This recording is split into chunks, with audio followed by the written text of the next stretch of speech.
Hello, I'm Viktor Trautwein, I'm Robin Bachhoffner. and we are today here at the Grand Open Cologne. Today, CCG tournament. Exactly. And how many players do we have today? Like 200? 201, I think. And 200. Yu-Gi-Oh players and 30 Hearthstone players. Yes, and today we have our first feature match of the day. With Alpine Engine, the winner of the Grand Open final in Amsterdam. And Miguel Stallman, which is his opponent. Exactly. So let's go directly to the game. Yeah.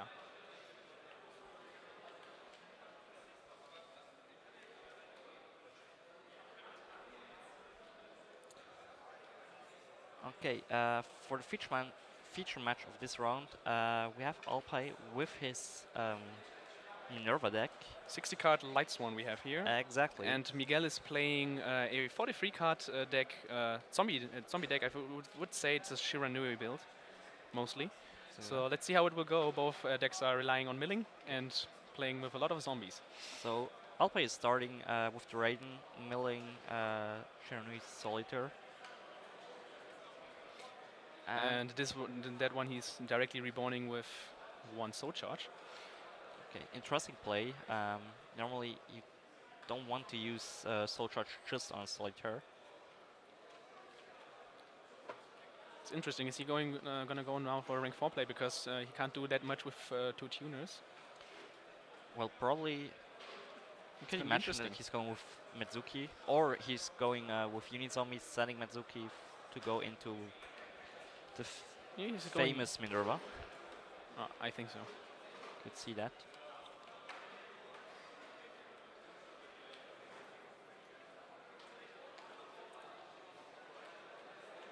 Okay, so Matsuki is banished to spare some Solitaire.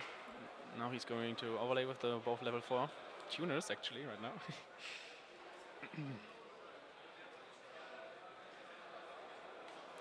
Going for the Minerva. There it is. Let's see if the mills are gonna get better now. First one was half decent, at least he got the target for soul charge.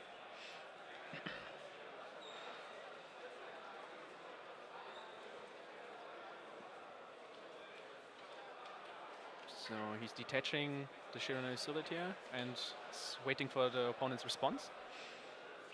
Okay, so we see Monster Reincarnation, Metsuki and Rota.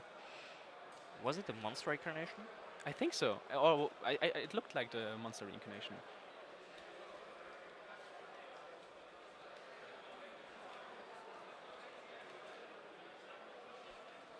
I think he isn't playing any of them. Actually, he's not playing Monster Reincarnation. That's true. Let's see what the actual card was then. Because it looked distinctively like a Reborn kind of a card. But maybe it was just the Rota. So he's banishing second Matsuki. Probably now going into a synchro like Omega. Maybe it was a charge of Light Brigade. That might be. Okay, so he's going for Bullhorn.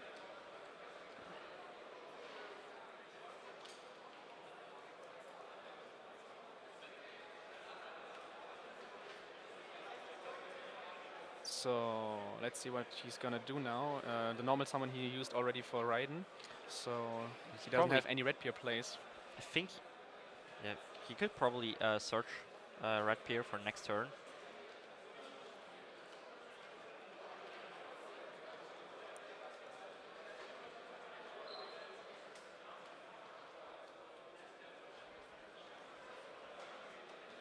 Let's see.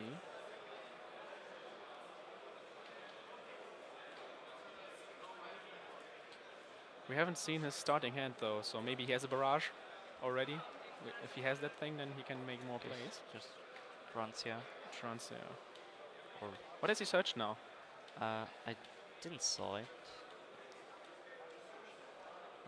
Because when he's summoning it already in attack mode, I expect there would be some. Okay, so we see face down a Twin Twister.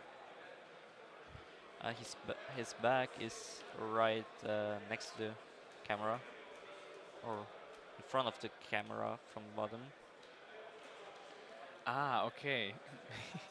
Okay, it's also possible. No, that's his hand. We see a retaliating C Whiptail and 2 other cards. Is it his hand? I think he has a bag or something lying over the camera there. Yeah, exactly. But I think you see, you see at the replay, you can see the Whiptail. Probably he searched that. Okay, so Miguel is going with his own unit zombie, and Alpha is thinking about responding immediately with Trident. Yeah. So let's see if he has a follow-up play with Soul Charge or maybe as well, or an Instant Fusion. I think. So just setting the Solemn Warning. Is Unizombie a cost to send the card from the deck to the graveyard actually? Could you use it under Norden's negation? That would be interesting. So he has the Shiranui Trap card, Necrophase, Solitaire as well, and I don't know what the first card is. Looks like Godzuki. Yeah, it might be Godzuki. Okay, so and we see that grass looks greener. That grass looks greener. So it was a solar recharge he had milled beforehand. So pretty decent card. Grass looks greener. We saw a lot of, especially in Europe, a lot of Paleozoics that got into the top 32 in Prague, but also the Infernoids. Okay, he has 1 snow already hit, Mizuki. Okay, the first 3 cards were amazing. The next one I can't see. There was some multiple spells which are useless in the graveyard, except for snow, of course. But the Mizuki and the snow is already a pretty great mill. Okay, another snow. So Alpha is in a great position. I wonder how many cards he has in this graveyard now, or how much he can load up. Maybe he can actually summon both snows and maybe go for game already this turn. Do we know what the face down is? It is a Solemn Warning. It is a warning, okay. That's not gonna help him that much. Exactly. Because paying those 2,000 life points, I don't think that this will rescue him. But let's see.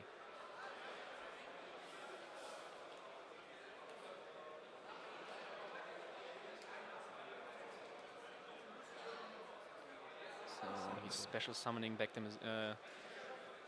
Now I'm wondering, is he going to activate the effect of Unizombie? Because then he has a problem with attacking in this turn with all his monsters. I think he will just go for the raw damage right now. I think so, yeah. Makes sense in my opinion. He's not fearing any back row. Does he know what he's playing? Yeah, he actually saw the Unizombie, so I think he does not even care about the actual back row. He's summoning Michael. The restrictions to summoning it is a light non-tuner, right?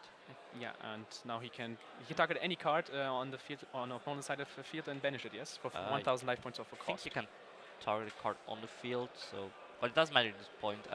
He's probably going to use it on the face of Soul's warning if Miguel isn't activating it. Yeah, he can warning it, so he is saving 600 points of damage, or 500. 600. Yeah, now he can do anything he wants. Now he knows he has no back row. The question is if he has like enough cards in the graveyard to go now actually for game. We know the Whiptail in Alpai's hand. The problem is the Trident is not offering that much attack points to the field itself, but he already only has 6,000 points left. So if he has the Whiptail, he just needs 2,800 attack points. Okay, so that's normal on Whiptail. Okay, he's going for the Whiptail attack and attaching it to a Trident during the battle phase, I think, and he's going to summon the other snows during the battle phase to end the game, I think. Because this way he can make even more space for his snows if he wants to. Now he's attacking for another 1,200. Now he took already 4,400 damage. And the Solemn Warning, so if snow gets through, that's game 1. So we see Alpai taking the first game quite quickly. I think he was quite lucky in the first round, because if he didn't hit the Shiranui Solitaire, he wouldn't have that many follow-up plays. for the actual first turn. Would have been interesting. Let's see what opponents are gonna side against this, because they are both playing milling decks. I don't think they have that much to side. So for Miguel, what do we have in his side deck? We have a Ghost Ogre. We have 2 Flying Seas. That might stop the engine of the Zodiacs, but yeah, we know that Barrage can shoot it. We have a Speedrod Kendama, which is interesting. Tiara. Never seen this card in the side deck. Actually not quite sure what the effect is. I think you can summon it if you're banishing like 10 cards or something. Yeah, 10 different cards from your hand, field, or graveyard, I think. I think just hand and field. I've played it on the sneak peek, but I already don't remember the actual effect. Okay. He has some artifacts in his side deck. Chain Disappearance might be great if he's going first, stopping those red peer plays. And 2 Commandos. Kaijus. And on Alpi's side, we have 3 Storm Strikes and 3 Dimensional Barrier, probably for going first, so not that great in this particular matchup. Dark Hole Raigeki, we could see that. And Dengoseka and some Fiend Comedians. I think those are gonna be handy in the game. Yeah. I'm just wondering. I think the Shiranui player will start first. Miguel will try probably. to build up a board with some Omegas on the field. Like in a similar way like Alpay did in the first game. Yes. Which was quite a success for him. What else do we have to say? Well, we started with a little bit later than expected. A little bit of delay we had, yes. But anyway, 201 player, pretty cool in my opinion. Like we already posted on Facebook, some of the best European players, like for example Alpay Engin, who won the last Grand Open, Marvin Schmidt, who won last year here in Cologne, Joshua Schmidt. We have Joshua Schmidt, we have Eugen Heid here, several players from CCG. Quite cool. We will update you as soon as we got like a deck breakdown. Yeah. We are right now collecting all the decks that we have registered. I think we will go back to game 2. Let's see, they're still talking, but I think they are finished siding already. Yeah, pretty sure. So I would assume that Miguel wants to start, and he's actually playing some good traps like Torrential Tribute and Solemn Warning already in the main deck. So, and he's actually playing those Mirror Forces that might have come in clutch game 1 if the opponent didn't banish it. So let's see. Maybe he is able to surprise Alpay.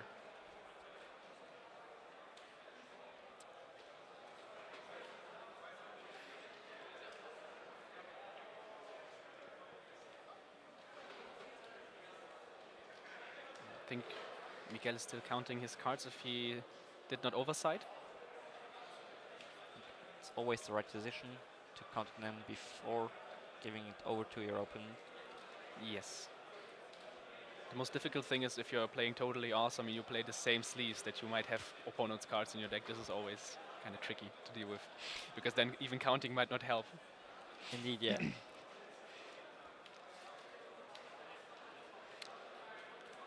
So.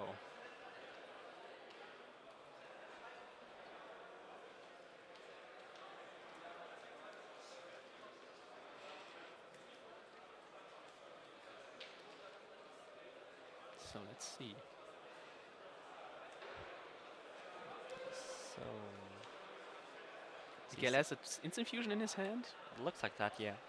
I think a Burial from different dimension. I think it's a Mizuki. Or is it a Uni-Zombie? He has Maxi at least. That's a great counter. Counter is it card. the Flying Sea? I think it's a Maxi. Well, we will because see he's only playing Maxi in the main. He might have actually sided in the Flying Seas though. Would be an interesting choice. He's starting with Matsuki. Okay, he's starting with Instant Fusion. Let's see if he's. I think he's playing 2 targets actually. He's also have Theseus in this extra deck. Let's see if he's going for level 9 Synchro or if he's going for Norden. Oh, he's actually going for it. For the level 9 Synchro. I think. How many targets does he have? He has the that Dragon Mag. And he's going for it actually. For Vermilion. Vermilion. Yeah. Yes. I think he can destroy a card on the field by banishing one tuner from hand or field, graveyard, something like that. Hand or graveyard, yeah. But it's not during either player's turn, I think. And when it's destroyed by a card effect, I guess, you can add back one tuner monster that is banished to your hand. How did the T-Source come back now? With Mitsuki. Okay, yes, actually he's a zombie, yes. Exactly. So unfortunately we can't see the face down card of Miguel. Yes, that's true.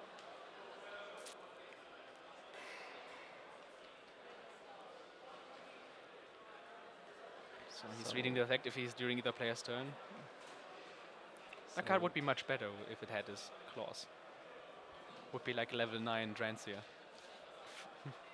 Generic one. It would be a pretty good effect actually for level 9 Synchro, which is generic. Okay, so I think he just. I think it might be a bluff set of the burial from a different dimension. Oh, he's going Twin Twister actually. He's going after the back row, discarding Snow. It was the burial.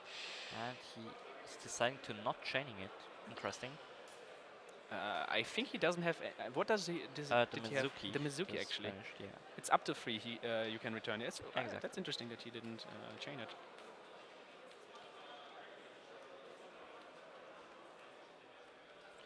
He's going for Barrage. Let's see. Now we will see if it's a Maxi or a Flying C. If it's a Maxi, then that's going to be interesting how it's a Maxi. Okay. How he's going to play now around it. So he's probably... let's see, how much defense has he? So it's 1,800, so Photon Thrasher can run it over. But the Dragon Mag will be a problem without giving the opponent more cards in his hand.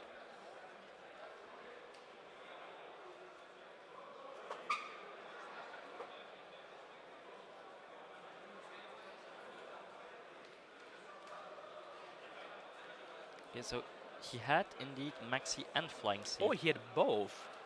Okay. That's actually, now it's going to be pretty difficult because he already used the effect of Barrage and he cannot destroy this card anymore except he has Dark Hole or something. So he's activating Foolish Burial.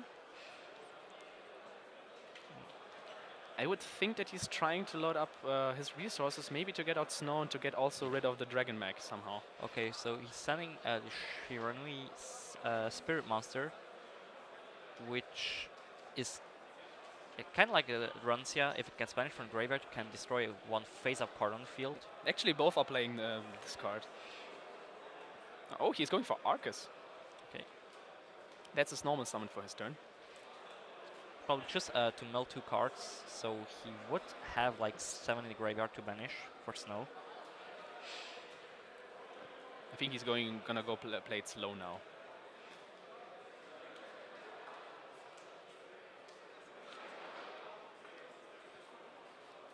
I'm not sure if it was correct to summoning the Flying C.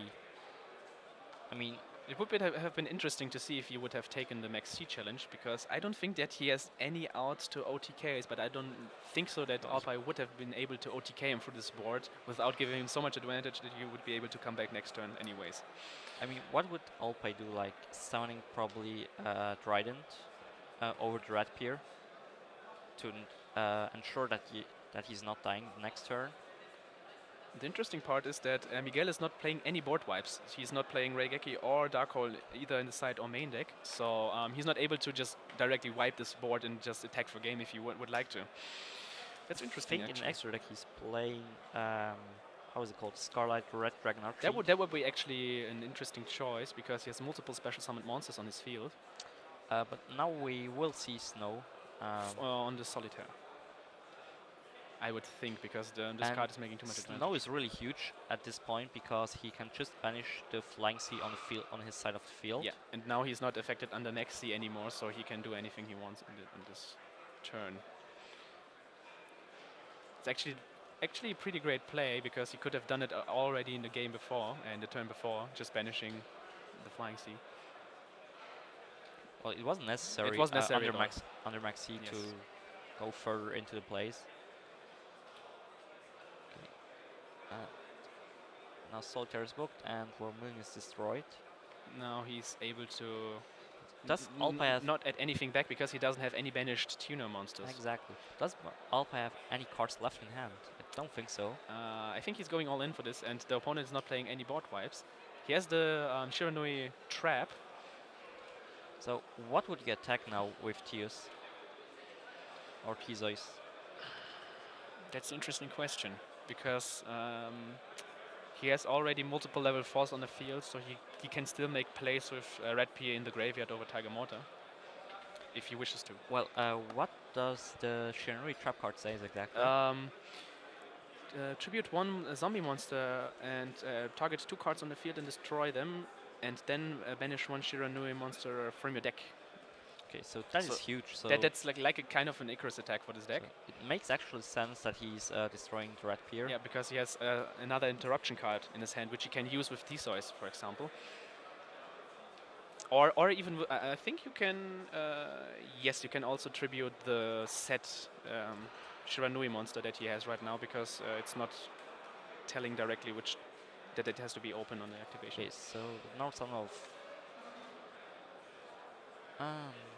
it's going to be interesting. Okay, now he's activating it. Let's see what he's going to tribute as a cost for this. I would assume it would be the Solitaire, or I don't know. He could, yeah. It will be ran over anyway, so I would rather get rid of this thing, because I don't think that you can do that much with only a Snow and an Arcus or something. If he's blowing up to level 4 monsters, Alpay has no place anymore. I would actually.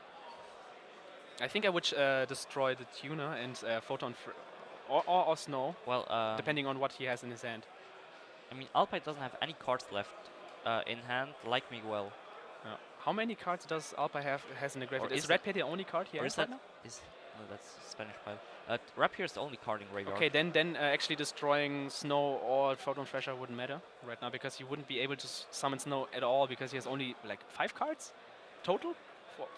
I wouldn't destroy the Arcus though. Yeah, he can target it. He can target it. So yeah, he's destroying the 2 level 4 monsters. Orcus, yeah. Yeah, the Photon Thrasher has its drawback. He can't attack right now because Orcus is still on the field, so he will only to mill. And now he can actually he can is this card banishing a Shiranui? So he can actually trigger Soul what's the name? Spirit Master. Shiranui style Swallow Slash. He can do this thing. Cool.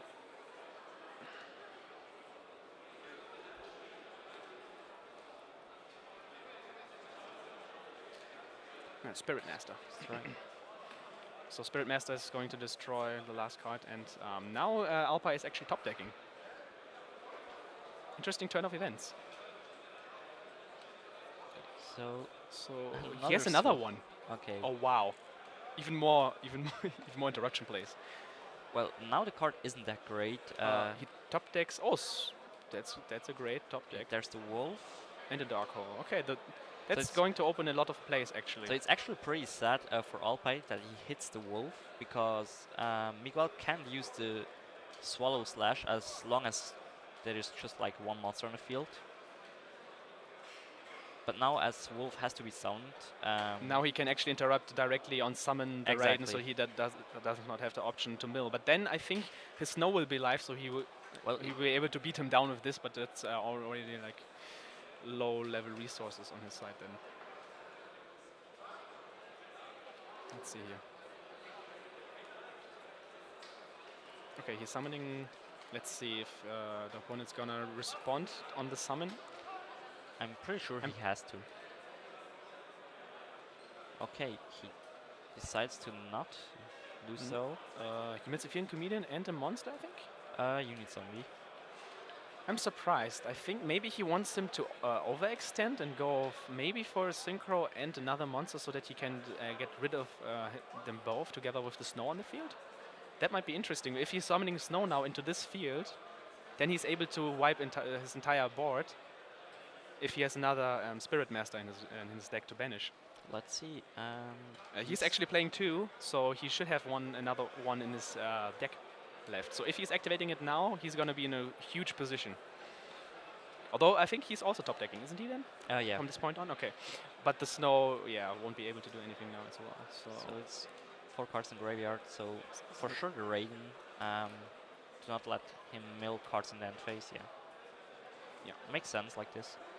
Yeah, he will banish the Soulmaster anyways, who is going to destroy the... Okay. Just for information, if you hear like in the background that it's time on ground, it's not for the feature match. Yeah. Because we started a little bit later.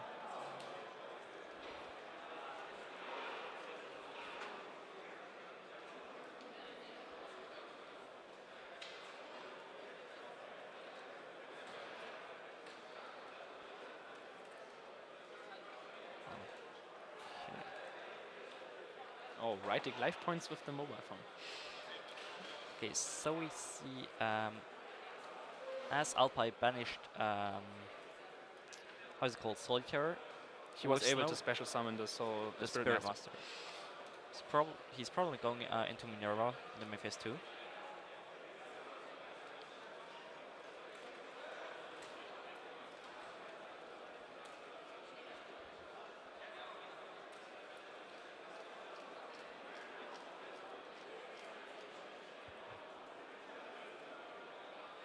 Oh, okay. So he's going into Bropple, searching Whiptail. He normal summoned already the Raiden in this turn, so he is only able to like wall up a little bit with Dryden. I think, yeah, he's going into Dryden because he knows that Miguel has a Shiranui Solitaire in hand. Especially summoning back, or getting back with Tiger Mortar right here. They have like more monsters that he can use with his Fairy Tail Snow. Especially also that he also has the Spirit Master again in graveyard to interrupt with Snow as well. How many Zodiacs is Alpai actually playing in this extra deck? I think just 3. 1 Dryden, 1 Bropple, and 1 Tiger Mortar. Yeah, it's true. Okay. See. Could be kind of difficult for Miguel to return. I'm just still interested in why didn't he banish anything for Shiranui style Solo Slash, actually? He banished a Shiranui, which got him back the Sage to hand, Solitaire to hand, yeah. Okay, so, yeah. Did he normal summon the... or did he just pass? He just passed, okay. He just passed after the summon of Solitaire. And there it is again. Minerva.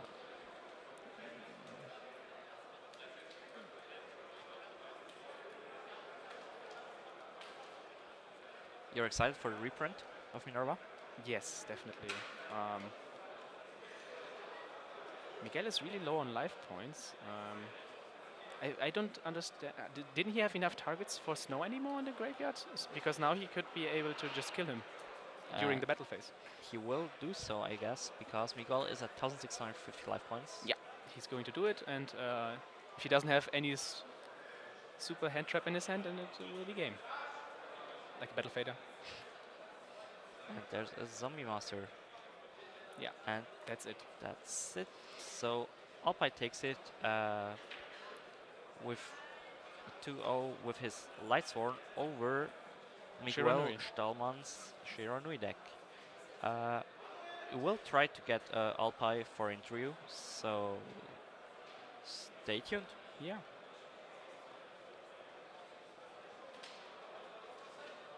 That matchup was pretty interesting, actually, game 2. They had a little bit back and forth.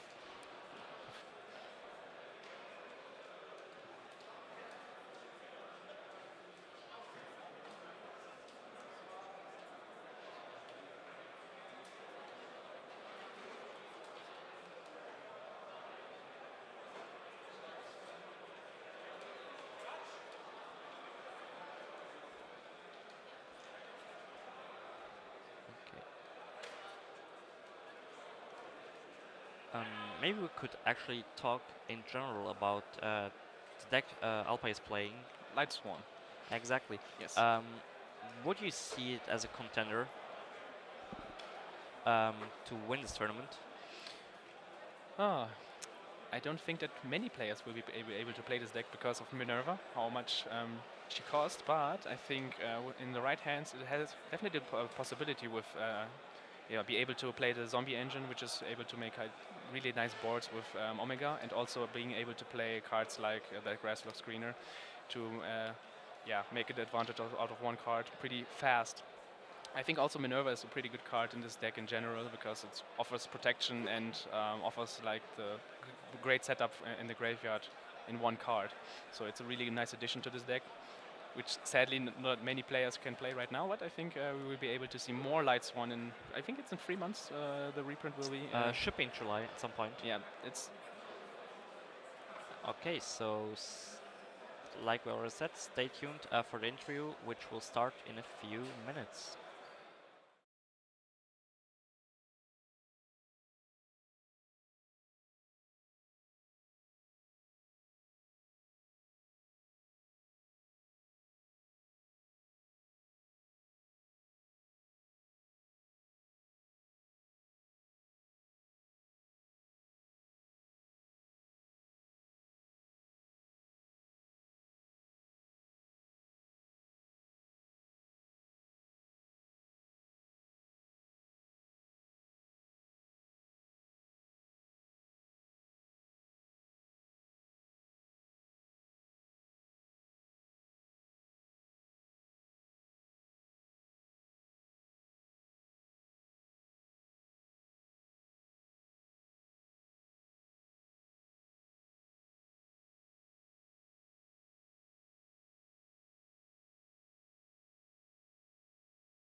Okay, so we're back with Alpa again, who won our round 1 feature match. So first of all, congratulations. Yeah, thank you.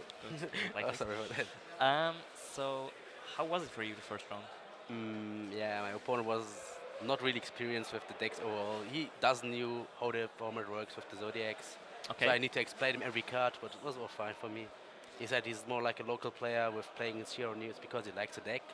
So it was alright for me. It was just a bit work to explain every card, but usually you don't need to explain, but I mean, also his deck, it looked kind of cool with this Swallow Slash, the trap card, which is pretty good. As we saw it by like taking away 3 cards from your field. This was a problem because I had no cards in my field, so I ended with Arcus. I just hoped for something new, but I didn't win something new. And why did you choose to play Lightsworn this weekend? I think it's pretty much the best deck because you can go either first or second with my list. I play 7 hand traps, which is kind of good. Because when I go first, if I have a decent hand, I can go for Amaterasu and get back any hand trap I want to have. And hand traps are actually really, really, really broken. Yeah. Because hand traps decides most of the games when you go second. And this deck can play so powerfully through all the Metal Force, all the Paleos, because Paleo is even a really good matchup for me with chaining all my cards, my Amaterasu, my Whiptail, with my Fairy Tail, and also on. Okay. And I think it's the best choice for this weekend. And overall for the last format, I think for me it was the best. Yeah. And what are you thinking about the new Dino deck that came out? Yeah, right now they're not really that scary, but with the next set, with the True Draco and this stuff, they could be scary. How does it start? Like, it starts with Lagia, which is not a big problem. Yeah, exactly. Because we have like 1,000 interruptions, everything has so much interruptions, all the Zodiacs, and etc. So right now it's a cool deck to have it. Like, it's really cheap. And yeah, you can play it for fun, it's alright, but for a competitive Yu-Gi-Oh playing, it's not a good choice for me. Yeah, like you said, Lagia was like 4 years ago Yeah, in Dino back Rabbit then format. when you start with Lagia, 2-3 sets, you're gonna win. But right Yeah, now, okay, exactly. third tail, book it, yeah, soul charge for 5. And yeah, That's it. okay. That's how it works. And what are your opinions about the tournament? So right now, like after first round, Right now it's kind of fine, but we have how many people? 201 players. A bit less. I I mean, hope for much more, but right now with protestation of AfD stuff and the people are scared to go there, and also with the hotel, you need to take a hotel for 1 day, Yeah. which also kind of expensive because we are in Cologne. Cologne is not really cheap, so I think but I that mean, was we the have like quality players, like a lot of really good players. yeah, like this doesn't matter if like most of the competitive players are going to every YCS because the money doesn't really care about. Yeah. And yeah, that's always the same. The people will be the same, like Josh and stuff. They're always coming to every event which is bigger. And that's so why pretty not? cool. Yeah, in it's my kind of opinion. cool. So it's a kind of good competition here. So, any shoutouts you want to Yeah, make? shout out to my team, obviously, Legacy Card Gaming, and to my friends, and to Okay. my Cologne locals. Hive Worlds, the best. Okay. You're playing for me. Yeah. So thank you very much, Alpai, and stay tuned for our next feature match, which will be starting like in a few minutes. I think we're in time right now. Oh, in So- time? Yep. Whoa. Okay. So, bye. Bye bye.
attempt.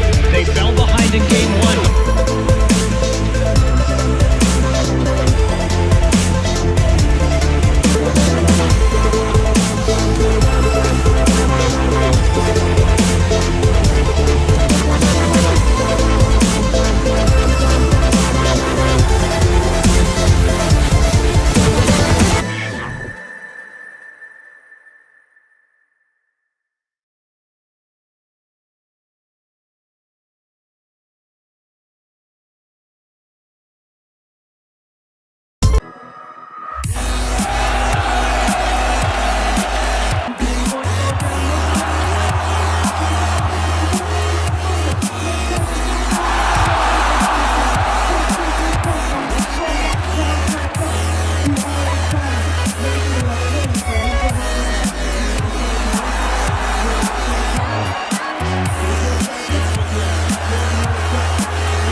can't quite see what he has in his hand. So he is playing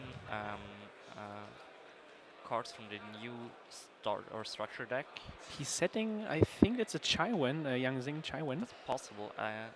If I'm not mistaken, he's playing Yang Zing dinosaurs.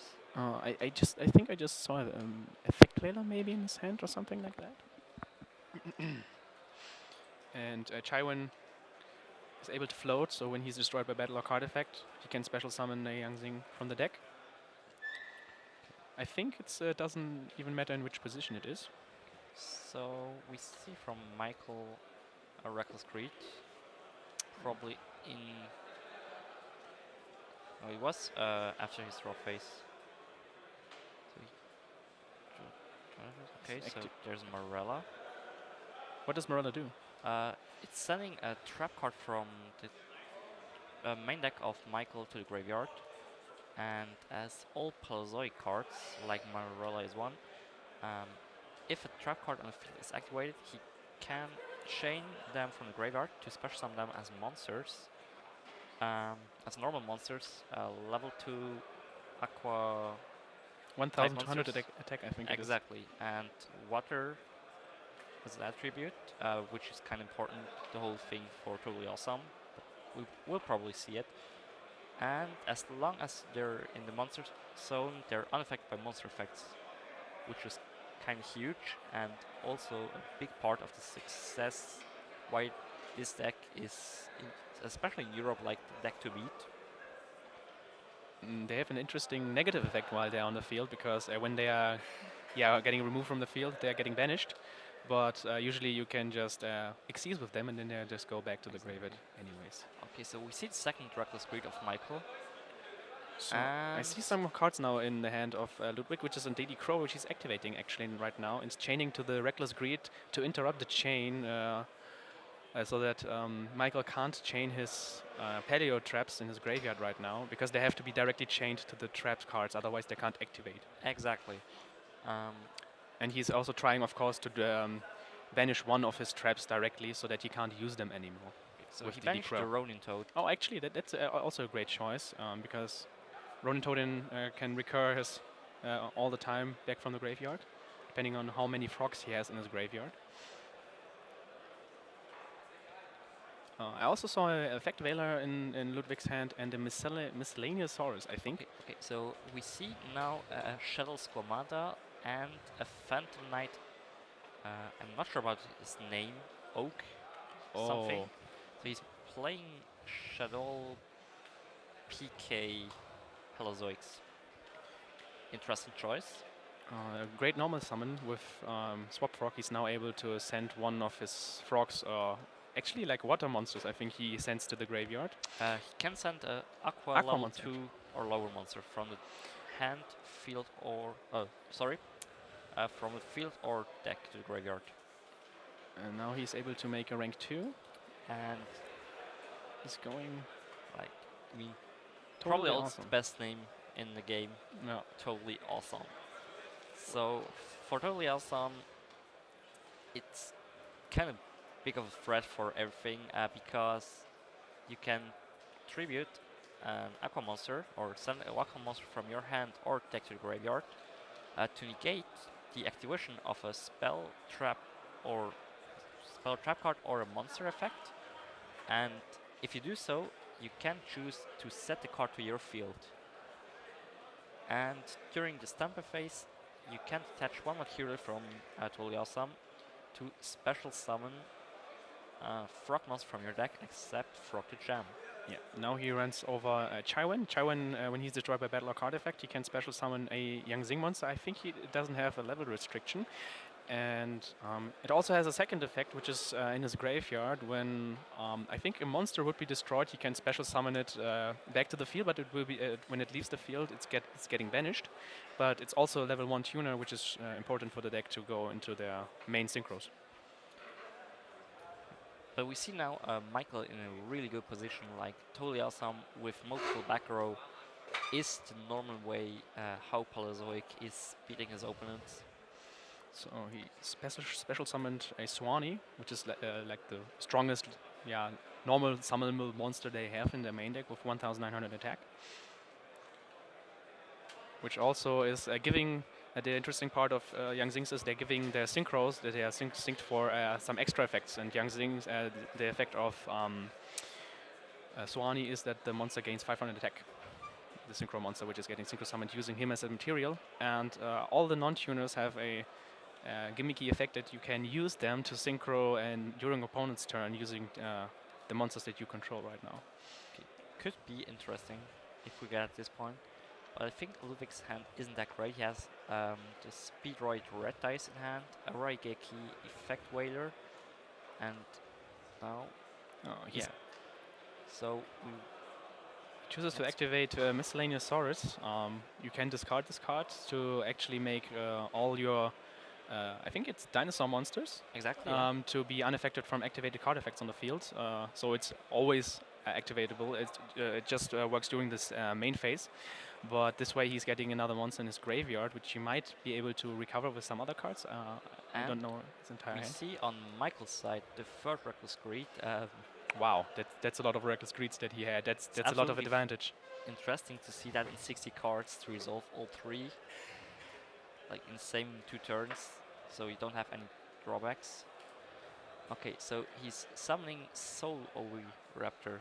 Yes, this card is one of the new cards from the structure deck. It has multiple effects. When it's a normal or special summoned, you can either send one dinosaur from your deck to the graveyard or add it to your hand. And the other effect is you can target the dinosaur on the field, destroy it to target another dinosaur in your graveyard to special summon it. Both effects you can use during your turn once, and it's a really good toolbox card and really good enabler for some really great plays. And now we see that Ludwig baited out the Toad negation with the Oviraptor. Yeah, and as he discarded the Miscellaneous it isn't negated, so he can continue, and Toad can't negate anything. Yeah, I think Toad will just resolve without actually negating the Oviraptor. You will just have to pay the cost to tribute, and then he won't be able to negate the Oviraptor, and he will be able to search, and he will have 2 level 4 monsters, which he can use for rank 4 plays if he's playing any rank 4s. Let's see what he has in his extra deck. Interesting choice. He has a Carbonala Warrior as a second instant fusion target. Okay. And he's playing actually Broadbull and Trident, those 2 Zodiac cards as rank 4s, which he might be able to go into to destroy the Totally Awesome to get rid of it.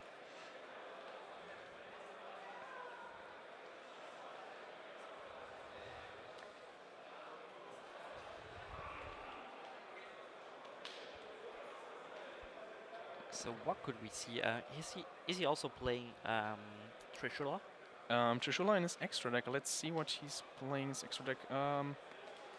I don't see any Trishula actually. I see a Librarian as a synchro target, Yazi, Denglong, Baxia, and Herald of the Arc Light, and the Chambara. Okay. The other ones are either rank 4s or rank 3s, or fusion monsters that he can use with instant fusion. As he has the Miscellaneous in the graveyard to potentially special summon something. So he searched like the new boss monster of the deck, which is his name is I think it's Ultimate Conductor Tyranno. Oh yeah. And the problem is right now he doesn't have any others. He's playing Aelo, of course. So he could go into like level 5 synchro. Or level 9 as we just discussed, but he doesn't have Trishula in his extra deck. But I think... Nor even Xiao Feng. I think he's not even playing their own level 9 synchro monster. There's another one which is kind of great, level 5, yes, which acts in multiple ways, and that's... Denglong. Denglong has 3 effects actually, which are all pretty great. If he would leave the field, or when he's leaving the field, he's special summoning another Yang Zing from his deck. I think if when he's synchro summoned or special summoned, he can search you Yang Zing cards to the hand. When special summoned, yeah. And I think he can send one Yang Zing monster from the deck to the graveyard to manipulate its level. Exactly. He can even send any Were monster, which true. is could be kind of huge. So he's searching the path. So I could see like modifying his level to 3 to summoning Yasu. He has Bian, Shaiwan, and Suani in his deck still. Those are the 3 young things he's playing. So he's sending Suani. So probably go into Vaxia now. And bouncing 2 of the cards of Michael, which is no longer in that great position he was a few minutes ago. So he's going for Baxia. Targeting to back row. He's contemplating to chain. Lost wind is changed. It's a pretty good response for Michael. I think he still has to resolve the Denglong though in the graveyard, which he used as a synchro material. And he chains a Canadia from his graveyard to have 2 Paleozoic monsters on his field to make further plays next turn.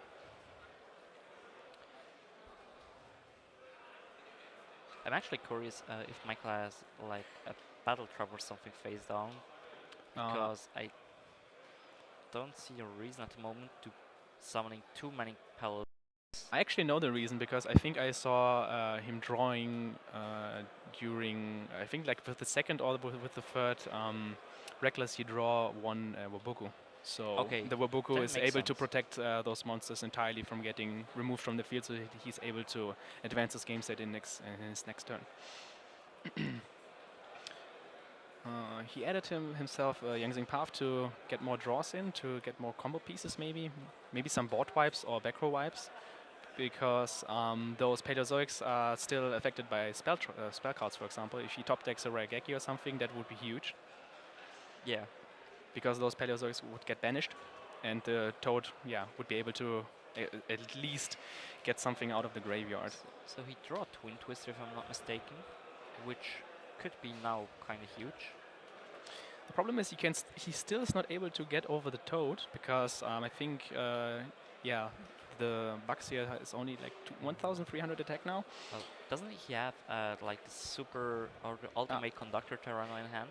I think he has he has 2 dinosaurs actually. He's able to make a huge push actually now with this monster, because his effect is pretty great on the field. So I think he will now try to clear the back row and then go for the ultimate Tyranno play.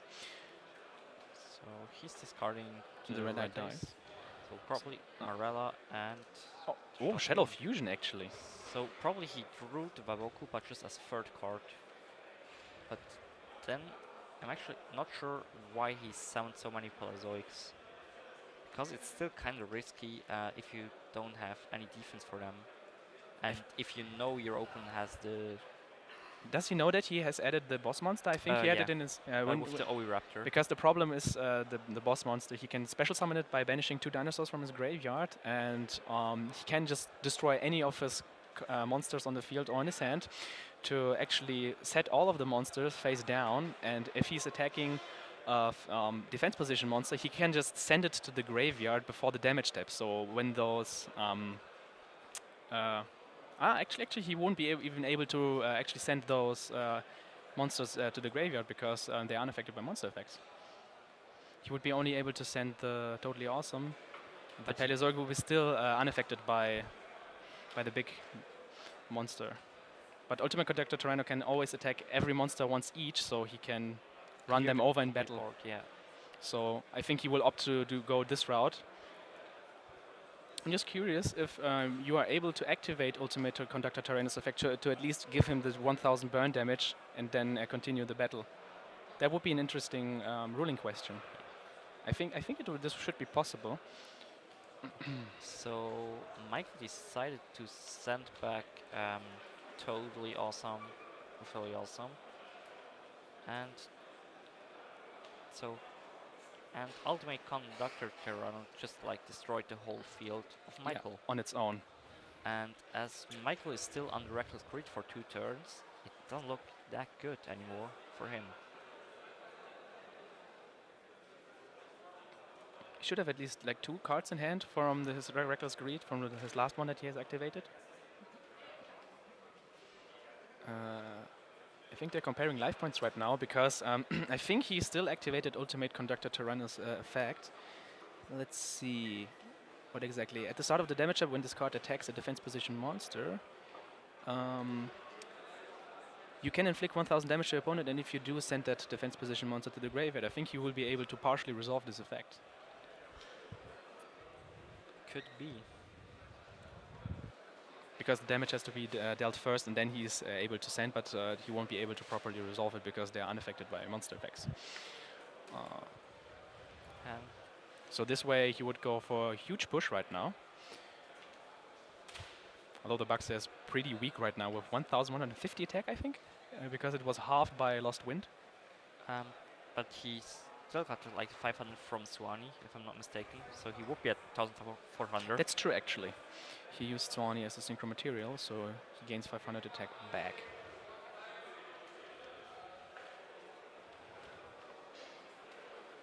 So they're still comparing the life points, because now they have to calculate with the 50.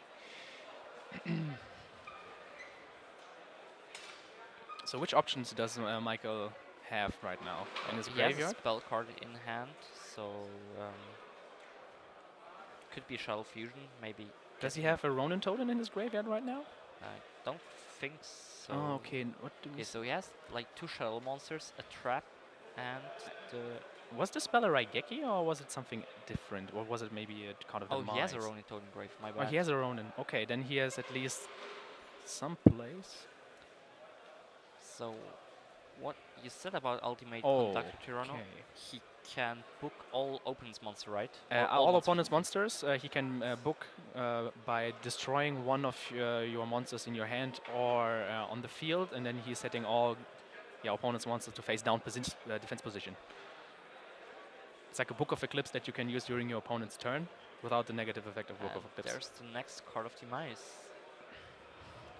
which could get him back into the game, but he draws 2 non-monsters. Oh. He will have to discard a lot during the end phase. I would actually... Yeah, okay. Oh wow, 3 monsters. Squamada and Absolute Jack. So... It's a smart play actually that Michael set his monster and didn't summon it because... I'm actually curious, maybe we have to tell them that he can't set the Falco. He can't. Card Card of Demise is not a card effect in the end. So we have to get in touch with the judge.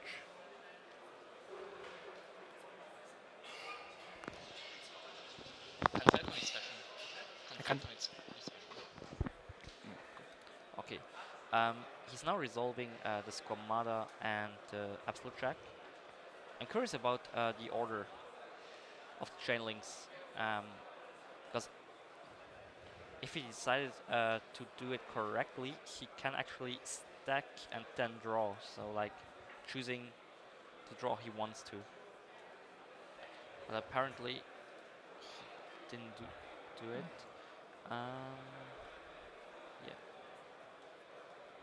So now he has 2 defense position monsters which are waiting for the Ultimate Conductor Tyranno to get sent to the graveyard, with dealing 2000 points of damage. Okay, and now we have our media designer, Vale, down there to quickly explain that Falco can't be special summoned after Card of Demise. Can you explain why? Card of Demise is fantastic as a card because you can draw until you have 3 cards in hand. But it also has to have some drawbacks, and there are that you have to discard your entire hand in the end phase, and also you cannot special summon during the turn you activate the card. That already is excluding then Falco for being able to special summon, because he can't special summon during this turn period. Exactly. And I think there's also something out with you can't deal any damage after using Card of Demise for the rest of the turn. Yeah. So you could still attack before, but... And now... pretty sure he is activating Upstart Goblin. This game could be over soon. If this is not a Waboku that Michael has faced down, then he's going to be in trouble. Either way, the face-down monster won't survive the attack of Ultimate Conductor Tyranno because his effect to send the monster to the graveyard is triggering before it's getting flipped face up, so there's no protection that the monster might get offered by anything.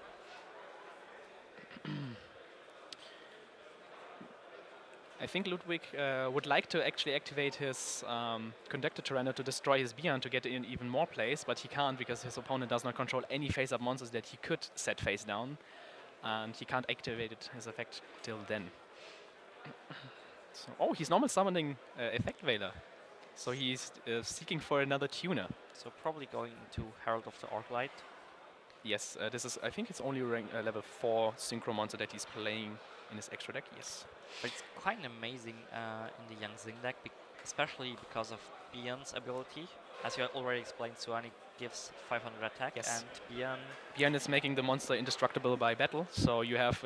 oh, he also has a Raigeki. Okay. It's interesting that he's activating it, actually, because I wouldn't have done it. Right now, he's triggering the Hedgehog, and the Ultimate Conductor Tyranno can't even send it to the graveyard to deal 1000 extra damage. I think it's alright because he will go for game now because of the life points. It depends. If the opponent has now the Waboku, if he would have one, then the Hedgehog would be able at least to get him some cards which are able to make him store more. Well, he summoned the Herald of Arclight, so he can prevent the back row. That's actually true. So we should explain maybe what Herald of the Arclight does. You can negate monsters, spell or trap cards by tributing itself. And I think it's not banishing, it's just destroying the card. And cards which would be, I think, sent from the hand to the graveyard or from the deck to the graveyard are banished instead. Exactly. And when this card is sent to the graveyard, in any way, shape or form, you can add yourself a ritual monster or ritual spell card to the hand. I don't think that we are going to see this effect during this game because he's not playing any ritual-related cards. But it was kind of important, this part of the effect, back in the Necros time. Yes. That was the major part because you were able to, you can send it just from the extra deck directly to trigger it. And it's still a really useful card in different other decks like Gishkis. They can synchro summon for it and search with it. And of course, still Necros are using this card extensively. But it's also a good stun card on its own. Especially with Bion backing it up so that it's not destructible by battle. So you have a really safe negate. Okay. So he has like the MST face down. Yeah, but you can't use it. What is it called? Olenoides. Okay. Olenoides. But he's he's out of the game. He has no targets for it, and so the attack were too much. Ludwig Ram takes game 1 with interesting. Some pretty cool combos. The opening of the Paleozoic player was pretty good with Card of Demise, but Ludwig was able to grind through this whole back row. That was amazing. So this is the power of the new dinos. Yeah, I think we saw that Michael had a little bit trouble. Like, he probably don't know the dino cards. That might be actually an issue because the cards are, I think, like for 1 week available right now, and they're pretty new and they have pretty great effects, as we already told. And the boss monster especially is pretty unstoppable against a huge board. And especially as we saw it with the, how is it called, the Miscellaneousaurus, which was able to protect the entire field. It's an amazing card. Yes. Like, especially with the Toad, that was like fooled in the end, or maybe Michael was fooled with it, because it looked like a strange play from Ludwig in the beginning, just to turn around the whole field. Yeah, it's great. It's great. It's a great card. It's also pretty new because I think it was released in Raging Tempest first, and it just got its reprint in its in the structure deck. And the effect is pretty unique till now. That it's just affecting directly the entire main phase, and it's just protecting all the dinosaurs. Yeah. Well, for the side decks, what do you have actually for Ludwig? Ludwig does play Didi Crow, Dogoran, the Madframe Kaiju. Psyframes actually. 3 deltas and 1 driver, 3 anti-magic arrows. I hope we will see them maybe in game 2, because that might be a pretty good move to activate them during the battle phase so the opponent can't do anything with his traps. Oh, and then main phase 2 he can do like his normal... Lagia plays, build up, or Yang Zing plays. Exactly. He has also Dark Hole, another Yang Zing path for deck thinning, I think. An anti-spell fragrance, which I think we won't see. Another 9 pillars of the Yang Zing as an extra negate in the Solemn Warning. I think he would side in those cards when he's going first. But it looks well chosen. Yeah. The cards, like there's a strategy behind all the cards. Would be kind of interesting. The Young Sing path looks interesting for me, but Yeah. all the other cards seems like there's a reason why they're there, and probably we will see it now in game 2. Yes, and which kind of side deck options do we have for its opponent? Well, for Michael, we have 2 Forbidden Apocryphas, 1 Breakthrough Skill, Chain Disappearance, Darkhold, Raigeki, Anti-Spell Fragrance, 2 Squamadas, 2 Gozen Match, and 1 Solemn Warning.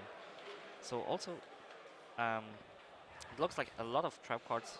Gozen Match might be a especially good. pretty strong card actually in this matchup because the Yeah. dinosaurs are all over the place, as well as the Yang Zing. So this might hinder him a lot during this game. If he's able to draw one of those Gozen Matches, he will be really good to go. And as we saw game 1, I think also, even if you don't own the Dino cards or the Yang Sing combos, you saw that they're all different attributes. So Yeah, they are light, fire, water. The same goes also with the dinosaurs. There's multiples which are earth actually, but yeah, usually if you're going to your extra deck plays, you have to change the type, and you won't be able to do that on a Gozen Mage. yeah, So he's setting up again with a Card of Demise play turn 1, which is always a great opener. looks similar to the first game. Yes. Drawing a Shadow Fusion, Quaking Mirror Force, and Squamada, Squamada. which is alright because Card of Demise discarding effect counts as a card effect, so he can send with Squamada a beast to the graveyard. Yeah, because he already resolved Card of Demise, he doesn't have to discard the card that he's drawing with Squamata. Yeah, with Beast. Sorry.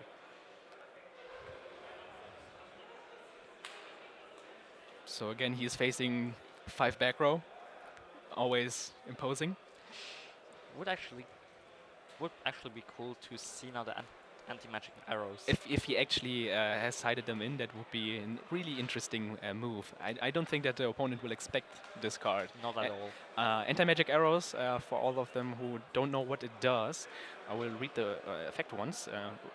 Maybe we will see them. It's where it is. There it is. At the start of the battle phase, for the rest of this turn, after this card resolves, spell and trap cards and their effects cannot be activated. So he can't use anything of his back row, and cards and effects cannot be activated in response to this card's activation. So he will be directly nailed down when this card is activated. So we see Soul So, Charge. do we have it actually in the starting hand? Not sure.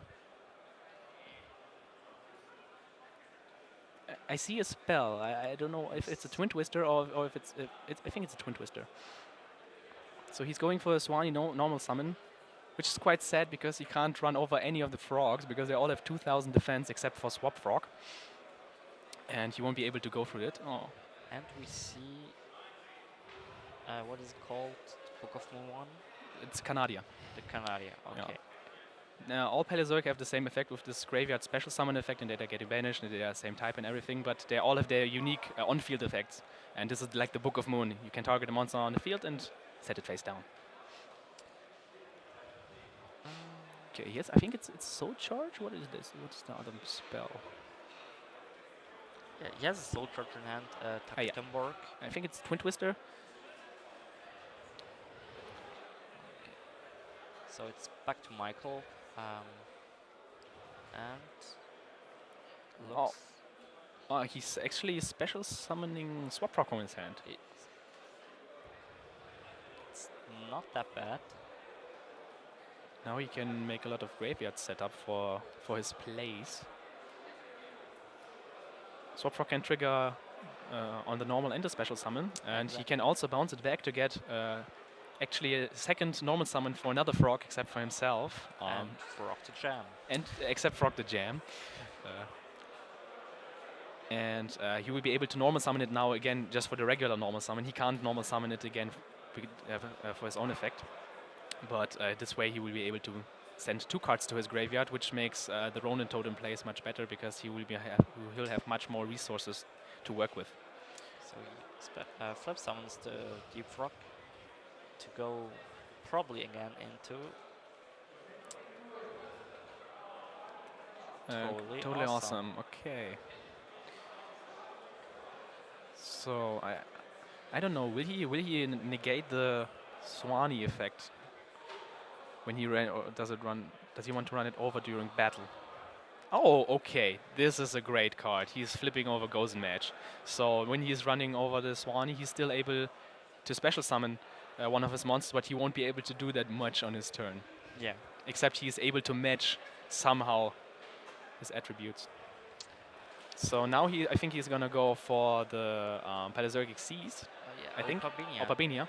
So what it does is you need two level 2 monsters, and if it has a trap card as a material, you can detach one card to search a Paleozoic trap card from your deck to the hand, and as long as Opabinia is on the field, you can activate your Paleozoic trap cards from your hand directly without setting them face down. So it makes them spell cards actually, as long as he's on the field, which is even like quick play spell cards, because you can use them also during an opponent's turn from the hand, which is amazing.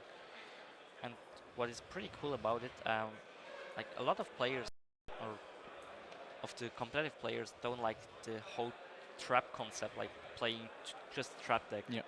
But Paleozoic is much more than that, because you have these options with Albina to make them to spells and like going into great combos or big combos. Now he's activating Olenoides to destroy one of his back row cards. The problem for our opponent is that he has a Twin Twister face down to get rid of the Gozen Match. The problem is he still has to face a totally awesome, which might negate it. Yeah. So it's going to be difficult to play through this field, actually. I think, yeah, he will have to top deck some really great cards. So now he's contemplating about negating the Swanee or not. Would be interesting, but not sure if it would be like the optimal play. I wouldn't do it because any monster he's special summoning is either just for stalling reasons right now. Yeah. He won't be able to extend his plays much further, I think. I don't think that he can do that much, because I don't see anything in the extra deck which might be like really synchro summable at all, because he either has then too many earths on his field or too many fires, and he doesn't have any corresponding extra deck monsters in his extra deck, which he can actually summon. So basically what he is needing is a second out for Gozen Match, because Twin Twister alone isn't enough with Totally Awesome. Yeah, he needs to bait the Totally Awesome or tribute it maybe with the Dogoran, which would be also a play. He needs to get rid of it really fast, otherwise he won't have that much time to survive on this game. And that's actually also a point why Totally Awesome is so good or so popular, because you put your opponent normally on a like 2-turn clock, but they have like 2 turns to respond to everything that is happening, and otherwise he could be in big troubles. Yes. The only thing that he might be able to do is if he has a level 4 light monster that he can synchro summon for Denglong directly. That would be the only play I would see, but he's passing again with the set card. I think he drew the second Gozen Match, Michael. That would be huge. Ludwig drew like another 9 pillar, which he can use actually, because he has an actual target on his field, and it can actually negate Totally Awesome, because it's a counter trap and he is not able to respond to it. So he's probably going to wait to use like Twin Twister at a point and just negating the Toad with 9 pillar.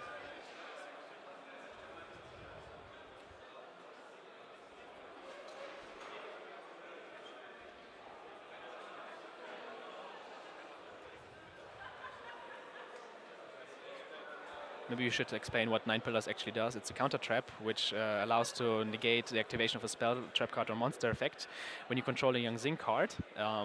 And when you negated the activation, you can shuffle the card which was activated back into the deck and destroy one of your other Yang Xing cards that you control. And this way you can just trigger them again so that they float and get back more monsters. So, and on Michael's side, we see now the Paleozoic Anomacrylis, I think it's... Anomalocaris it is. Exactly.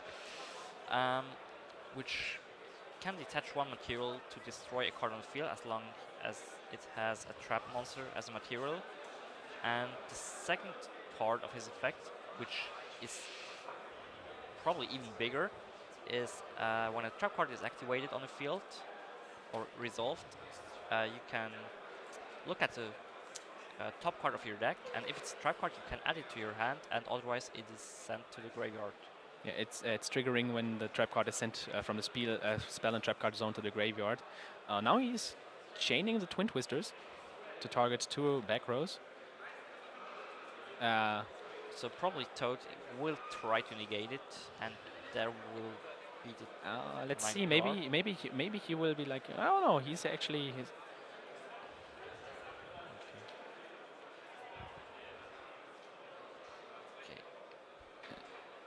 Okay, then he's tributing as he's sending Toad to the graveyard as a cost, and now he will react with 9 pillars.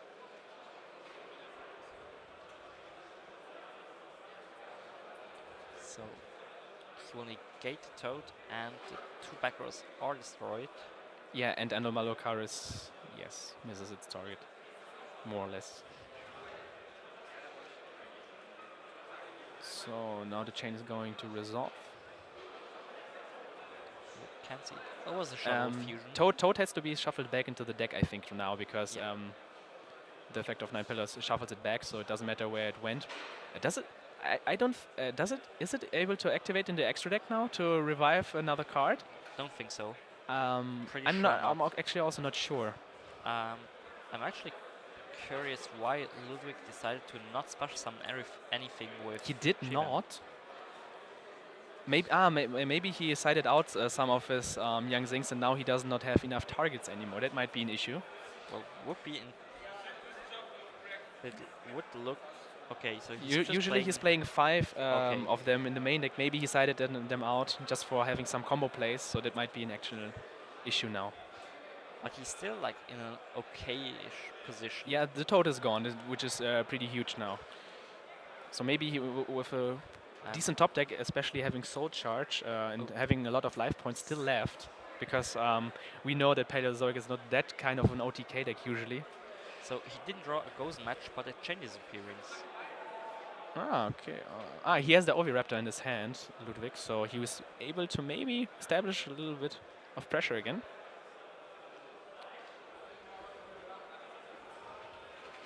So what could we see now? Like sending probably.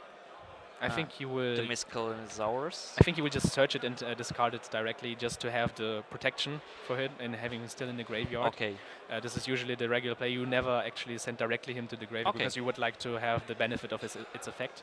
And he has still Soul Charge, so he's able to actually make maybe a rank 4 play into some great dinosaur monsters, or maybe monsters which are related to dinosaur monsters like Lagia and Doka, which are actually dragons. For some reason. Or he's going for Denglong. That might be also an option. Now I'm curious what he's gonna do now. My question is now if Michael is using a Chinese appearance here, which would be, in my opinion, alright, because normally the Dino deck wouldn't have that many follow-up plays afterwards. He's not reacting to it, so now Denglong comes down again. Oh, well, yeah, he discarded the Miscellaneous, so Chinese appearance wouldn't have to do anything like. That's actually true. Okay, so yeah. Okay, so but also at this point it's okay to use it on Denglong. Especially we still think that he does not have any targets left to get back from his monsters. Yeah. Because he didn't even trigger the first Young Zing before. So now he's reading the card.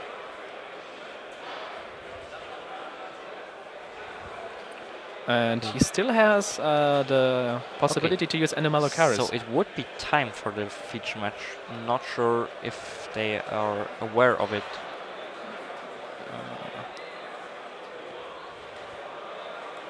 Habt ihr denen gesagt, dass...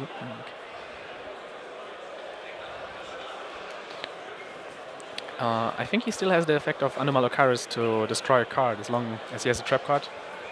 As a material, it's... yeah. It is a Trident. Okay. I think they're now discussing if Chinese appearance is also banishing from the extra deck. Let's see. It has a new wording actually. I think right on now. the older texts, or back in the days, it was ruled like that. Right now it's just saying end deck. So deck usually means main deck, doesn't it? Yeah. Okay, so he can search. You can search now any Yangzing spell or trap. Probably the path. Yeah, that would be interesting because he will be able to recycle his Yangzing monsters.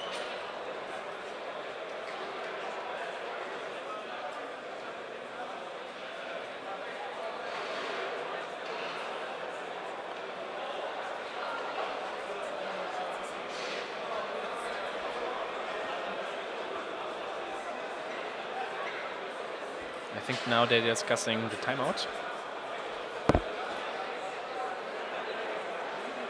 No, I think they called the judge concerning Jin's appearance. Okay. If it vanishes from the extra deck or not. Yeah. Okay. I think now they are good to go. So he goes And for 9 pillars. Oh, he actually has a target? Could be Chivan because he couldn't summon Chivan with Chivan. That's true, actually. Maybe he just had the same target, which would be usually bad. Or he has a... Okay. Or he only has the Beyond. That's interesting. I don't understand why he didn't float before. Maybe he wanted to keep it in his deck to have something for Denglong. Yeah. Which would make sense, actually. Because otherwise Beyond would be just yeah, some monster on the field which you might be able to run over and it wouldn't do anything. So now he's in a tough position because Soul Charge isn't that great in time. No, it's true. But yeah, he's using it. He still has to do it, like otherwise he just can get run over by the Palozoics. He's targeting Shaiwen and Soani already, so the entire Yangzing brigade. Hope. I would presume that he's trying to get some dinosaurs on the field as well. Okay. He's going all in.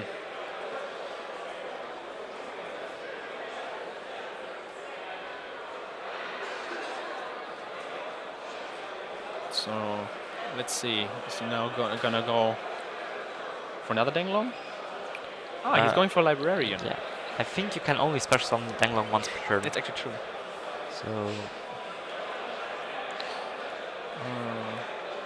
So if Michael knows what could happen on Ludwig's side, he should, in my opinion, destroy the Chivan with Anomacrylus, because now we have Boxia in play.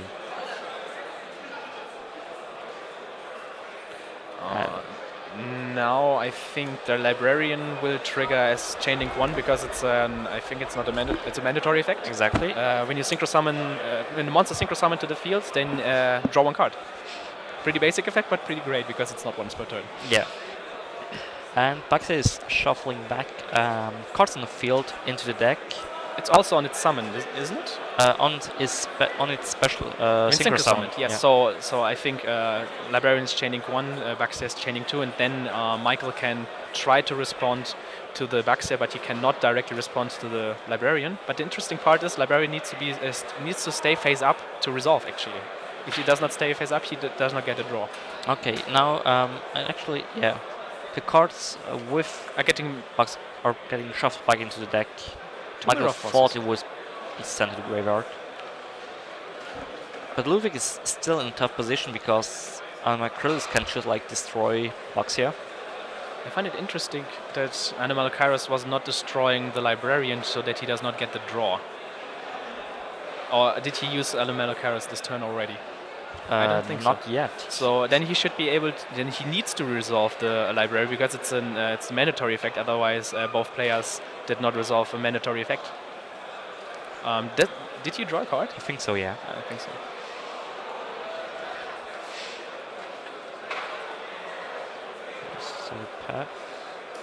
So now he's trying to recycle a little bit to get 2 more cards. It's interesting that now Michael does not have any trap cards left, and he can't search any more trap cards. I'm not sure about the graveyard. I think there is already a frog, so if Anomacrylus is destroying something, he can just get like another rank 2 play. He drew another Yangzing path, which is once per turn, sadly.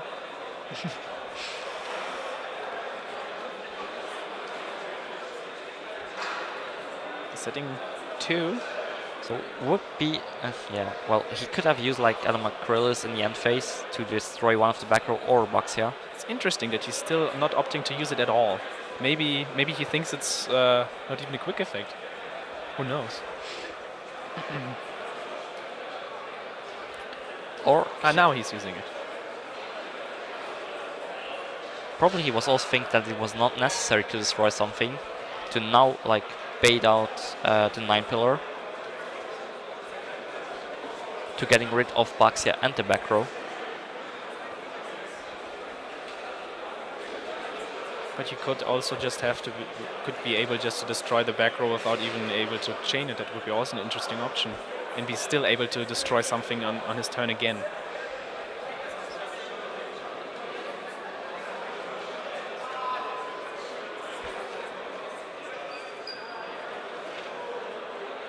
So probably Michael is thinking about what he wants to destroy, or did he already target? Oh, he has a double Ronin toad and then like 5 frogs in his grave, so he has a lot of plays. Especially with having Leancoli on the field, he's able to go maybe another Opabinia to go for more traps from his deck. So I think he will be able to outgrind him here, maybe. So Michael used Alamacryllis on Baxia. So 9 pillar is going to negate the Alamacryllis, shuffling it back to the extra deck.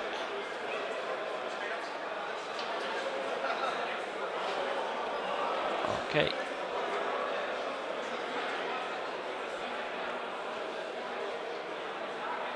And I think, as we know, the other face-down card on Ludwig's side is the Yangtze path.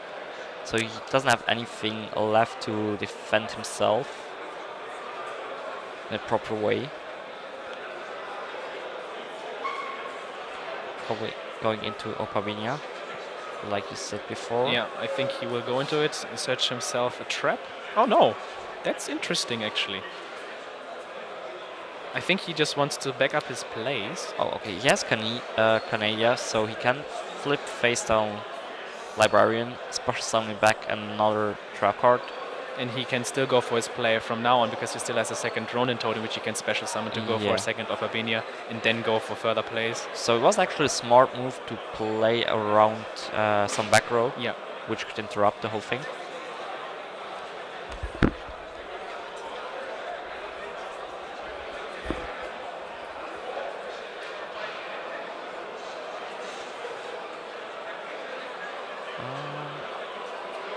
Oh, he's thinking about Augusta Phoenix. To end it immediately at this point. He has only 2,600 life points left, so he would be able... I don't... how much defense does our great TG Hyper Librarian 1,800 or something like that. It's 1,800. It's 1,800 exactly. Oh, wow. So he goes for a second toad. So he leaves Ludwig with 400 life points left.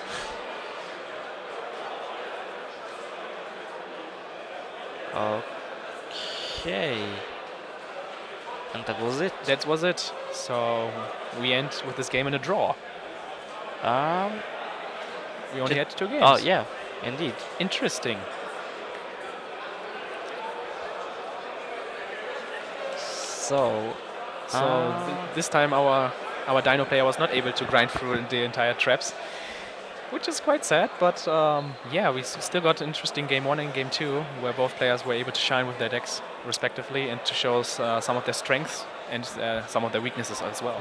I think the problem was mainly because the Yangtze cards on its own, they aren't that great against Palazoic, especially as Baxia can like just not shuffling back the monsters, so they still stay on the field. Yeah. So you have to deal with back row and the monsters afterwards. Yeah, what else to say about this matchup? It was pretty interesting in game 1 to see like how the Dinos were able to grind through the entire back row. We usually don't see that that often happening, except with maybe Metal Foes. Metal Foes have a great grind game, but yeah, we were able to see like the entire new structure deck in action almost, except for the small guys because he's not even playing them.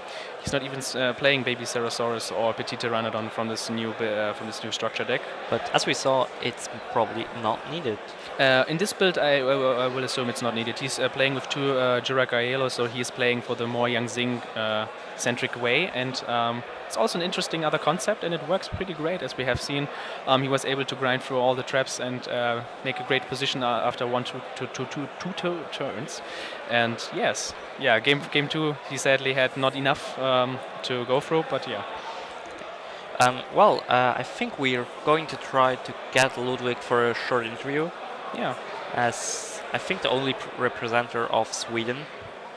So yeah, stay tuned for the interview, guys.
playing S, who is playing a pretty interesting dinosaur deck with new cards, of course, versus Fari K, which we will see what he's playing through the match. So let's start directly with the game 1.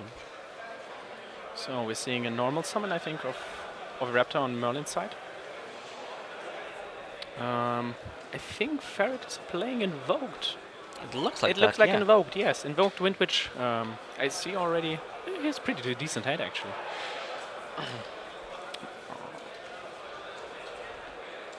But we haven't even seen what Merlin has in his hand, because he's playing a quite different build than the player before. He has like the baby Cerasauruses in his main deck, and more True Kings, actually, or actual True Kings. But still playing the Yang Xing combo in a small part, or more smaller part. So we see 3 back row on Merlin's side. He's playing kind of big back row with Strikes, Barrier, Warning, 9 Pillar of the Yang Xings. And a Quaking. Which we probably going to explain afterwards if he is going for the combo. Wow. I see already in Farid's main deck already Lancia, main decked. So he's probably also playing Sanctum.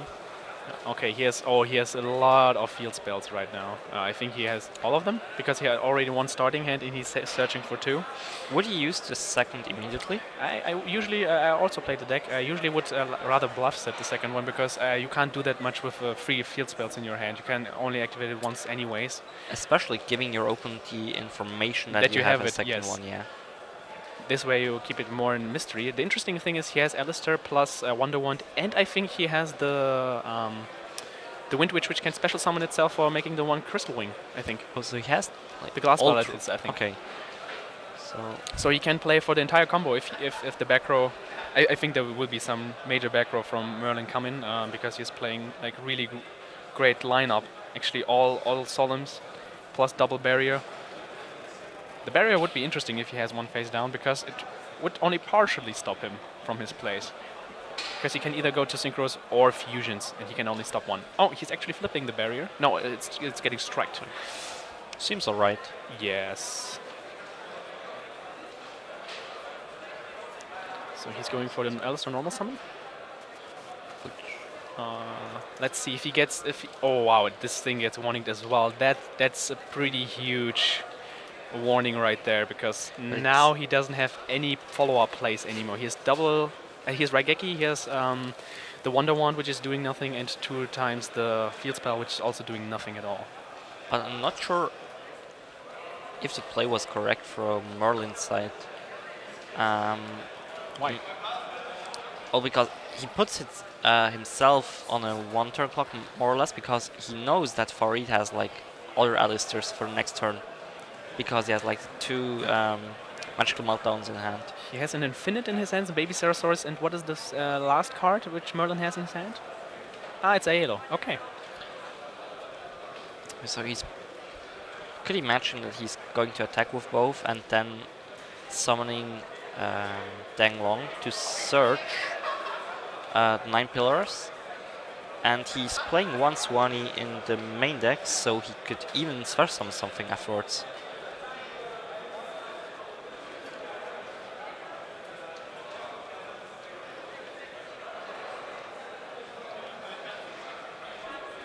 He's going to the battle phase. So 2000 damage. I think Aolo has 200 attack, right? It's really low. Between 200 and 500, I think. Looks like 200. Then yeah, he goes into Danglong to search probably 9 pillar.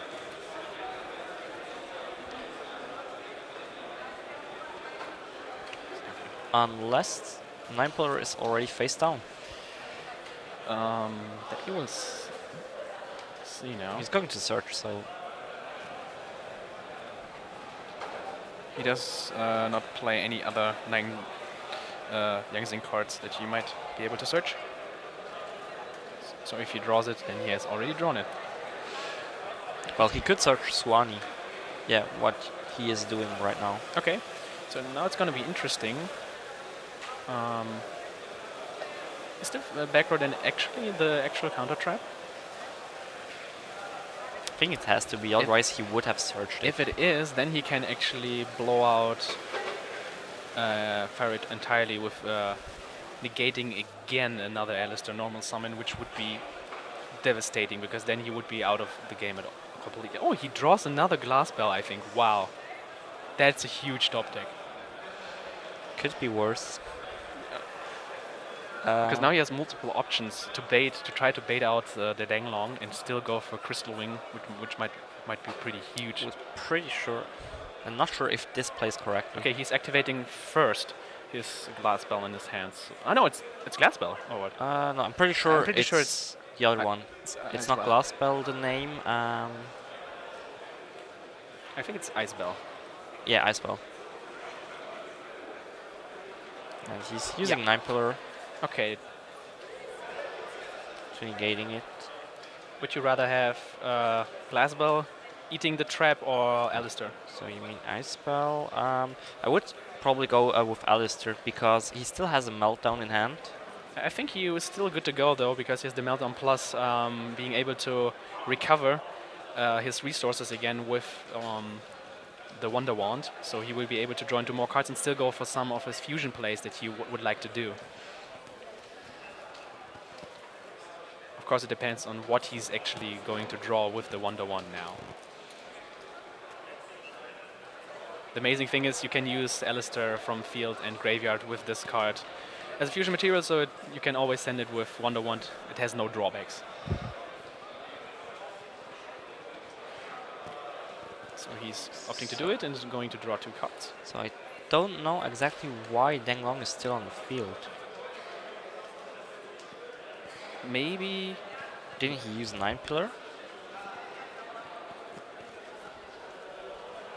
That's actually true. Why is Danglong still on the field?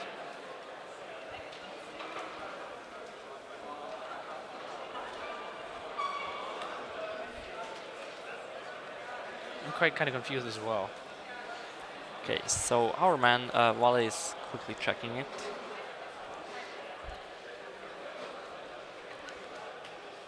Either way, Farid drew the 2 cards and now he's going with we're right gonna kick. see if we're gonna replay this thing, depending on...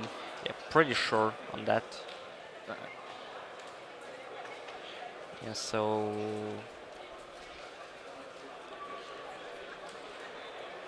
Okay, yeah. So it was already in the graveyard and Farid will take back the Raigeki. I'm still not sure what he has drawn actually. I think he drew a barrier?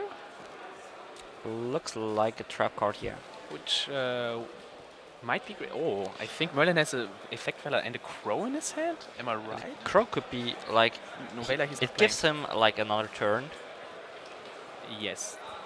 Although he has two not Alistairs use in his it. graveyard actually, so I think he can't stop the fusion summon at all. He can try to get rid of the Alistairs, but they are gonna get back to his end anyways. What he can do is TV crowing the invocation. Yes, that he's doing, which is a great play. It's alright, yeah. When you're getting rid of both invocations, usually then the Alistair is not doing that much anymore in the deck. So Mekaba hitting like another Solemn Judgment-like monster, which we saw already kind of a lot today. Okay, we have Swanee, Baby Ceratosaurus, and what's the the third card? And that's game. So oh wow, Merlin's opening hand wasn't that great. So we see taking Alistair with his Wind Witches taking the win.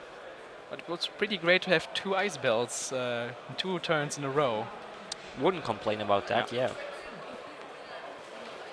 I think you and I agree that you shouldn't have searched all the 3 field spells at once, I think. Yeah, absolutely. But maybe this was actually the key to his victory, because this way his deck was thinner to get faster to his Ice Bell, so there's always 2 sides of the coin. I wasn't sure if the play of Merlin was correct to search the Babysaur with Oviraptor and not like the Miscellaneous Source? To get him like probably another turn or another beat stick to maybe make a play afterwards. But yeah, let's go to the side deck of Merlin. Yes. What do we have here? The Dogoran, which he's probably not going to side because he will start. Lancia.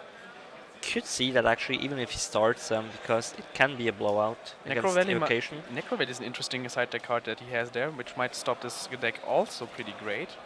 So the Twin Twister, not that sure if he's going to start. Raigeki, Dark Hole, not necessarily. Imperial Order will be great. Anti-Spell Fragrance looks also promising, and Royal Decree might be also interesting, but it won't interact that much with the 2 traps beforehand. Yeah.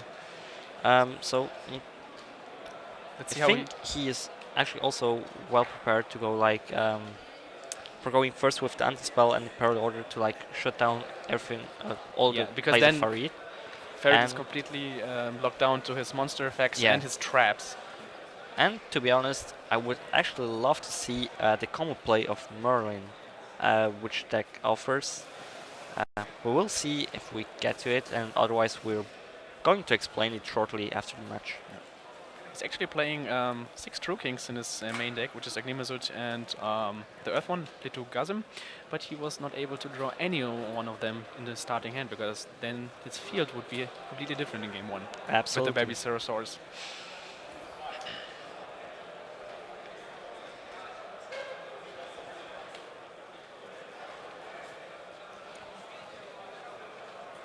Okay, so what would you imagine to be in Farid's side? For going second against this specific deck, wow.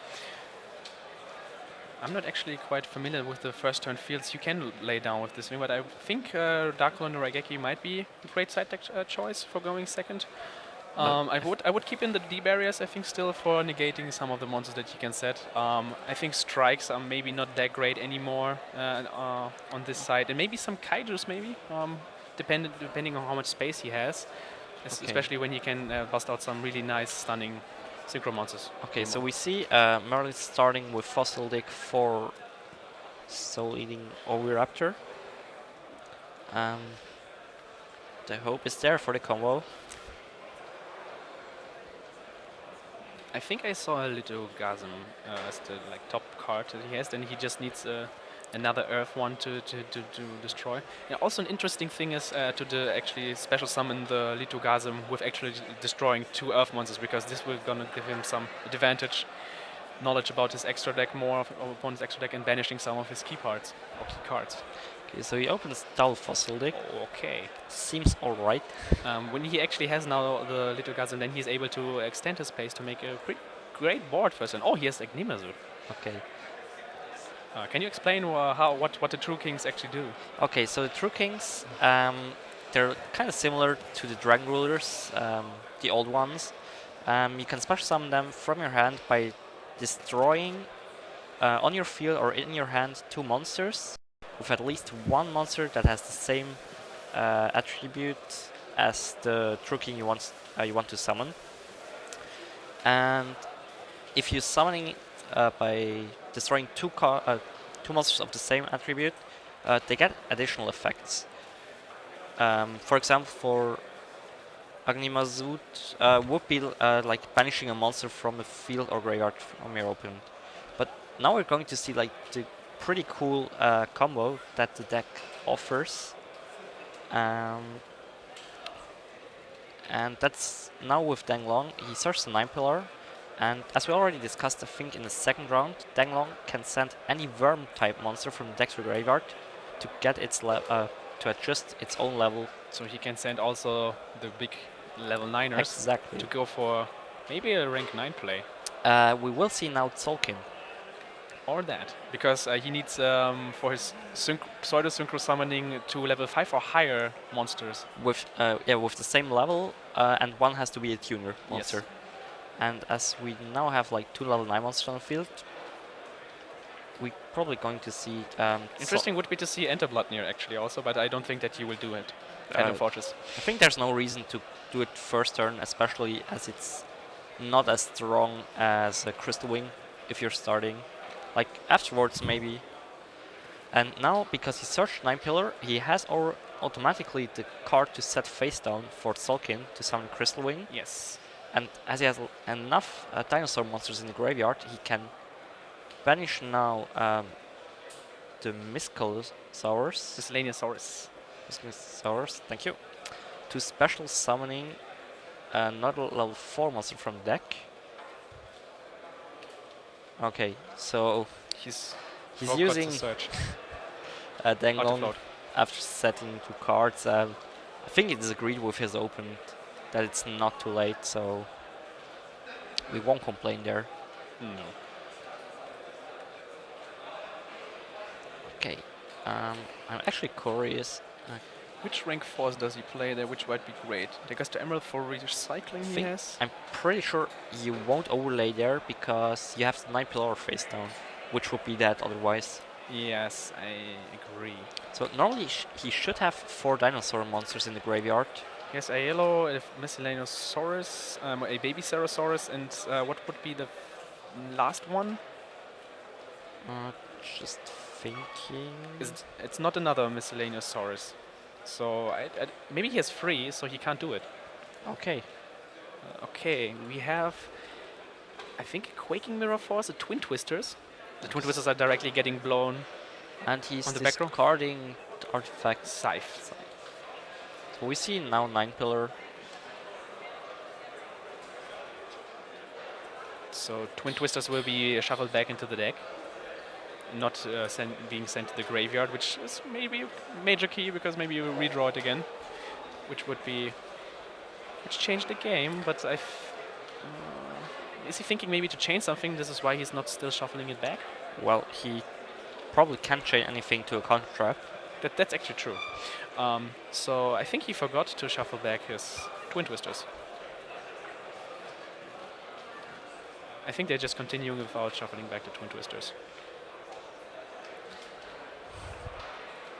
Which might change the result of the game. We don't know. He still has 2 back row, which is a Quaking Mirror Force and a Dimensional Barrier, I think. And he has an Alistair plus Invocation in his hand, so he still has some plays. The problem is the Crystal Wing. Getting over the Crystal Wing is going to be quite a difficult task. The benefit is now that even if he negates the Alistair, he still is able to fusion summon. So does Merlin play a second monster that he could summon with Tzolk'in? I think now they realize that they have to shuffle back the Twin Twisters. I think our man Valle was on his runaway again to get that fixed. I think Merlin is checking which kind of protection is getting offered for Tzolk'in. And I think the protection is that it can't be attacked as long as he controls synchros, a level 8 or higher synchro sound monster, something like that. I'm not sure about it. Is it an actual Alistair? I can't see the last card. Maybe it's another artifact, which would be pretty bad. Yeah, but even Alistair wouldn't be that great at the moment because of Crystal Wing. But maybe he tries to survive the turn and then using Barrier to negate the Crystal Wing. And then it would be interesting what he might do when he's actually chaining the Barrier to maybe another Tzolk'in summon and then not changing the Crystal Wing to defense mode, because then this card might be face down much faster than he thinks.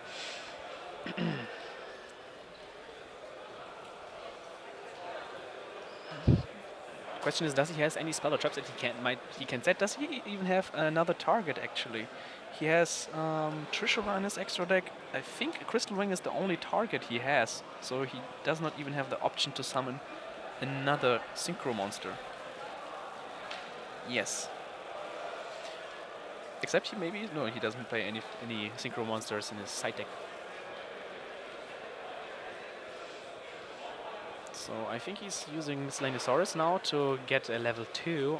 Now he tries to get the benefit of Oviraptor to get another maybe Baby Cerosaurus to destroy it again, to special summon. I think it's a yellow from his graveyard to also trigger the Baby Cerosaurus to get even more advantage, maybe getting another Oviraptor to have really strong rank 4 play with dinosaurs. Either for Lagia, or if Barrier gets called on Nexus, he can go into Trishula. I think I like that about the deck, that you don't lose automatically to a dimensional barrier, or just like to have to end your turn because of a dimensional barrier, because you get the option to synchros. Yeah. Or now he might be also able to search the boss monster of the deck, the level 8, the ultimate Tyranno, which would be also a pretty interesting choice. Because then he would have a lot of attack on the field. Backing up by a Lagia would be a really great move.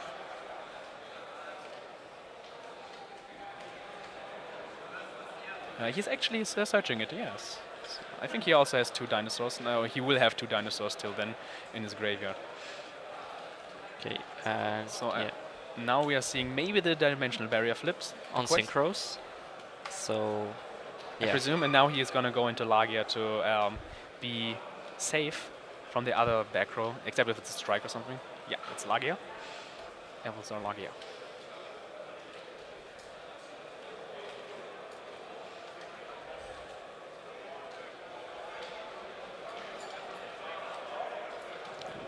will probably result. Yeah. I think is there a way for Farid to getting back into this game? It's going to be difficult. I think he needs to bait the Lagia and like top deck some board wipe. That would be pretty good coming back, but it's still difficult, especially if he has enough for his boss monster, because then he has enough attack to make it game. Yeah, and now he has, because he discarded Miscalosaurus. And yeah, we see there 6-5. Yeah, That's more than enough for game. especially as a back row. Yeah. Yeah, because Lagia can negate spells, traps, and summons. It's a solemn judgment, which is legal. I think I'm not 100% sure of like Farid's decision to call Synchro to prevent the how is it called, the Trishula. I probably would have waited until the summon, because he has the Quaking Mirror Force to stay in the game. And the problem would be he had a clogged field. He wouldn't be able to special summon it. No, he would be able still to end on the field with, I think, Oviraptor. What was the other level 4 that he used for Lagia? Second Oviraptor. Second Oviraptor, he would have like 3,600 plus Crystal Wing. He would still have enough attack for... he wouldn't be able to negate the... Exactly, trap, that's true. the point, yeah. Yeah. So he could have Oh no, had the chance. no. Still, I think Trishula could have just banished it. Yeah, well, if Trishula is summoned and you're using the Dimensional Barrier to negating Synchros, Yeah, that's actually a great move. because I'm pretty sure Mervin would have still summoned the Ultimate Tyrann Conductor to go for game, and then he would probably, not lose everything, but it's face down and you can't do anything else with it. It's still some assumptions that we're doing. Maybe he would have played it more conservatively. We don't know. Yeah, absolutely. Yeah. Well, for game 3, pretty sure for Merlin he's going to side in Regeki Darkhold. Yeah, I presume he will go second, and he will side out all the maybe sided in Imperial Orders and anti-spell fragments. And I presume Farid will also side in some interesting side deck options. I don't actually know what would you side against this dinosaur build with true Dracos and synchro options. It's actually kind of difficult to say. I could imagine Ghost Match could be kind of huge. Yes. Because I think Lagia and Dokka are both fire monsters, and it's not often that you're going to summon just 2 Miscalosaurs. It's true. And actually, the deck Farid is playing is usually really locked into wind monsters most of the time, and they are not that concerned about this type to have it on the field, because they still can fusion summon with the Alistairs from the graveyard. We just have to get them somehow into the graveyard. Exactly. Otherwise, I think like with normal trap cards with Dimensional Barrier, Strike, Warning, stuff like that, you're in a pretty good position, especially going first against the dinosaur deck. As far as my experience, it's pretty huge to actually strike the when the player is setting up a Agnimazut or a True King Litugazm play, and he's searching the Babysauruses to his hand, and then you are striking the True King, because then they're usually blown out and they have dead cards in their hands that they can't use anymore. Yeah. So I think he will maybe now play with 3 barriers, 3 strikes, and 1 warning main now to hold up anything he could do. Yeah, we will see it. Let's see if we will see now finally one indestructible crystal wing. That would be interesting. See how dinos are gonna deal with it. Maybe just Book of Mundus and run it over. It's the easiest option with the boss monster. Well, couldn't he negate the effect to Book of Moonlit with He crystal? could. Okay. But of course, dinos have multiple options to bait the crystal wing, so you have to be carefully what you would like to negate. So let's see. So Fari is probably going to start. So he has a. Does he have a Lancia in hand? Yeah. Okay. Yes. We have the field spell. Yep. In action. I think he has 2 artifacts. I think he has Scythed End. Yes. The terraforming again.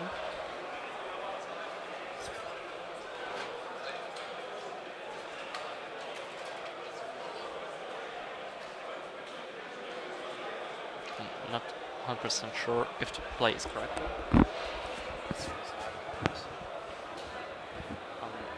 Platztasche ganz hinten. So he's down to Alistair, such an invocation. But his start isn't that great, to be honest. He's missing out on some traps right now. And I think, I don't know what. And also summoning like Mekaba like this, it's okay, but it's not that great. Like, so okay, so Merlin is, what is he thinking about? Maybe he wants to bluff a Maxi that he has, but he's here. Okay. That's huge, because that means he can't resolve invocation, because you can only send monsters from the hand to. He has a Sanctum still, which is a pretty good interruption card, but the other 2 artifacts are pretty bad in his hand right now. Okay. Well, Sanctum can be huge. That is still a great card, but just like summoning a Scythe to end the big combos. So let's see what Merlin has.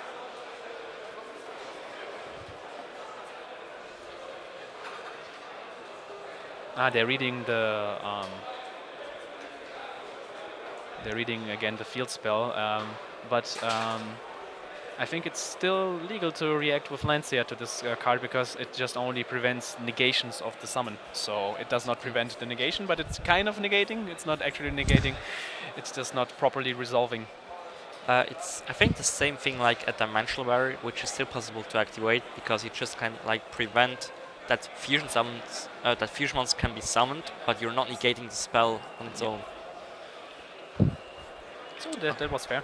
So we have in Merlin's hand a lot of traps and a True King. Quite interesting that he has so many traps in his hand, although he went second.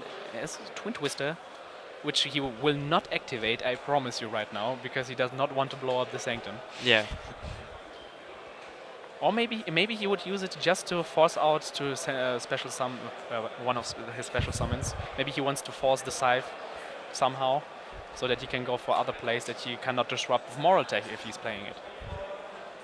Or Lancia, depending on what. Oh, he's setting 2.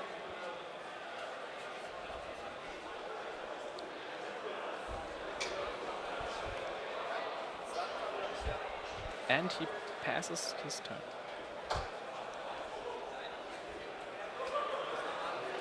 So now he is activating the second field spell to get another copy of Alistair.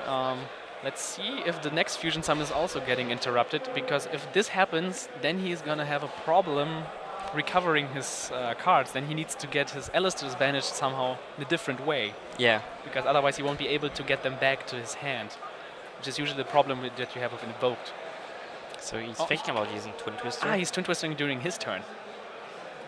And no, he's discarding as a cost the 9 pillars. The drawback of Sanctum is you can also use it during your turn. The monsters won't trigger, but you lose your battle phase. Exactly. So he decided to not use Sanctum. But now he can use its secondary effect. When it's destroyed, he can just target another card on the field and destroy it. And this is it a barrier? Okay. It's a barrier. So he might want to chain it. So was played kind of interesting by Farid, by Merlin, just setting face down the barrier, especially as he knew what will happen. So he has a Quaking Mirror Force still in his hand. He did not. He's asking if he can attack, but he didn't activate it, so he still has a battle phase this turn. And the move was smart, so that he does not get the second Alistair. Okay, so he throws one of the small guys, or the small dinosaurs. They're not really helpful. He has the boss monster also in his hand, which he can't summon because he has no dinosaurs in his grave. Yes. And there's another terraforming. Wow. It's incredible how many... He's like the master of the field spell. He has it like 6 times during 2 games. That's incredible. Now he's going to search with Alistair. So he has now just a face down Quaking Mirror Force. And Farid... Yeah, well, what does he have? If like he's smart, I think I would just attack with the Alistairs first. Just to see if he can bait the back row. Because he can fusion summon anyways, always turn in main phase 2. What happened there? Okay. He's just checking his graveyard, I think. There's just like something flying around. Doesn't matter. Oh my goodness, does he actually has 2 another... he still has the Scythe and all those death cards in his hand. Which are not Well, working. I would be actually kind of careful with... Yeah, well... yeah. with Invocation, because now if he would get Lanciat... Then he's out of invocations. Yeah. So it But, was kind of risky to play, in my Is he opinion. going for mech cover? Yeah. Okay, that's interesting. I would have just went for the attack to see if it's maybe Mirror Force, just to get it baited out, because now it's going to be a little bit more difficult if he's going to book the Mechaba and the Alistair, because then he just has 2 book monsters that he can't use anymore, and he does not have a trap to negate Yeah, well, the Quaking. He can still fusion summoning them. That's true. Away. What he also can do is tribute summoning his artifacts if he wants to.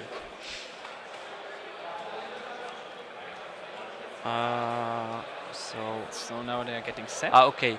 So they put a counter on them just to know that there can't be. Okay. Oh, he drew a miscellaneous. That's huge, because now he has a combo in hand.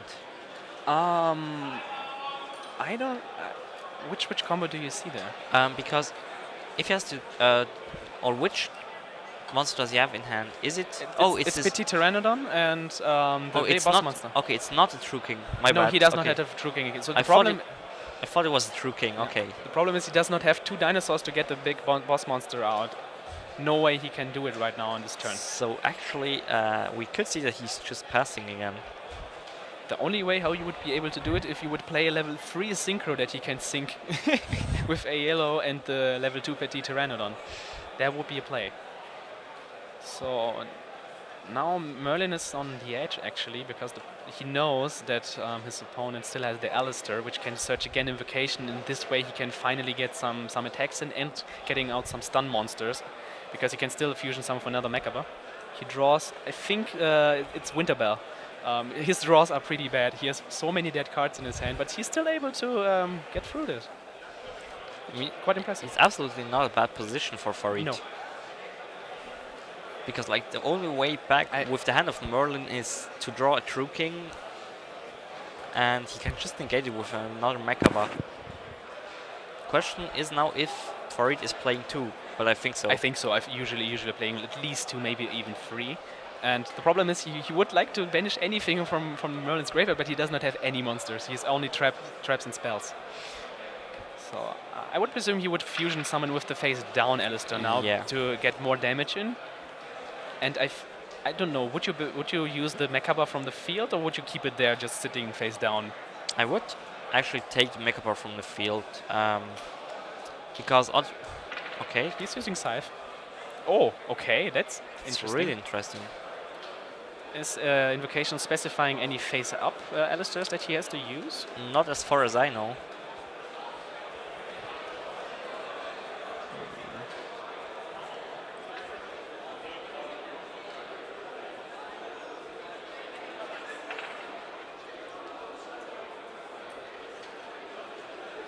No. It's interesting. Because this way he would have another Alistair on his field and in his hand still, and the other one would be able still to attack. He's still in the resolution. He still is able to change his mind if he wants to. until the monster is not on the field, he can still opt to do it differently. And now he's actually also contemplating about this decision because he has not fully resolved the fusion. I think Merlin is basically asking, because the invocation is kind of it's written kind of difficult, that you can pretty easily misunderstand it, what you can fuse actually. Should I read it? It's fusion summon one fusion monster from your active deck using monsters from your hand as fusion materials. Exactly. Summoning an invoked fusion monster this way, you can also banish monsters from your field or either player's graveyard as fusion materials. But I think it doesn't matter which fusion spell it is. Usually when you fusion summon, you're validating the actual fusion materials with the fusion summon itself. So you're revealing your opponent the actual fusion materials, so you would be able to use the face down Alistair. But he's not opting to do it, so... It's actually interesting that he leaves the 2 monsters on the field. Probably it could be because of time. The interesting thing is now all those clunky monsters in his hand are getting useful if Merlin is trying to top deck out with some good monster effects, because he can just negate any one of them. Except when he's drawing Oviraptor and having the Miscellaneousaurus getting dropped first. As we've learned during the match before, it's quite problematic.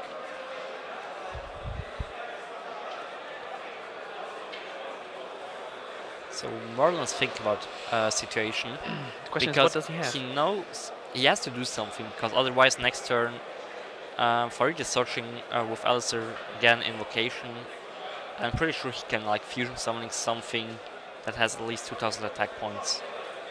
Yeah, he has the Winter Bell in his hand. He can go for Raideen and this will be more than enough damage on board, because he has only 4. Oh, he's actually said he does not have any plays. Yeah. He has plays. This is a combo, and he has no spell in his hand. Okay. Oh, that's actually pretty huge, because now he can trigger his Petit Pteranodon to get his monsters out. Wow. So cool, we see a comeback here. So what happened? Yeah, since Rubber. So he now can special summoning Oviraptor. The Dark Hole is pretty huge here.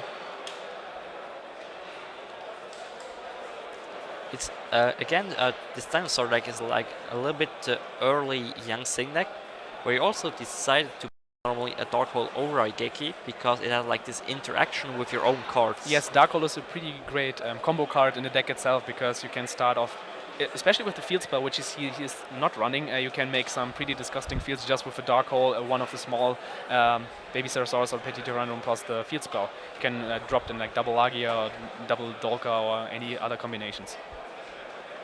So it's going to be interesting now. What is the face down that Farid has set there several turns ago?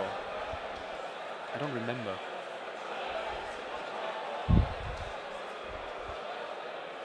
Now Merlin needs to keep in mind he can't attack with the Oviraptor because Petit Pteranodon is forbidding it. Oh, really? Yes, it special summons level 4 or higher dinosaurs, and because of that, he has the restriction that you can't attack with the monster the turn it's summoned during its effect, using its effect. Baby Ceratosaurus is differently because he's summoning level 4 or lowers, and he does not have this restriction, especially because it's an older card as well. So what is pretty interesting is that both cards aren't once per turn. Yes, especially with Baby Ceratosaurus, you can loop them itself because Baby Ceratosaurus does not specify himself. Interesting, he's searching again for another Oviraptor. Is that possible? It's possible. He can search himself. The problem is he still can use only his effect once per turn, both of them. So he's discarding Miscellaneousaurus. So I'm pretty sure he will respond with Artifact Lancia at this point. He has to think because Miscellaneousaurus is banishing as a cost, so he won't be able to react to it directly. He has to discard it preemptively. In this way, he's also able to shut down any special summons of the boss monster itself. But he does not know that he has it in his hand.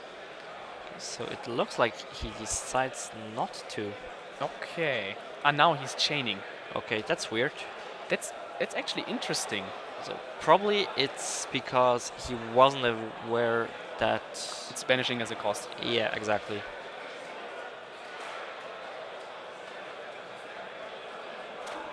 Ah, it's another Sanctum he has face down. And does he play 3 scythes? He does. Looks like that. Oh, it's the second. I think it's the third. And I think now it looks... Now it looks pretty bad for Merlin, because the problem is he's not able to go into the extra. He cannot special summon his boss monster, and he has to leave out... he has to keep the Aiello in attack position, actually, because he already summoned it, I think. Is he keeping it in def? Okay.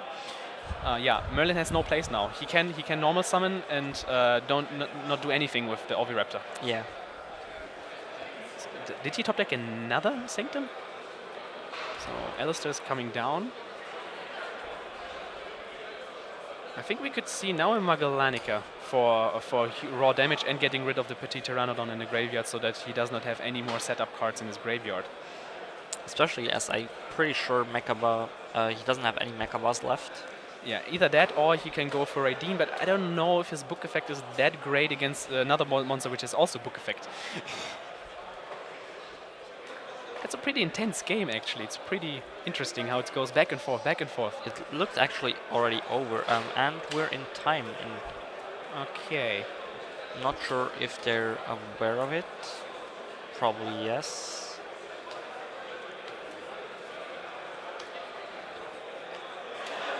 So now we see how Alistair's doing a nice grind game, recurring all the time fusion monsters, getting the spell back, fusion summon again, recovering them, doing it again. I think Farid is thinking about what he wants to summon.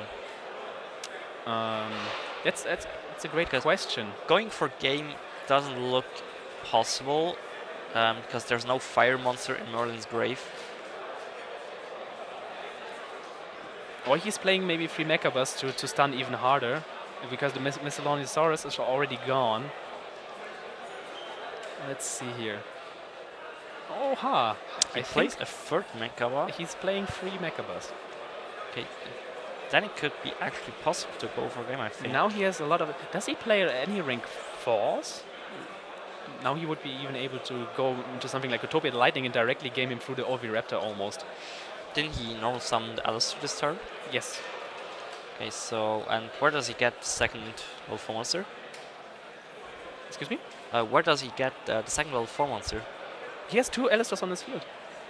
It's 2 Alistars right now. It should be actually a scythe. Ah, actually, yeah, you're true. Yeah. You're true. You're right. Yeah, I can't see it because the lighting is kind of hindering the view.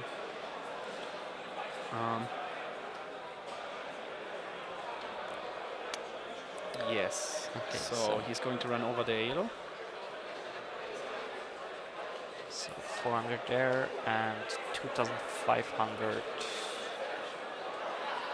So what is the trap card that he has drawn? Or what is the other card that he has?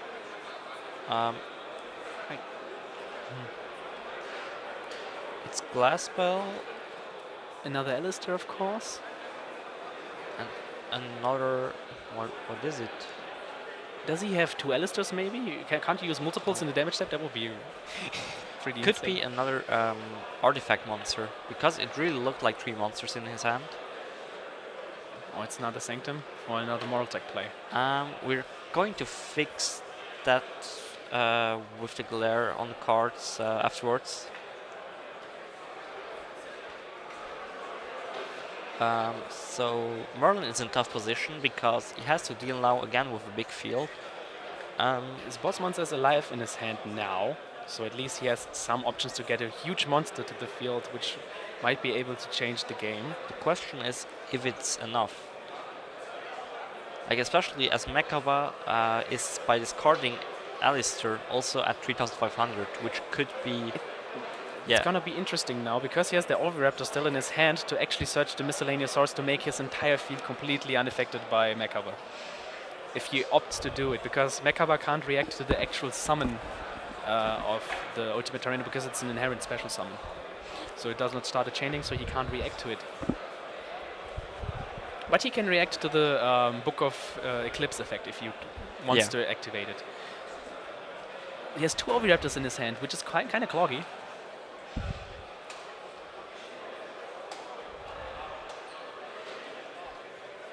So he's going into the battle phase, trying to run over the Alistair. Not the Mechaba. I think it's alright because Merlin is aware. Yeah, he will crash in the end with the other Alistair anyways. So he will be able to at least do a little bit of coming back with the Oviraptor getting some resources back, and maybe. Oh, he has a lot of dinos banished. I maybe see a Tyranno Infinite with like 7,000 or 8,000 attack incoming, maybe. Or maybe a Lagia Doka end. I see some plays there. Yeah, he's thinking about attacking Mechaba because of Elser's in-hand effect, which is like a mini Honest. Yeah, which he can use during the damage step where he can make them both 3,500. crash. Yeah. Because they both have the same attack now. So Merlin still has like the main phase 2 to go with Oviraptor to try to grind back into the game. I think does he have enough dinosaurs in his graveyard? I think he should have 4 now. When he's trying to get miscellaneous source, then he can go for. He has 2, as we saw when he flashed his. He vanished kind of a lot through this game.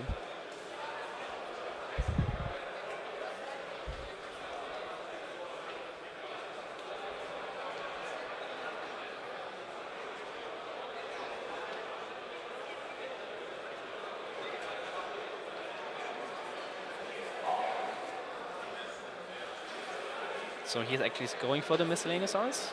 I presume he is going to discard it directly. And he has 3 dinosaurs, so I think he will go then for a baby Ceratosaurus, destroying it again with Oviraptor to special summon back another Oviraptor and end the field with a ring 4. I think this is exactly what he's going to do. And now it looks pretty good for Merlin, because I think Farid's face-down card is a bluff. If it's a strike, then it's a completely different story. Indeed. Let's see. But Maybe wouldn't he have like striked the ultimate Tyrant Conductor? No, I think he's going to summon Infinite, because this monster will have like 7,000 attack. I think he has like 7 cards banished. So if he is not able to come over this next turn, then it's over. And I think Farid used all his Alistairs now. It is possible. At least it should be two in graveyard, like 1 left in deck, but 1 isn't doing anything against Lagia. Okay.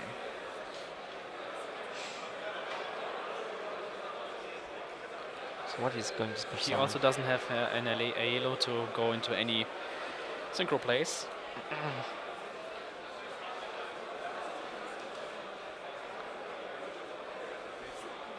So what could be like a card which gets Farid back into the game?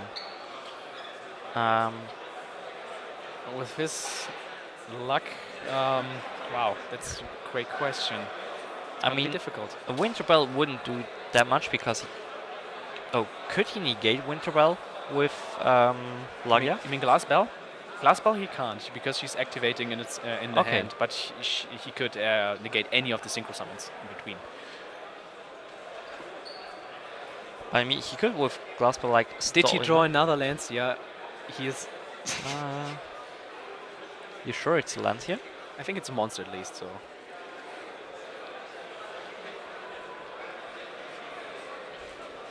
That would be a pity, drawing all those artifacts all the time, while actually also resolving some sanctums. So it would be like playing just pure artifacts. I think Merlin is able to actually get this game around.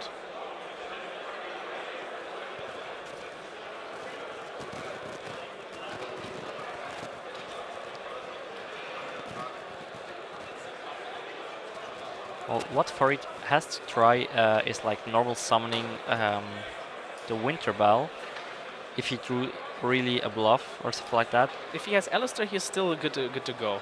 Okay, so it's Glass Bell. Okay.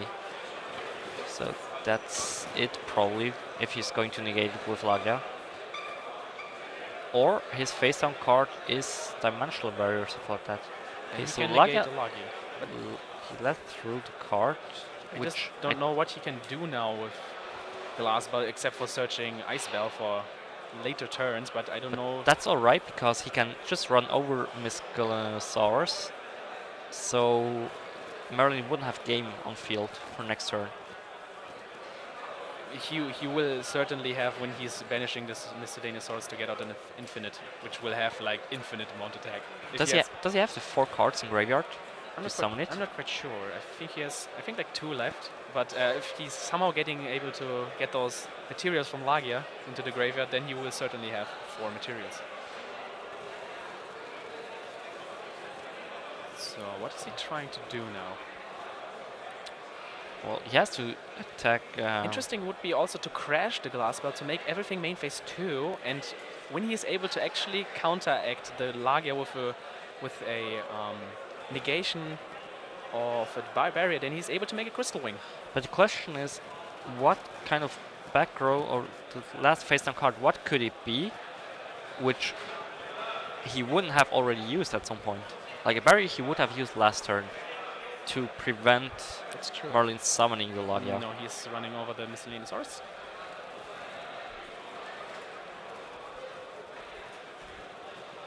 Or is he not?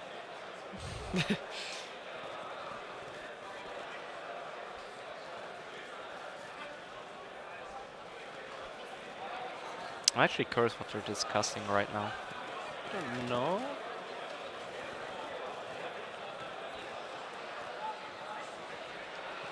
The problem is... he probably asked what Miscellaneosaurus is doing when it's just like sent from the field to graveyard, if it can do anything special. Nothing. But the problem is he has still an Oviraptor in his hand to get even more dinosaurs to get to his infinite when he wants to. So I think this game might be over now. So he also set it his last artifact. He drew the infinity. Oh wow, this would be a 1-hit. I think he has like minimum 7 banished. I think there were like 1 Fire Yellow banished, I think then 2 for Baby Ceratosaurus, and then again 4 for another Miscellaneosaurus. I'm not quite sure. So Lancia is also banished. How did the Lancia get banished? I think he fusion summoned with it. Yeah, okay, so Tyrant Infinite. And if the back row isn't a counter trap, which it's certainly not, we will see attack for game there. Or afterwards with Lagia. Yeah, that's and it. There it is. Wow. So he swung back the game. Swung back it didn't look that good for Merlin. Yeah, he actually had a lot of turns. He got a lot of turns from Farid. I think the only play that I wouldn't agree that he made was not fusion summoning with the face down Alistair, because this way he would have more pressure on the field and be able to do more damage. I think he would be able to game Merlin because he would have the extra 1000 attack, which he needed to actually game him with another Alistair discard. So I think that would be actually the better play to do for him. Yeah. So I think we're trying to get Merlin for a short interview. So stay tuned, guys.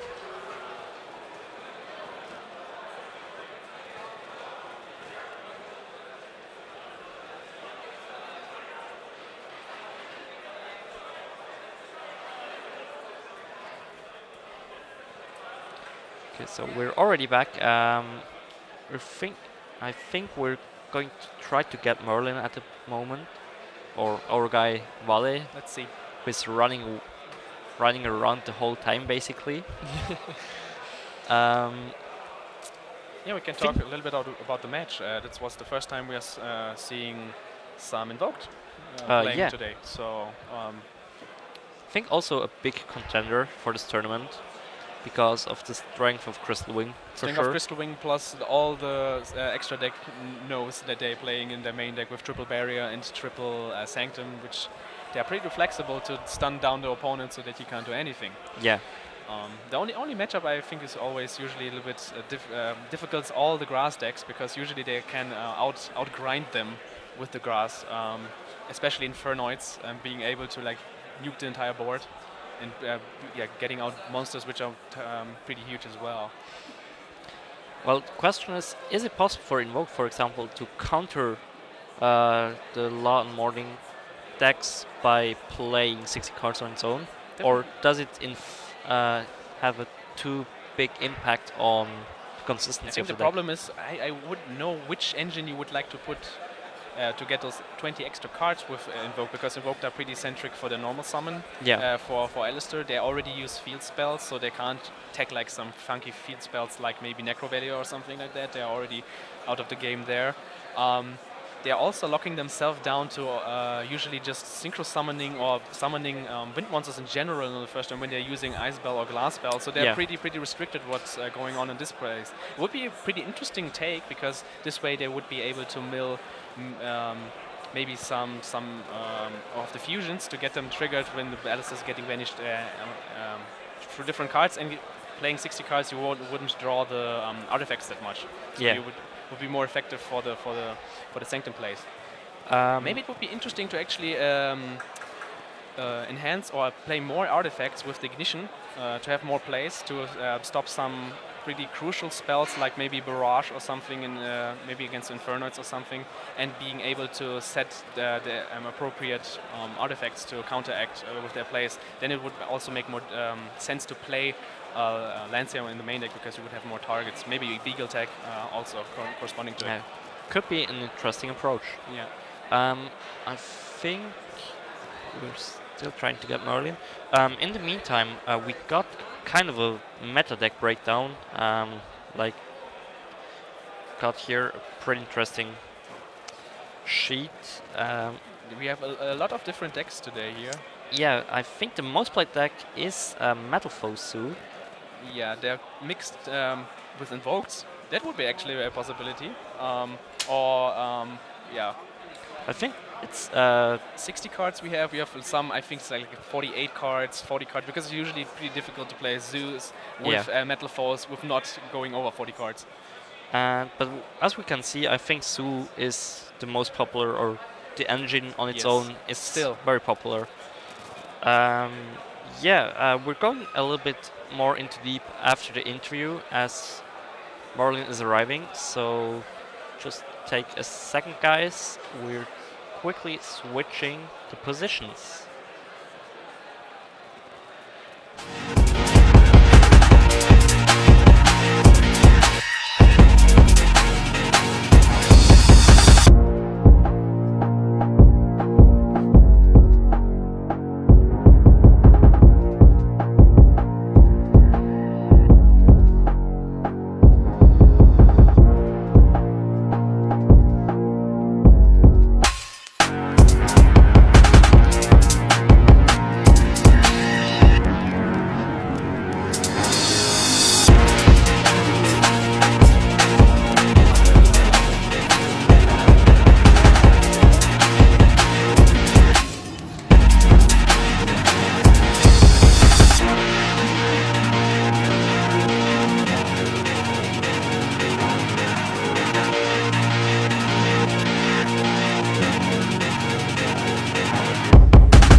So we are back now with Merlin Schmidt, Schumacher, who was able to defeat Invoked with 2-1.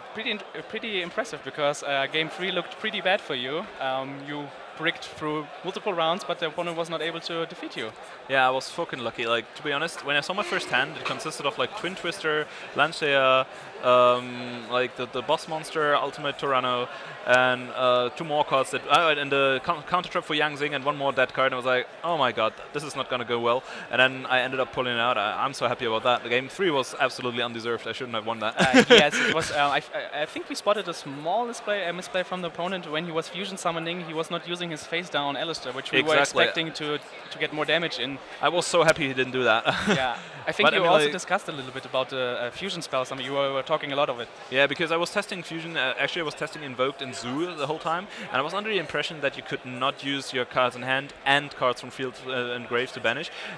So you would have to do either or. But apparently you can, so that makes that engine even better. And I'm really happy to have found out about that. Yeah, that was a pretty lucky play, because you were left like 1,600 life points. I think that would be sufficient to game you. In game 2, you had some bad luck. You had all the combo pieces except for 1 True King to get the engine going. like my hand was really good anyway. I had 2 fossil dig and everything, so I could get a lot of plays going. Game 1 I bricked like a brick wall, and then game 3 my hand was terrible as well. But game 2 was a playable hand, so I'm not complaining about that. So, do you think dinos are the correct choice for this tournament today? Yes, I actually do, because I didn't have a lot preparation, and I didn't manage to get my zoo deck complete. I was testing the whole time, so I ended up buying 3 starter decks and get the rest of the cards of people. Shoutouts to everybody who I borrowed cards of, by the way. And yeah, the deck is very powerful. Like recently, most of the starter decks that come out are like most of the theme decks that come out in starters are so ridiculous. So I think it's the correct choice, because a lot of people do not know how to play against it yet, and a lot of people do not expect it, so that might give me an edge. Okay, and do you have anything else you would like to share? Well, just shout out to my team United Gozos right here, and shout out to everybody watching, and yeah, stay tuned for more action, and I hope this will be a good event like it is up until now. Cool, then I wish you good luck with the following rounds. Maybe we'll see you again later. Thank you very much. Thank you. So yeah, we will see you back to round 4 in a few moments.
Okay, so hey guys, we're back with our round 4 feature match, which is Stefan Ernie against Strumpen Aaron. I think we will jump right into the game, Yes. as they started right now.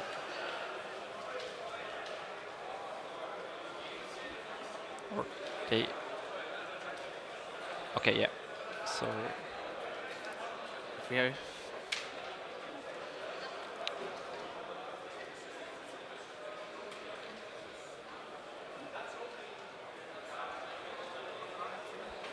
so they're waiting for the go and handshake. I think they shuffled already everything. Yeah. So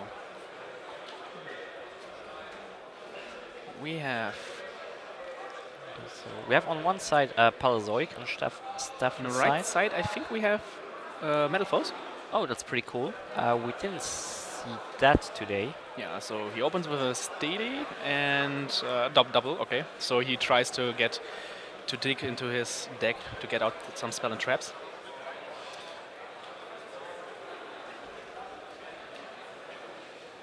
Metal Foe is a pretty interesting deck, consisting of only normal monsters in their main deck, but having interesting pendulum effects because they are mix between normal monsters and pendulum monsters. And the pendulum monster effect is destroy one card that you face-up card that you control, and yeah, just set one of your spell and trap Metal Foes cards to your field. And as we can see for Aaron, he's playing Young Sing Metal Foes. Oh, this deck is a pretty interesting one because they have some really explosive first turn plays with up to like I think 3 to 4 negates, depending on how great of a field they can put on. As we have already seen multiple times, the Young Sing counter trap in action, for example, can be able to drop also number 38 Titanic Galaxy, for example, as well. So let's see how it will go for him. I think one of the main problems for the Young Sing Metal Foe is if you're not starting the game. Going second into back row is from time to time kind of hard. Yeah, now the Dynamiscus is a pretty great card against this deck. Banishing the monsters without triggering them is pretty nice. Although he's getting kind of minus for that. He will leave. We'll be left with 4 cards in his next turn, so we will have to see how much he can do. It depends on what he has set right now. I think, however, it's alright because Raigeki isn't doing anything against Metal Foe or Young Zings. Yes. Both decks are pretty resistant to board wipes and can... Oh, that grass looks green. Okay. The question is, how many cards does the Metal Foe player play? Because usually... So what? I think we have to list here. I think we need to count because it's not written down here. It's like 6, 8, 10, 12, 11... 13, 16, 19, 22, 32... Oh my goodness, I think it's almost 40 cards. I don't know how the mill is amazing. Yeah. He milled 3 Ronin Toads and at least 2 frogs. So yeah, that's what makes the cards so good.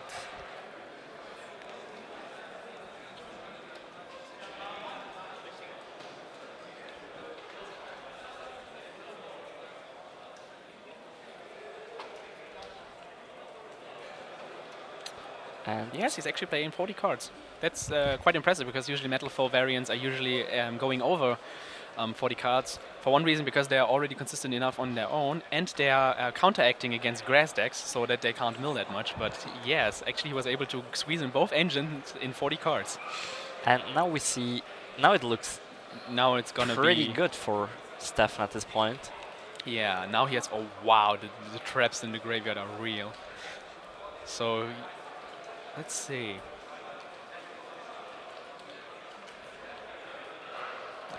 Does he have any targets left for Toad? Yeah. that would be interesting if he would have milled everyone. I'm actually curious if Aaron knows the Palazoic deck, or if he's just like double checking if he knows a part of the effects, but just to being sure. I think the problem for this game will be that the grass will be a pretty huge factor here because he has way too many resources to deal with, and it wasn't already a great thing for Aaron to start, not to start, because as we have His Swanee was killed directly. So, yeah. Well, let's see. Metal Force are usually a pretty good also grind deck, but I don't know if he can work through all this advantage he has in his graveyard locked and loaded. So he's going to trigger, totally awesome, and he's going to get out, I presume, Dupe Frog to protect it from getting destroyed by battle. Yeah, especially as he had already 3 Ronin Toads in in play or in game, so you don't need to send any others with Swap Frog. It's usually you're going for Swap Frog if you want to have more special summons, but here I don't think it's necessary because he has more than enough frogs already on board. And I'm asking myself how wants Aaron to get back into this game. It will be pretty difficult. He has, I think, a Wolf Flame, a Yang Xing Path, which is doing nothing, and a Gold Driver. Okay, that could be interesting. Are they both as the 1 scale or still in the 7 scale, at the 8 scale? They're 1 and 8. Okay, so he has at least a pendulum scale now. He's not reacting to the play. So he let it through the scale and special summoning back Paleozoic trap card on combination, which is alright in my opinion. I mean, Aaron, he has like 2 cards in hand. He can get more now with combination, getting the deck a little bit getting rolling. The question is, what back row does Stefan has to stop any other plays? Like, it has to be like 1 dimensional barrier or a strike, and then it's over the game. Yeah. If he has Wolf Flame on his hand, he can. Yeah, he still can't run over the totally awesome. That's the problem as well. Oh, Metal Force counter was set. Okay. So he's triggering it on the destruction of his counter. Can he tribute a Paleozoic trap card? I'm pretty sure that's not possible. He cannot because they can't be sent to the graveyard as a cost. You have to send them as a cost to the graveyard. You cannot pay the cost, so this is where you can't activate them. We will see if it's really tributing. Okay, no, he's training a trap card from the graveyard. Yes, okay, of course, because it's not a trap. Why not?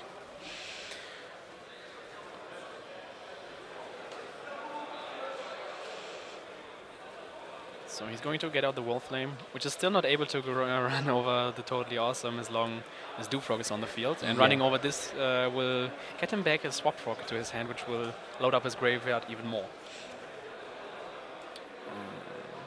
So he wants to set the fusion. Now he's still on the search for combination, if I'm not mistaken.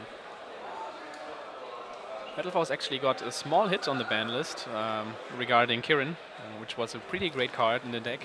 Well, I wouldn't consider it like a small hit. Like it's a major hit, of course, but I think they have so many engines they can incorporate in their deck, like Baobaboon and like like other things like Zeus. So they have not enough cards to substitute. But yes, of course, it's a pretty strong card.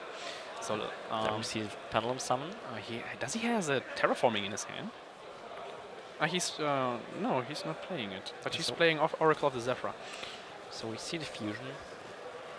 Probably going to negate it with Toad and taking it over. Yeah. You don't want to have the opponent having fusion in his graveyard. Exactly. To get more advantage directly from the graveyard.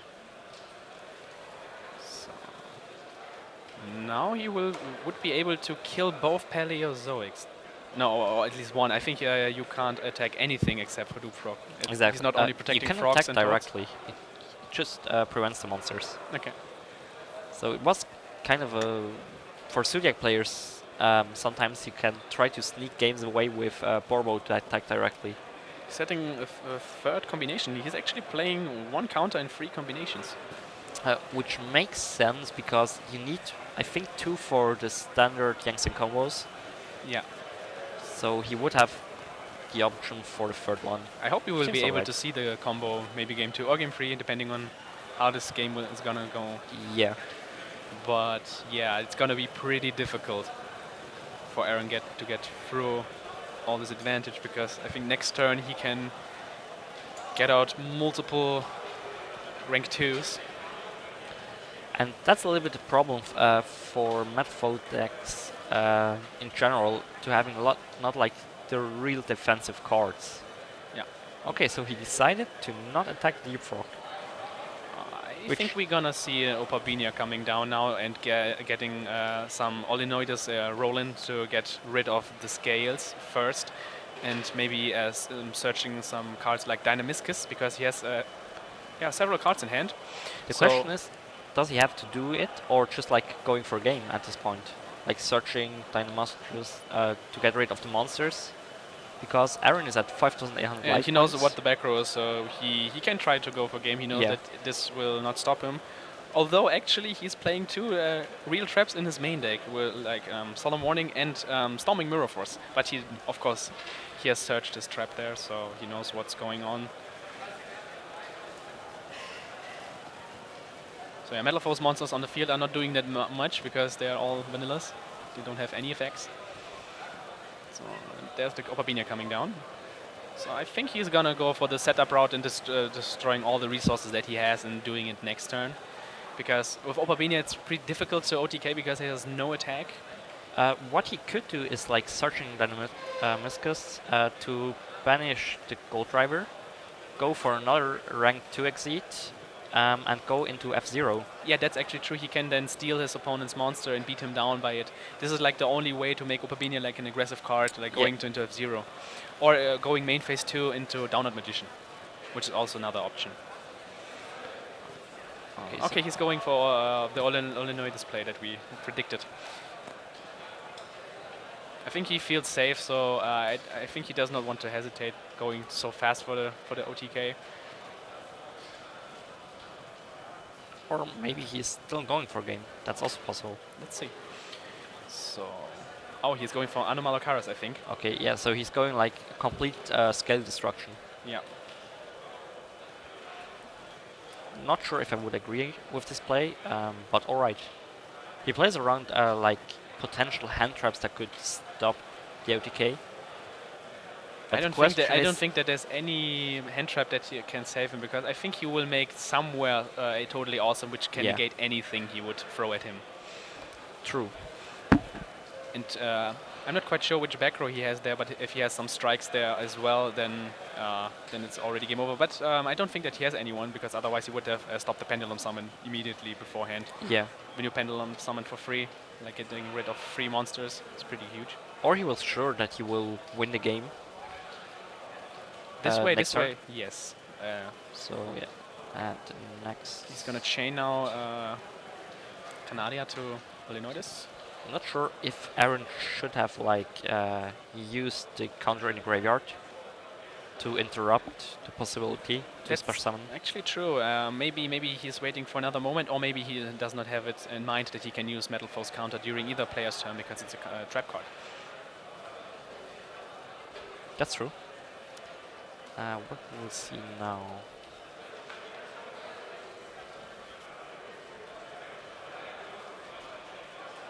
I see a totally awesome. There's a totally awesome to guarantee everything. So I think he won't further extend his plays. He will just get him down with the resources to almost 0. With totally awesome being still on the field the next turn, I don't think there's much hope left for Aaron to come back. Except he has maybe a Winged Dragon of Ra Sphere mode, but this would be still a pretty hard game to come back. In the main deck, yeah. Yeah, no, he doesn't play it. Okay, so how many cards does he have left in hand? 3? I think he has 3 cards. Yeah, one of them is dead. I think it's the Path that he had since turn 1, Path of the Yangzing. I think he has another Scale. I think it's Stealing, or the other one.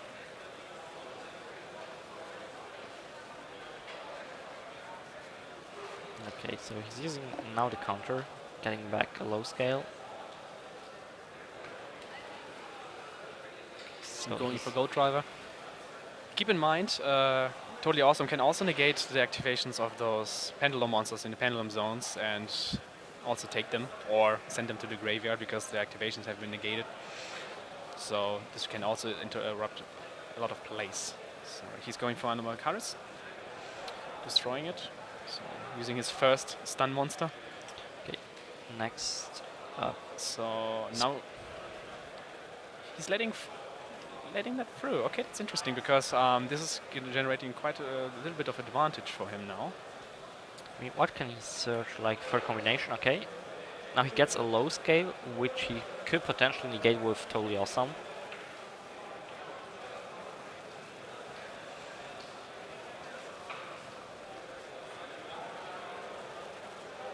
Silvered.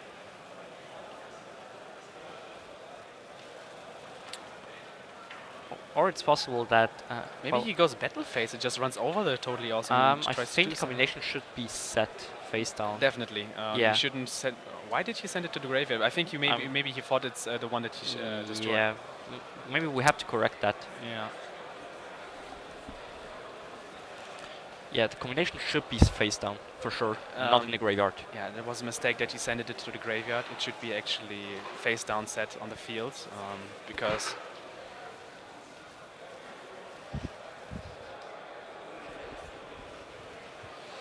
Okay, so he panel summoned like 4, I think. Yeah. 4 Metal Foes. So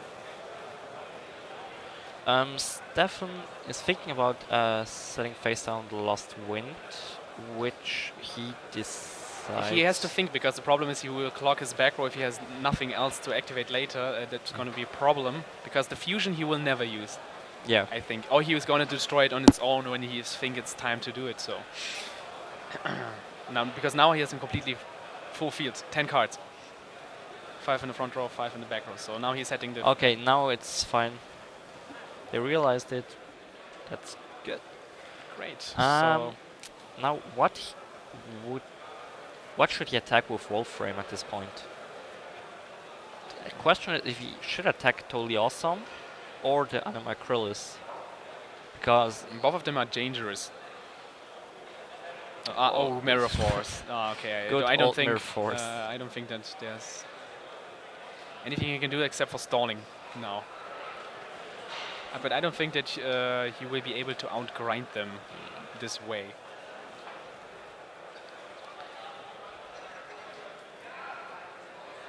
Okay, he's activating Morella from his hand because he still controls Opabinia, so he can activate traps directly from his hand.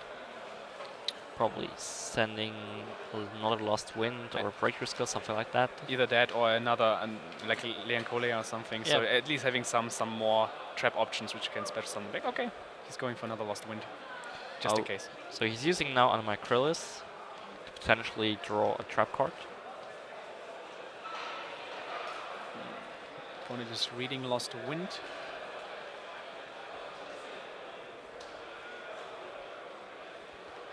I don't see that many options for Aaron here except for stalling, but I don't think that he is able to go through the ground game with less life points than Stefan. Okay, so he draws the Lost Wind. Especially, I think the card advantage is like, I don't know, 1, 2, 3, 4, 5, 6, 7. I think Aaron has 7 cards, if Stefan has like 12.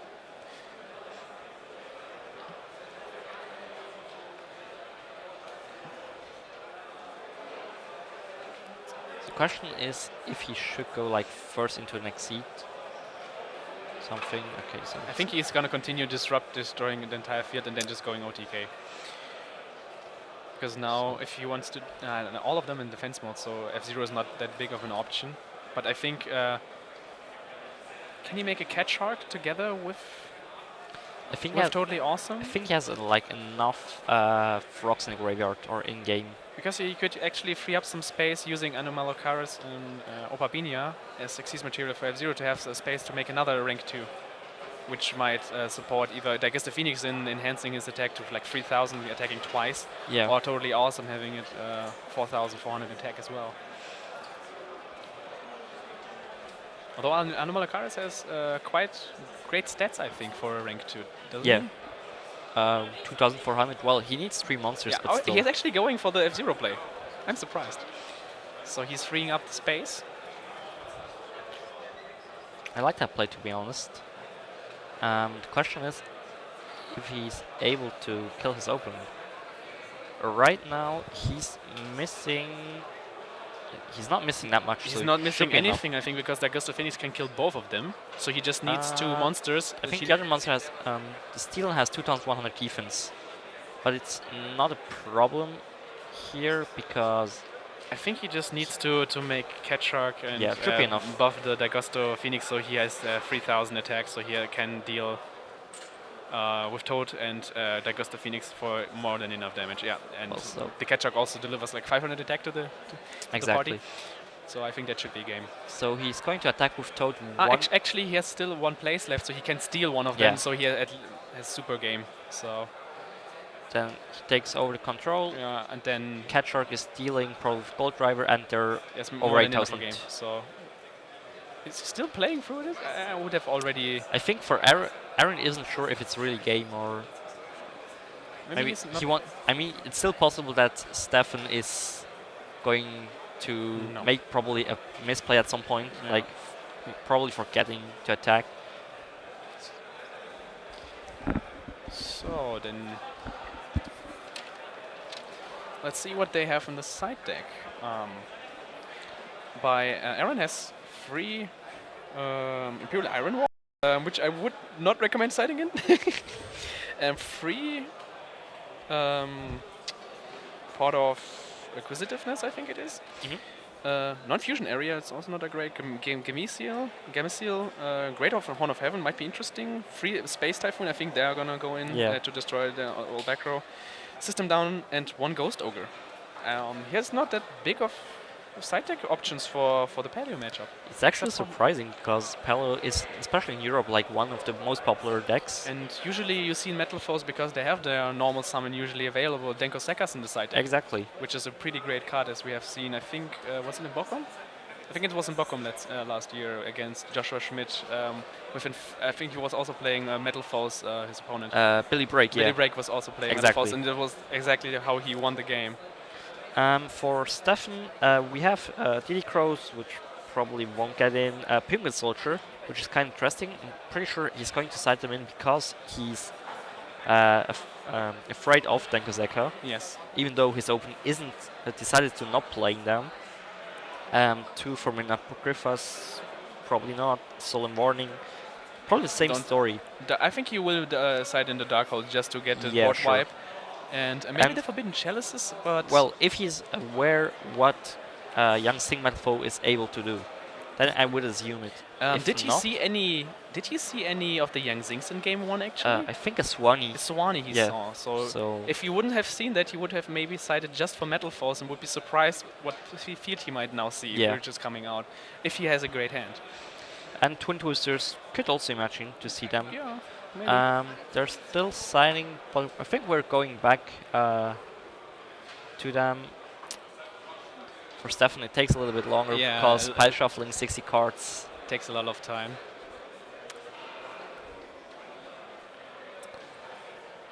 In general, I think I would actually really like the MST sided in because you can enhance your combos with that, just destroying your own Metal Force combination that you have directly set, so it enhances your plays. so what do you need for a combo? Like 3 Young Zig cards and 1 Metaphor card, right? I'm actually not that familiar with the deck. I played it once, and I didn't know like what to do with it. There's too many combos. I think like the most common is with 4 negations, where you need like 3 Young Zing monsters, Young Zing cards. I think you usually end then with like the 3 counter traps plus the Titanic, but this is like the most optimal play. Yeah, And then, then you use like I think 4 cards at minimum. I think you have to invest in this thing. could be possible. We will see it now what Aaron is going to do. And if Stefan is able to draw his lowly Max C, which could be handy. So we see a Twin Twister, 2 Ronin Toads, or 2 Twin Twisters, 2 Ronin Toads, and a trap card. Oh, he has double counter trap already in his hand. I think 1 Oh. Metal Foe. That hand looks Fusion also, and It the looks Great Horn of terrible. Heaven. It looks really terrible. He drew like all the cards he does not want in his starting hand. Oh man, I think he will just break himself out of the game. he hopes that like Stefan will go with his Twin Twisters, or maybe it's a Pot of Desires. Okay. I'm not sure. He has a Twin Twister minimum, I Yeah. think. I don't know if it's a Twin Twister. Yeah, he's just passing. Okay, interesting. So both are pretty passive. Well, for Stefan's deck, not that big of a surprise, but for Aaron's, yeah.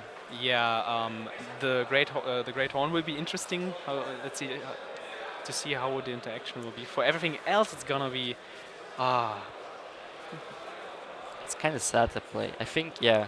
I think he's gonna chain the Twin Twisters now and destroy them because he knows he has no hand anymore. So he will be. Oh no, he actually is only. Oh, and he hits the fusion. He hits the fusion actually. Okay. I think. So now he will be able to gain some resources back.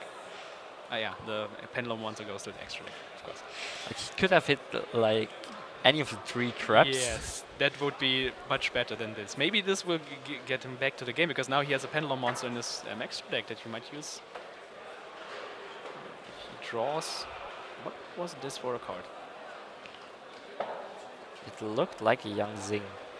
Yeah, But- Zephyr Nui. But the bad one, like the pendulum one. So it doesn't even float or something. Just like 1500, and now he has the counter traps to use with it. At least that he can use to his advantage. That's actually he can use both counter traps because he also has Zefraxi in his pendulum zone, so he can use both counter traps right now. Can he destroy a Young Zing card on Yeah, the field? it has to be a face-up Young Zing card, not a monster. Oh. So he can actually negate 2 times. Didn't knew that. So Didn't yeah, know that. yeah, he can't pass any frogs, of course. They have 2000 defense. But I mean, how's it called? Path. It's still not that great when you're open. It's like summoning a toad. It's okay, but yeah, on there's grass. there's the grass. There's the He has grass. to negate it. There's no reason. He has to negate it, definitely. To He can't get this thing through. He has to shuffle it back. Yeah. He's actually destroying his monster on the field.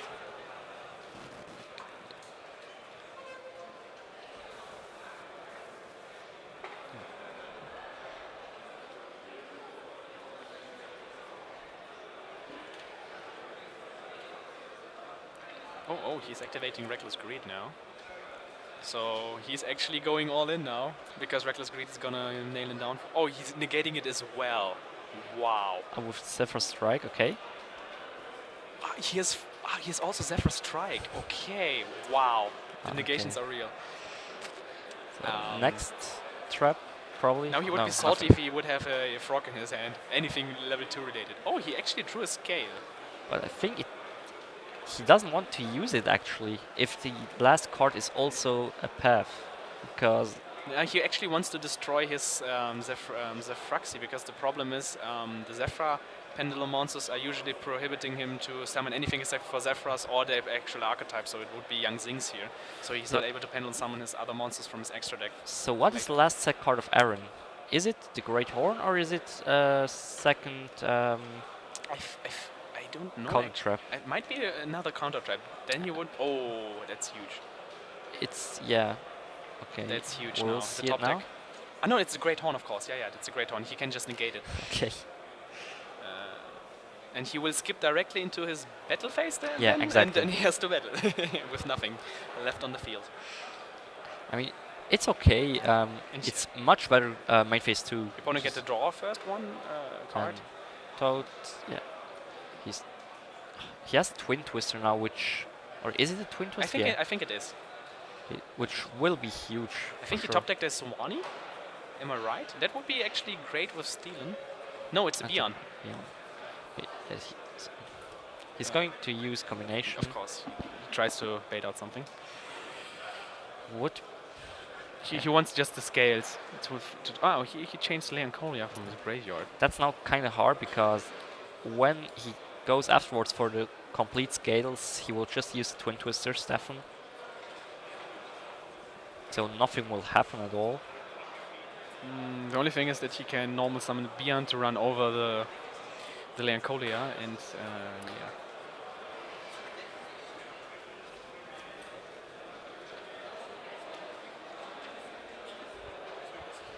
So he searched Steelen for scale 8. Now I think Stefan is thinking if he should use there the Twin Twister, which is correct in my opinion, Yes. because he knows He just there's, since Monkey Board, I think no one card scale left. Probably Clifford Scout Yeah. at this point. So he goes for the beyond normal summon that we have expected. And there's Bottomless Trap wow, Hole. coming in clutch. Also, old card that we didn't saw a long time. It's a pretty great card actually, getting Metal Foes, because usually they're going with the panel summons pretty hard in, and most of the monsters have more than 1,500 attack, and getting the scales banished is pretty great. So doesn't he have a Ronin Toad Engrave? Yes. He has one Toad with, I think, one frog that he can banish. Okay. So he just realized that he could have gone for Totally Awesome before to do like this 1,000 damage more. And it's Stand by Face. I'm not sure why Aaron didn't use his combination in Draw Phase, because I think Stefan didn't have any Paleozoic trap cards in the graveyard. Like, taking the risk that he's detaching the Paleozoic trap card to special summoning it back afterwards, not sure if it's worth. Or even like flipping combination at any point when there are no traps in the graveyard seems like a correct play to not trigger them again. Because now with his steal, he can't do that much. He doesn't have that much of resources, which is quite sad. I would have liked to see the full combo first turn. Agree. Great to at least see what it can do. Is now he's gonna flip his combination, playing out his last game, which he's, I think, obviously going to negate. Okay. No, he's not. He's not doing it. Wow, that's interesting, because he would have nothing. Let's see what's going to happen. I think he's gonna set a counter, I think. But well, maybe he's just negating like the second scale now, which would make sense in my opinion. No, because now he's getting actually more cards to defend himself. Yeah, but if he's just like negating the second scale, he has still like nothing left, and he could go probably next turn for game.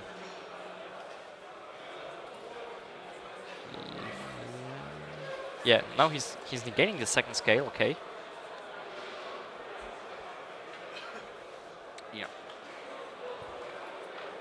Well, the scale shouldn't go to the extra deck, either to the side of Stefan or to the graveyard. That's true, because the activation has been actually negated, so they are going directly to the graveyard. But I don't think that this is gonna matter that much anymore, because the Marella is gonna do more setup. Yeah. And the Toad will get him another monster, which is going to be Swap Frog to get more monsters for his Ronin Totem to get. I think he can OTK him this turn. Yeah, 6,300 should be possible. Oh, and Desires as well. Not sure if needed, but yeah, why not? Having some extra cards is always great. Did he drew another Desires with the Desires and another it's trap? possible. Think so, yeah. Yes, and I think a Strike he also drew, so just some cards to defend himself. So what does he have to do? Like, he's sending. I think he realized now that he has to send the Goat Driver to the graveyard. Yeah. Or our man Marcel was it this time probably. Okay, so summon Ronin Toad back. Going for. So he's activating the Waboku, which is becoming combo piece now here. Okay. Getting out him one trap, so he can go for Opabenia and going for more traps if he wants to. Well, Opabenia maybe. Or maybe Animalocaris, it would be also a great option. Well, he knows what Aaron has, so probably like Gustav Phoenix, OTK. He has also second Ronin Totem, so here it doesn't matter. He can go for Phoenix and then for Cat Shark to seal the deal. Go for over 8,000 again. And Waboku is only preventing the battle damage for the activating players, so you won't get saved there, Aaron. I'm sorry. And that's it. Wow. So 2-0. Stefan takes it. Quite a quick, 34 minutes. Yeah. But still, I think for the matchup, Metaphor against Paleozoic, kind of quick. Yeah. Too bad that Aaron had such a huge brick game too that he couldn't do anything except for maybe stalling out a little bit with his counter traps. Yeah. Not doing anything else. Too bad. Would have liked to see some combos from him. Well, I think we're trying to get Stefan for a short trio. Sure. Yeah, so stay tuned, guys.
Okay, so we're back with Stefan Ernie. We're going to do the interview in German and I'm going to translate it afterwards into English.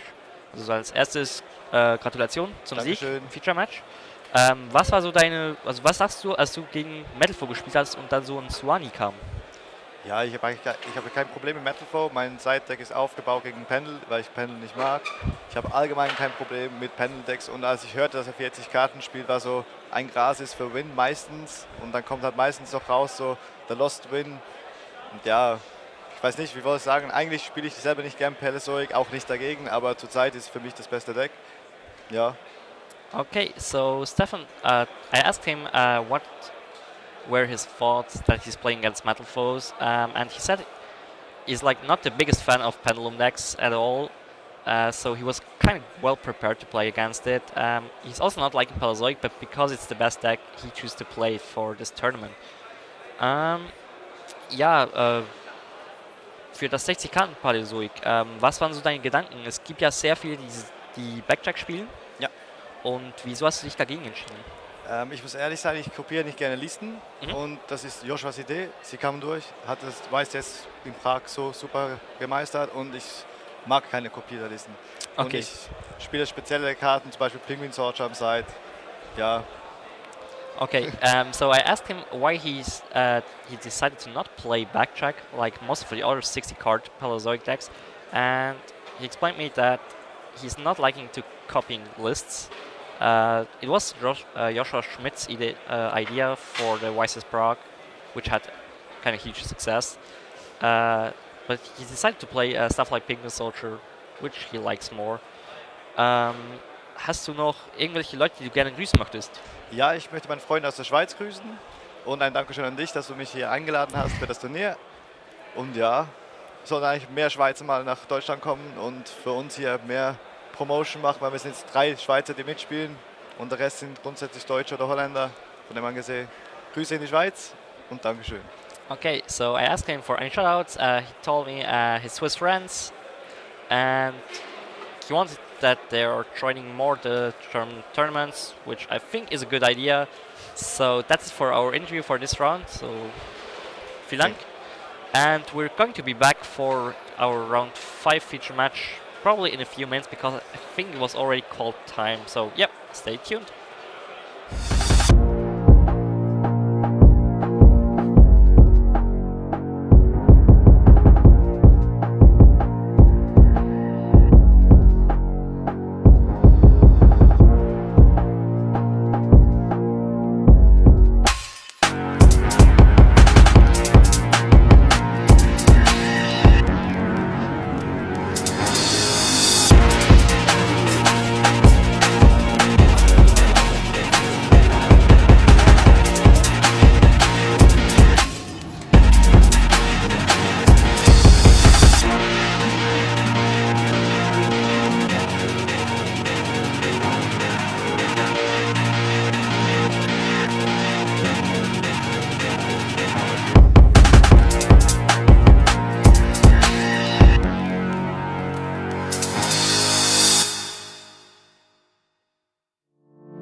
performance from TSM. They fell behind in game 1.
Okay, and we're back with our round 5 feature match. Welcome. Where we have Jens Eckert against. Antoine Nguyen.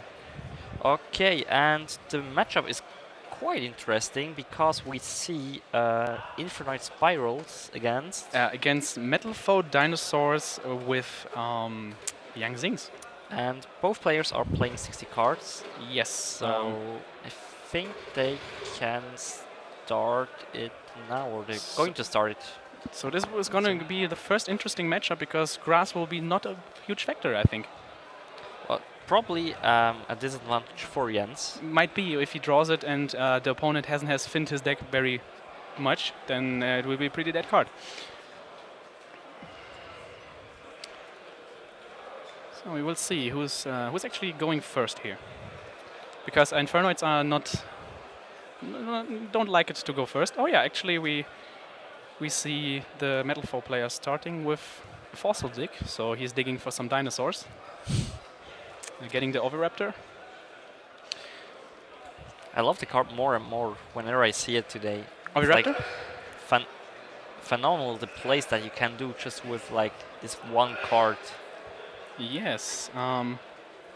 He's actually playing a quite small engine, I think. Actually, no, he's almost playing everything. He's also actually playing the Speedroid engine as well. And also the Red-Eyed Dice as well. Wow. He's playing 3 Oviraptors, 3 Miscellaneousaurus, 1 Tyranno, 2 Aelo though. So he's going for the Denglong play now. The thing I like on Oviraptor is I didn't knew that before that you can go like with 1 Oviraptor into a Denglong with searching. Yes. Counter trap, which is kind of huge, especially now as he just need like 1 other Young Sync card in hand and a Metal Foe, and he could go for a big combo. The counter trap of the Yang Xing can't stop inherent special summons, I think, isn't it? So I think Jens might have some advantage right here, because he might be able to just run over his Denglong. Well, with 2,800 defense, it's quite huge. Yes, I agree. So let's see how Jens is gonna start. He's the only player playing Grass, because Grass is usually not used in Metal Foe decks, because you can't make that much advantage except with the traps having in the graveyard. So we see a spell card in his hand. I don't think it's the grass looks green. I think it's what is this? So we see a Fairy Tale Snow. That's a Raigeki, I think. I also think so. He might want to now burn. Ah no, it's into the void actually. He's going all in directly in the first turn. Oh, Charge of the Light Brigade. That's a great card to draw. You know, he's going to pay the cost. I wonder if he's going to negate it. Oh, he mills the first Grass Looks Greener and the Side Summers. It's alright. It's not like this a huge. Yeah, well, I mean, the mill is fine. It's one Infernoid. It's always. And I think he's glad that he milled the grass, because he knows that the card is entirely dead against his opponent. I think he realized it because his deck, after he cut it, that this thing is huge. So wow, he has Snow in his hand. Does he have Decatron? Let's see. He has Petrella going after the back row. Trying to snipe away He 9 branches. He would like to either snipe it or actually force it. Yeah. So at least he's getting rid of it. So let's see. Let's see. I think he will chain, because it's much better to shuffle back the Infernoid so that he doesn't have the resources in his graveyard. And now, I think he can summon Chivand, right? Afterwards. I think Chaiwen's special summon effect from the graveyard does not miss its timing. And I think it can't even miss its timing, because 9 Pillars is perfectly made for that. That they can't miss the timing, because it's everything. And if you do, so it happens all simultaneously. So in this case, he could go into Herald of the Archlight, which can't be destroyed by battle, and Raiden would do like absolutely nothing. No, he goes for Suwani instead. Could it be that he has like another 9 pillars face down? Might be. We didn't see the card. So he has, I think, another Petrula? No, he has Raiden actually. This is a great normal summon. So we see a Twin Twister Mills and a Decatron. At least getting 1 Infernoid there. So he's able to maybe advance his game state. Okay. Is this Harmadic? Yeah. So he's trying to force again some. I think he's gonna go after the Bixie. Is it? No, it's not Bixie. Chaiwen, because he's gonna get banished, and he cannot trigger his floating effect. He can only trigger one of both effects per turn. Seems only one of them. Harmadic is he level 3 or is he level 4? He's level 3. He's level 3, so he can go for a level 7 synchro, which would be Michael. Would be interesting. I think he can't summon Mike because he needs a light non-human monster. So he synchro summons for Denglong during his turn. Thanks to Swanee. Getting So the path.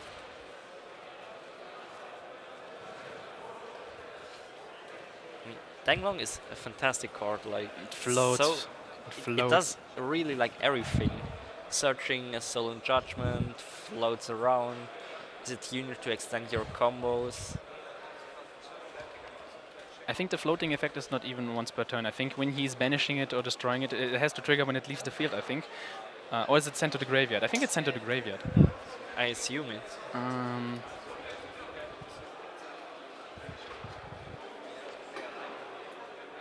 No, when it leaves the field. So even banishing it would not prevent it. Okay, so he mills 2 spell cards, and now he has to discard his whole hand for Into the Void.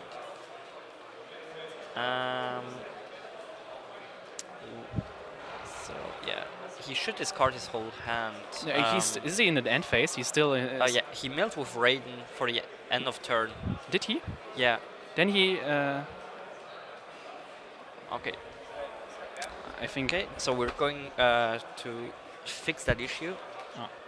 The mills are not that great on Jens' side. He has milled a lot of spells. Like the only good thing he could say about it is that he has to discard the snow to have like a way to interact with. One interruption monster he has, nothing else.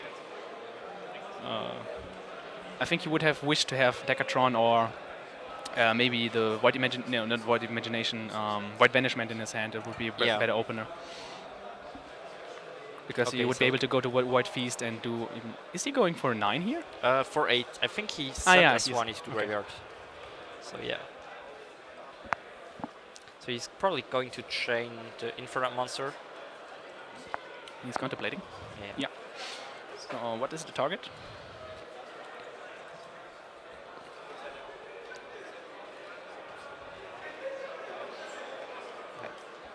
I think I would go for the Aelo to don't have any dinosaur targets, because I'm not quite sure what he can do except for recycling the Denglong when he banishes it. That he can't recycle it.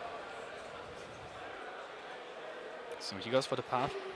He still has 3 Yangzings at least. I think it's for like 4. I like that we just at the moment we just saw like Yangzing and dinosaur combos still missing the Metalfoe part. Yes, so it's gonna be interesting if he is actually able to win this game without even showing him any Metalfoes. The siding is gonna be completely interesting for Jens, because he wouldn't even expect those Metalfoes. I think he's already confused that he's seeing dinos with Yangzings in a 60-card variant, and dinos and Yangzings are usually not that common to be only in combination with those 2 archetypes. Yeah. Usually you see either Metalfoes or you see the True Dracos to have at least some synergy. So, because I would say that usually dinos and the Yangzings are really heavily reliant on the normal summon, so they don't harmonize that well on their own. Okay, so there's the Red Eyes Dice. That's a normal summon, isn't it? It looks like that. Didn't he already normal summon Swanee? This I'm turn? not sure. Or how was the Swanee summoned?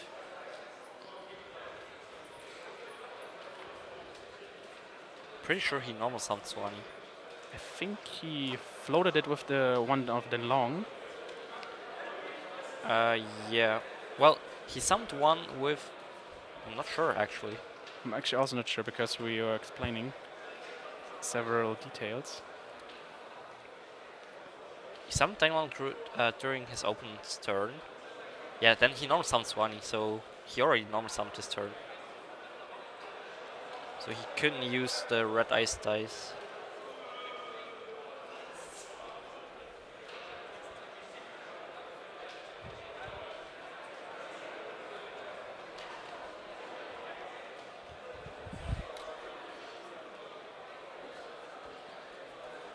So he continues with his Yangzing combos. So he's going to attack with Baxia into Snow. I don't see that many plays that Jens can do now. to get out of the situation because grass is still not a factor here. So it would be a great top deck against any other smaller deck variant, but not against this deck. I mean, grass could be like alright. Depends on how many cards they have in their deck now. Because the problem is, I mean, Nguyen was recycling also some cards with Path, so he's actually filling up again his deck as well. Well, just basically by 1 card. Because he shuffled by 3 cards, draw 2, so yeah. Goes for another Ding Long. Third one. So he can search 9 pillar, and that should be game afterwards. It should be already game, because I think Jens has like 4 cards in his grave. Yeah. So snow is not a huge factor. Yeah, but now he knows that his opponent is also playing Metal Foes because he has that 1 scale lying around. So at least he knows everything. At least. Yeah. So pen summons. Pen summons for Bian. And now he's searching. He can go for another level 8 synchro together with Ding Long if he wants, and that monster is not destructible by battle. I don't know. What are the other options in his extra deck? What he could do? In his extra deck, he is playing. He could make another Baxia, which wouldn't do that much. He can't do an Ignister because for that he needs a. I think he needs for that a Pendulum monster somewhere. Exactly, yeah. Herald, Elder T. He can make a number 38 with 2 level 8 synchros. That's always an option. Maybe he's going. Oh, he's going for Yaw. He manipulated the level. I think he put it to 4. Or how did he do that? Sending Swan. Sending Swan, yeah. Okay, Yazi is also great. It's kind of mini Leo. It's not targetable by card effects. And he floats, actually, I think. He's... when it's destroyed by... Yeah, I think it's like a mini Scrap Dragon for this deck as well.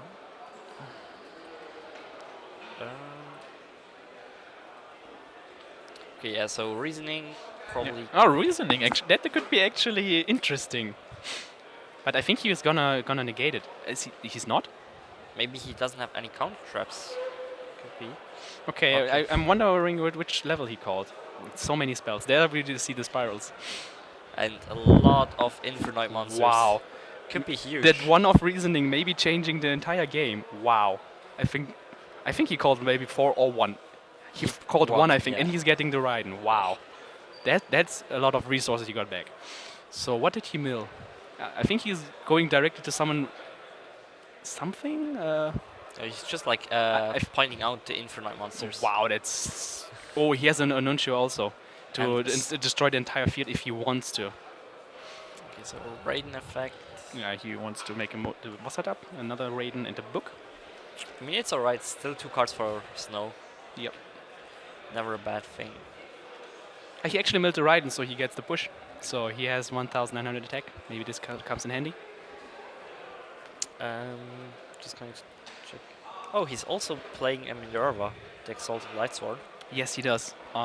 Because Minerva really plays great in this deck, because first you can make, instead of level 8 synchros, you can go into force and discard mills, exactly the same as Dante does, making some more space on the field for you and getting more cards into the graveyard to get even more special summons from Infernoids. And the card itself is still pretty strong because actually playing a small Lightsworn engine always in the deck, so sometimes you're getting actually her secondary effect when she leaves the field, so yeah, it's harmonizing pretty great.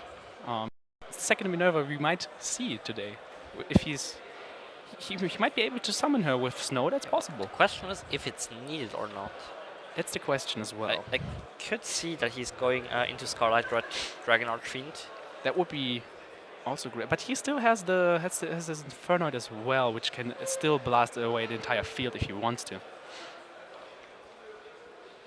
So he's banishing all the spells and traps that he does not need. It's possible that he tries to sneak somehow for game. This comeback would be pretty impressive, just through 1 card, which was so good several formats before when it was at 3 in different decks, also like Cosmo. And being limited now still doesn't make it a bad card. So he's going for level 8 synchro. And there's Scarlet Red Dragon Archfiend. Ghost rare, so it's kind of difficult to identify, but I don't think that it's Stardust Dragon. especially because it's a dark monster.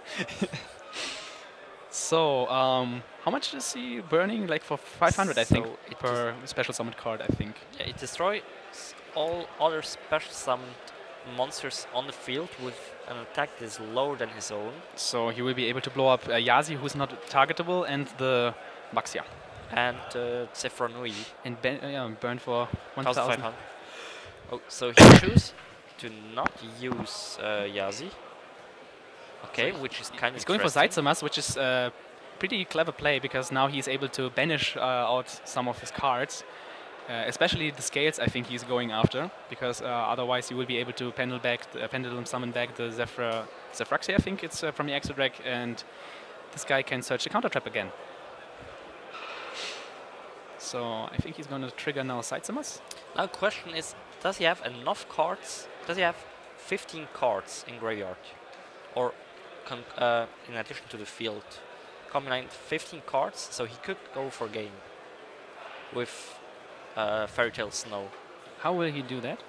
He could summon it, attacking, and then use Saitama's effect to tributing it again, and then special summon it back again. So the big ones can trigger the effects on both turns, and the small ones can only trigger the effects on the opponent's turn. But I don't think he has 15 cards to do the whole play.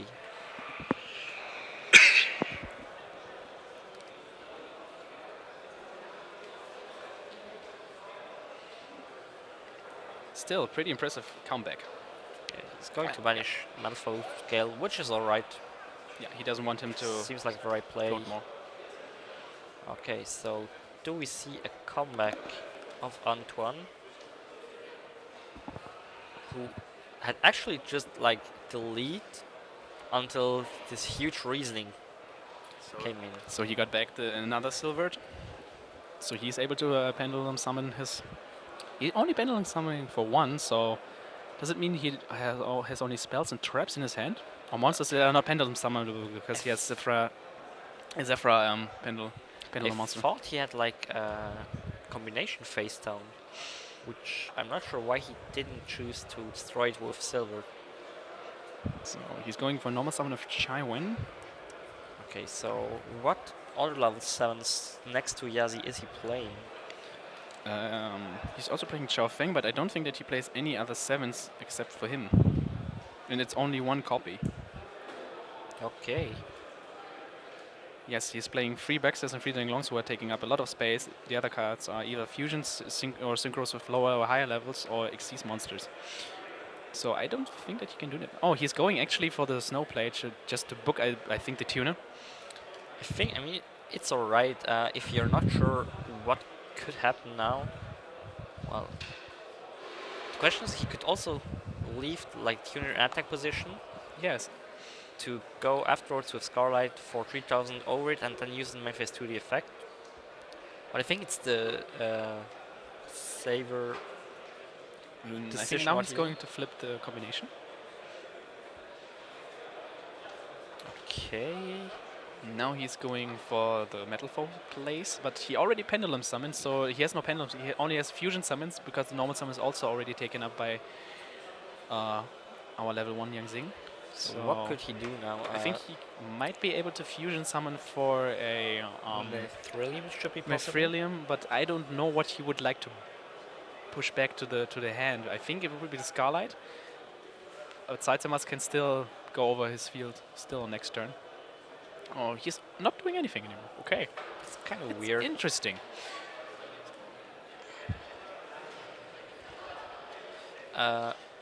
I think he's gonna run over the tuner now. Also not sure if what he could do is like attacking with Saitsamas. Just the Zephyra monster. The Zefranui, and then attacking with Scarlight over the Zefranui, so he Antoine couldn't trigger his I think what he wants to do, I think Scarlight's effect to destroy the monsters on the field will let them miss the timing. So anything he special summons, he can destroy without them triggering afterwards. So he can destroy the entire field. Okay. With Red Dragon Archfiend.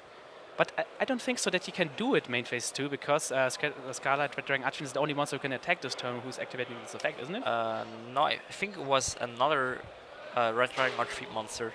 which had like a similar effect. Okay, so he has no drawbacks regarding this. I think the problem at this point is that Antoine has the 9 pillars face down, which Jens should know. Yeah, the problem is he can actually do this play if he wants to, because he can destroy both of them, and they would, because it's a comma then, so it's not simultaneously. So if he wants to do it, he can actually destroy both of them. It would be almost game. A lot of burn damage he might be able to do. He has to special summon it in attack mode now. With the effect of Jiao. Okay. So he will have in what did he banish? Oh, he is still in the battle phase.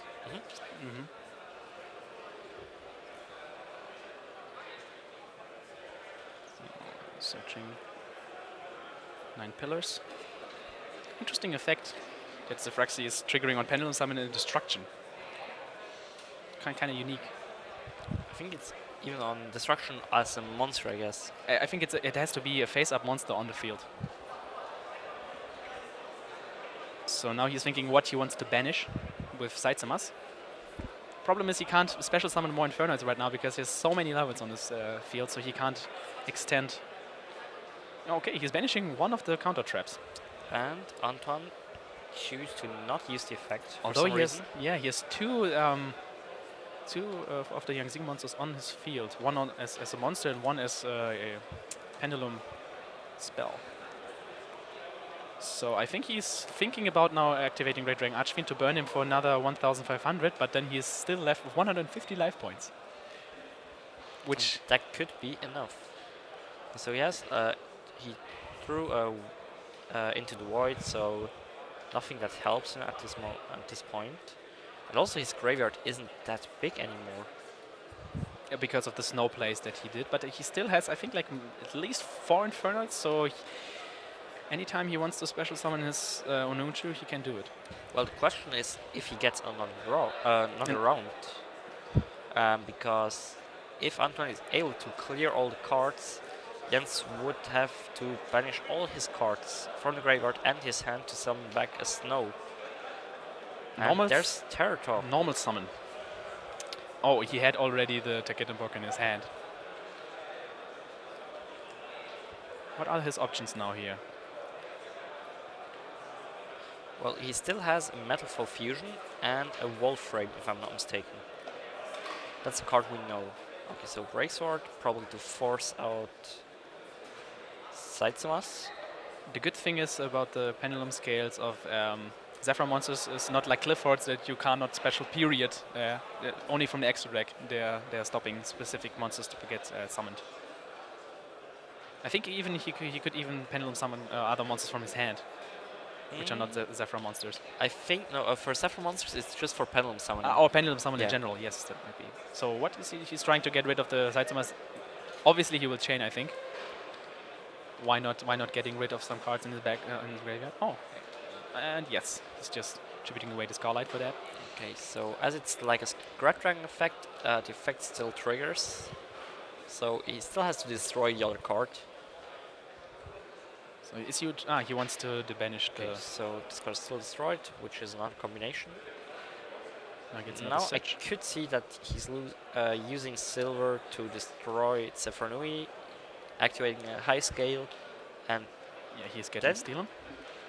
Could go quite quickly down for Jens.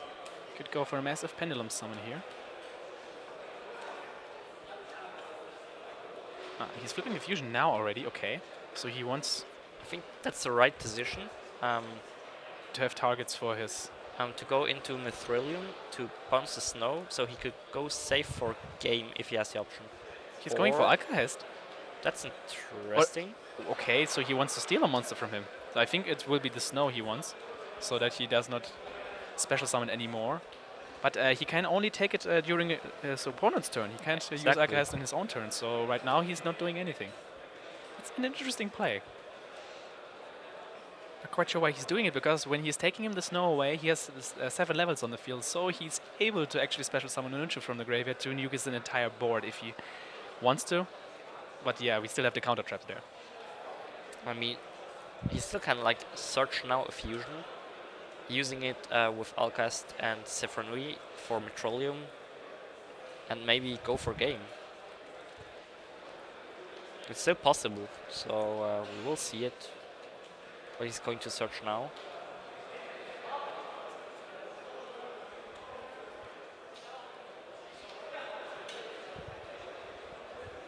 There's the fusion. There's the fusion.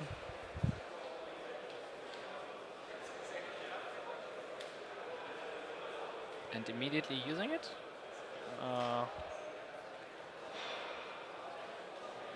So not okay. That's his Spanish pile. I think so. Yes. So he's setting it first. So.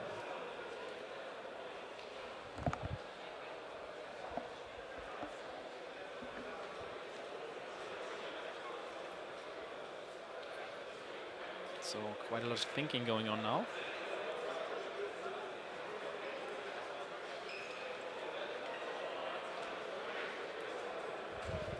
Quite interesting that we are still in game 1, because the beginning of Nguyen was so strong and Jens invested everything but one top deck, let him back into the game.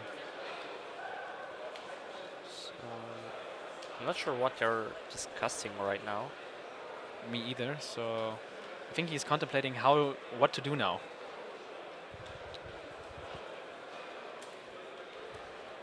Question is if he sees the potential game that he could go into when using the fusion now to sounding Metrolium with his 2 onboard monsters.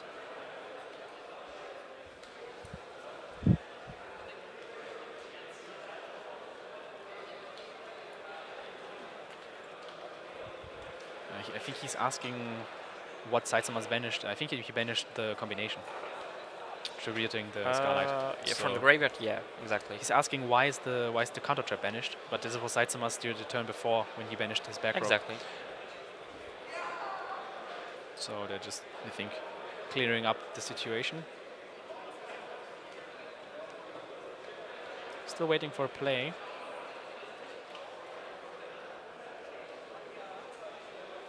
From Arndt's side, he's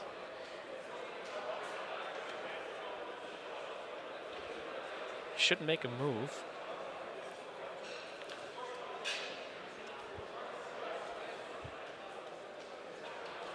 Well, I know it's kind of intense to playing a feature match. Like, you want to play everything absolutely perfectly, so you're just thinking like 2 or 3 times over a basically simple move, just to not making the mistake, because afterwards it's in the internet, and like if you're going to watch it, you will be always confronted with it. So if you made a misplay, but yeah, he has to make a move. Otherwise, I think Jens will be also thinking like, what's going on? So what happened here? Did he just give up? I'm not sure. I'm not sure what's going on.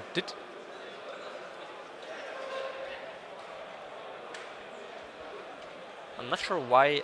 I'm not sure why. Did he just give up? What happened now? Did Jens give up, or N? Who did win this round? Not sure. Because maybe N didn't see that play, and he thought it's game over now because he I'm pretty sure it's about something like they couldn't agree on a card why it's not in the deck or something like that. Like probably an irreparable game state. Okay, but then who did win this match? Because now we don't actually know it. I think Jens won the first game. We just sent Marcel down there to just double check what happens exactly. So all we see. So yeah, let's talk about the side decks. Yes. True. Let's see what we have here for Ang. He's playing 2 Ghost Ogres, 2 Twin Twisters, 1 Book of Eclipse actually. Wow. Wait. Okay, he's playing Soravis. That's interesting. From Invasion Vengeance, the ritual monster, to actually save other ritual monsters from being targeted. 2 Forbidden Chalice, 1 Maxi. I think the Maxi, I don't know how great it's against Infernoids. 2 Dark Hole, 1 DD Crow, 1 Dogoran, 1 Retaliating Sea, and 1 Yangzing Path. I think today it's the day of the Path in the side deck.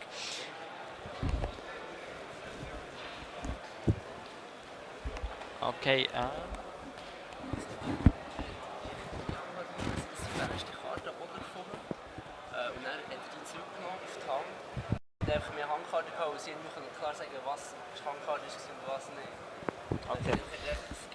So it was indeed an irreparable game state because think all his Spanish cards went to the floor. He took them up, and it wasn't possible to identify the which card was the hand cards. card in hand. Yeah. So yeah, that was like a technical loss for him here. Sad because he was in a really good spot. He was 2 times in a really good spot. His opening was amazing. The comeback was amazing as well, and then he lost here because of some small mistake he made. So let's talk about the side deck of Jens. What does he have? Well, we have the Denko which could probably get in if he knows how the Yang Zing combos goes, like this to shut down all the that would be pretty huge blowout against the counter traps. Then we have the Cosmic Cyclone. Could see it. Scolding probably not going second. The Maxi, pretty sure. Dark Hole Raigeki also going second. Solemn Warning, Strike, and Barrier also rather going first. I think the more important part for Jens is now to side out all the cards which are not really great right now at all in his deck, and he's not thinking that much about actually having a great side against him. He would like to see, like, okay, let's get rid of the grass. I need something else which is better. Yeah. Which is doing a better job not being dead. He's also thinking, okay, scales, maybe Cosmic Cyclone is great to banish them, so he can't reuse them. So I think he's thinking this way, not like, okay, what's the optimal play to stop this deck?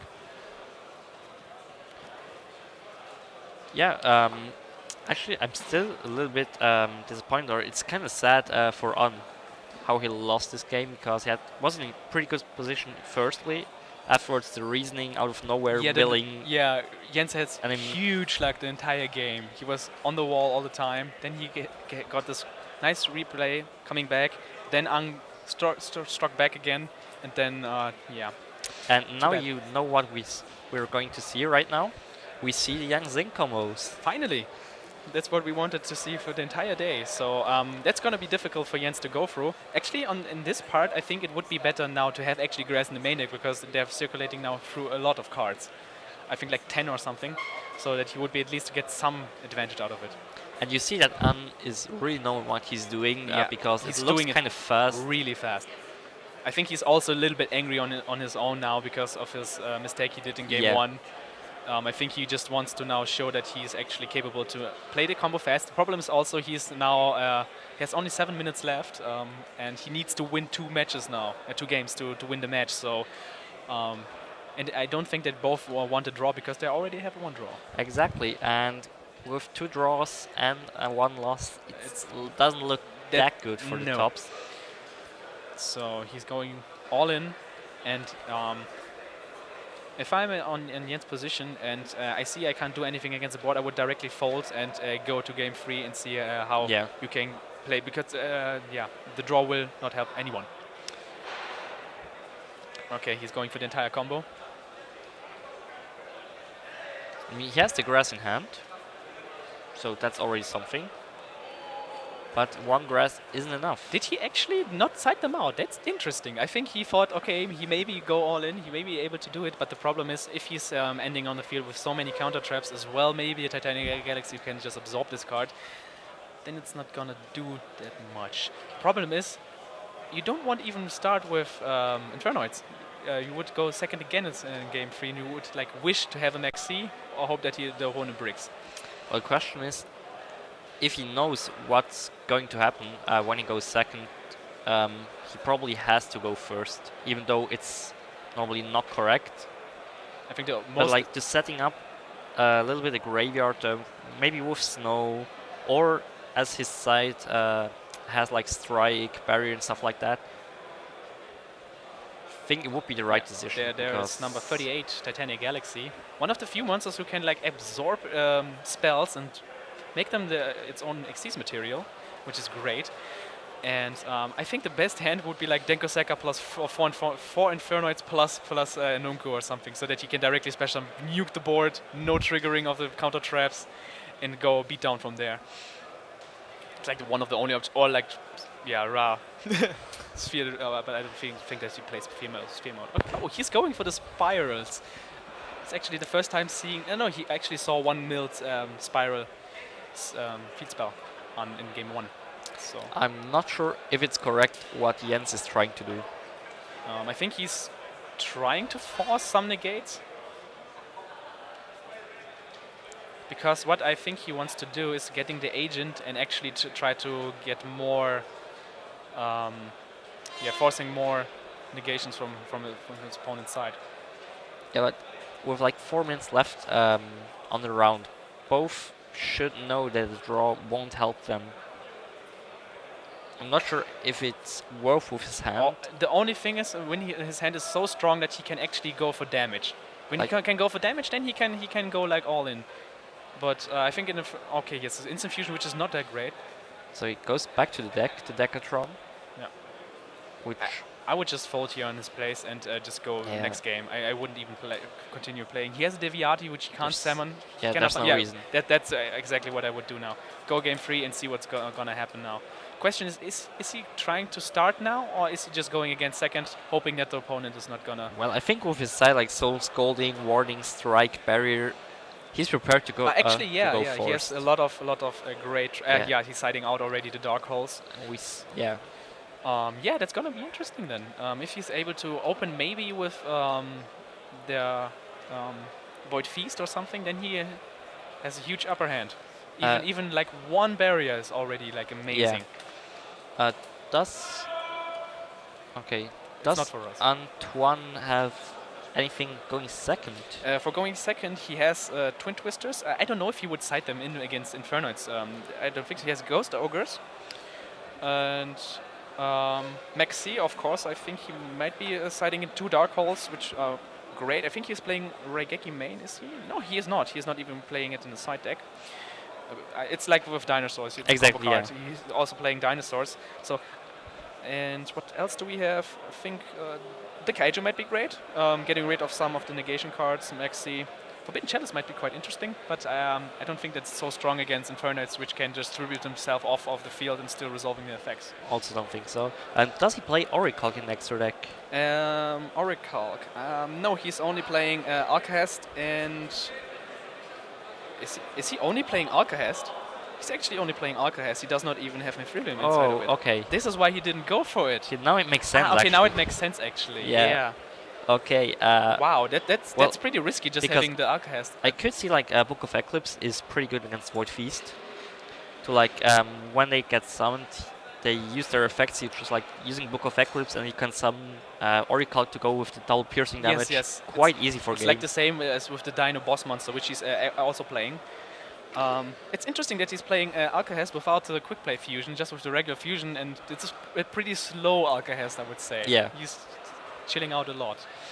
And now Antoine is finishing his pile shuffling. Yeah, both have 60 card decks. As you can see, quite good in Jens' side deck. Like he sided out everything for going second, but I'm actually not sure if it's really worth it, because he's siding in Scolding, Warning, Strike, 1 minute left for timeout.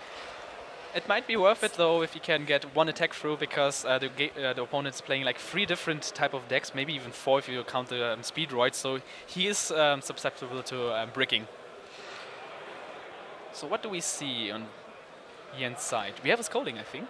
A Strike. It's a Strike. A Strike and a charge of the Light Brigade, which is great for setting up your graveyard. The question is always if he's hitting the Infernoids, otherwise it's just like deck thinning. Otherwise, it might be some setup also for maybe some instant fusion plays to go for like Omega or something. Okay, we see 2 Infernoids, alright. Into barrier. I would take that one. It's a good mill. So we have Raiden. I think he has Void. No, it's a Strike. It's not Void Feast.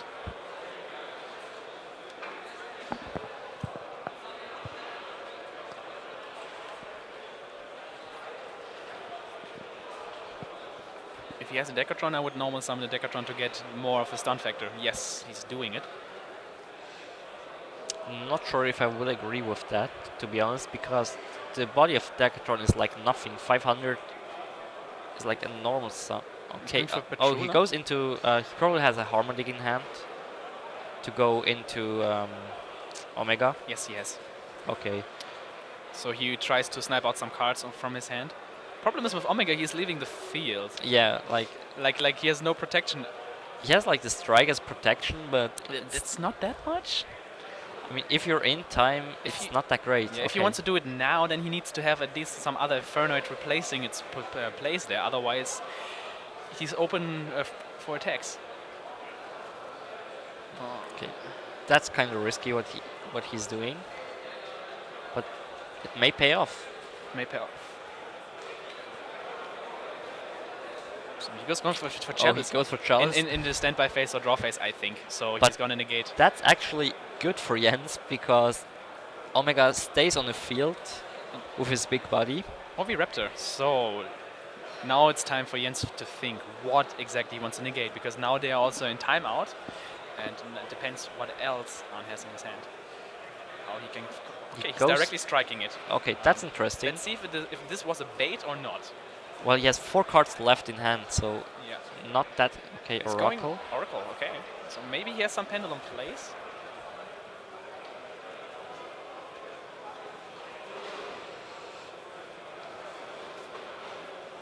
I think he has more scales. Oh, he has red eye dice. Ah, okay.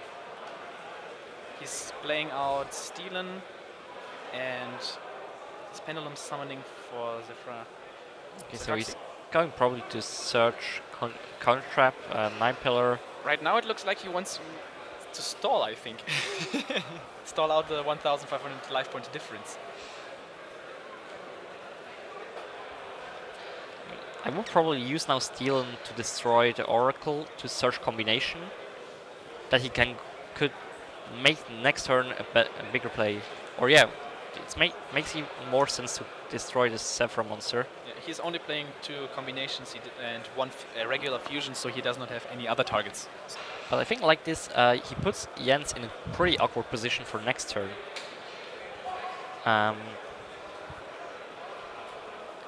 It's actually a little bit depending what Jens is mulling with his Raiden afterwards, because I'm pretty sure he will go with Raiden. Yes. And now his Omega is getting alive as well again. So he has Into the Void. It's okay. Oh, that's a trap card. Is it a trap?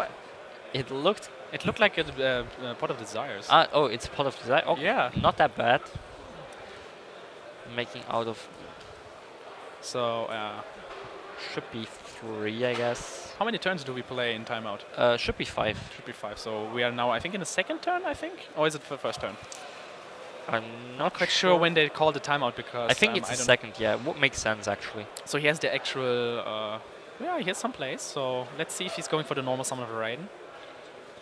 Because he can always make some space for his. Oh, he's actually going just battle phase to get rid of the actual only 1 Zephyr card, so that the whole counter traps. I think that's actually smart move. It's correct, yeah. But then I don't understand why he used with Steel. Why he didn't choose to destroy the Oracle to have like still in the scale the Zephyr card. I think it's I don't Yang Zing card to negate the Raiden or he maybe actually Omega. searched now Yang Zing Creation, which is interesting. So because the card is a little bit slow for like last 3-4 turns that they have. So now let's see. Now he's Well, gonna it banish could be mainly because for stalling reasons, maybe. Well, the question is stalling reasons, but now he's 200 points behind. But maybe it's just like a Yang Zing card to discard. Oh, for snow is Kyoto. Banish the snows, not that great. Let's see what's gonna draw. There's not. Saitsumas, I think. Saitsumas, Twin Twister, and Book of Moon. Book of Moon might be a good card here. The problem is he has to use Twin Twister now, actually. Yes. Because, yeah, well, The in that question phase is he gonna go after the scale as well, or is he just gonna go after the back row so that he does not get super stunned next turn? I think he's gonna go after the scale and use Omega as well to banish maybe his card in hand next turn. Yeah, probably he's going to try to destroy not the combination if possible. I think he forgot which one is combination. It should be public knowledge actually for him. When he's destroying the combination now, that's gonna be bad for him. And he indeed destroyed the combination. Oh man. Okay. Okay. Yeah, now he is also realizing it. Okay, that was pretty bad. Well, it's still like alright because An is still missing a second scale to do something. And he has still an Omega to snipe out another. Oh, there's Deviati. Deviati. That might be a game changer for next turn, because I think Jens has still one turn left. So he's probably going to use Omega. Yeah, he will return some. He can also return the. So he tries to snipe out the scale. Oh no, he's actually sniping. And then using Deviati to nuke the cards on field. And it's not the scale. I'm surprised. Okay. He wanted to go for the Deviati play. This is great, actually. I think it's all right. I mean, I would have. the sets should be a 9-pillar, right? Omega can recycle also a face-down banish card, doesn't he? Yeah. Because otherwise I would have agreed to wait to the standby phase, return it back to the graveyard, the snow, to have more interruption plays. But he still has a Book of Moon and one monster effect negation with Deviati. Okay, so Antoine has afterwards one turn left, like Jens. So he's Now going he goes to for use the scale. Oh, he has double scales. But both of the same. They were both scale 1, So this is not helpful. He's going for combination. he has like to sit out one turn. Yeah, Okay. not that great for him. It's good that he sniped out the creation now, because he couldn't set it, so now it's a dead card. So now Omega's coming back. And he has another recharge, another charge. It looks pretty good now for Jens. Yes, he has now he can make a Minerva if he has enough targets left in his deck for rank 4, if he wants to. The question still if it's really needed or not. Yes. So he's still milling. Void Imagination and I think Harmonic.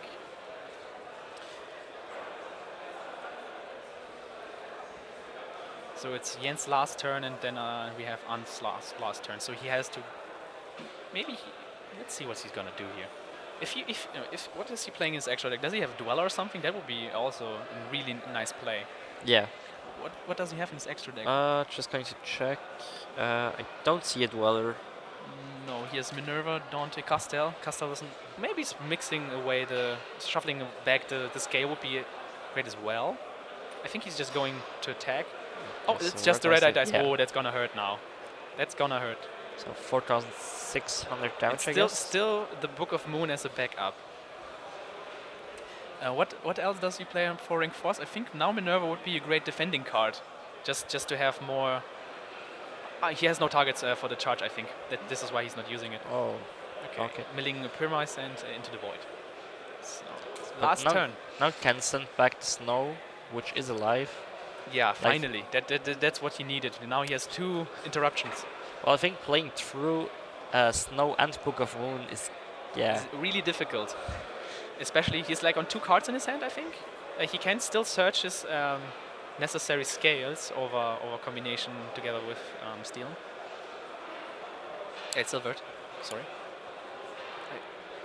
I think he's chaining to the effect of Silvert to snipe out another card, which is also another resource killer. Not sure if that makes sense. I think so. He just wants to limit his options, because now he has only 2 cards to work with, I think, and Probably would have waited for the scale which he searches, to snipe because out. it's like a good card to snipe out.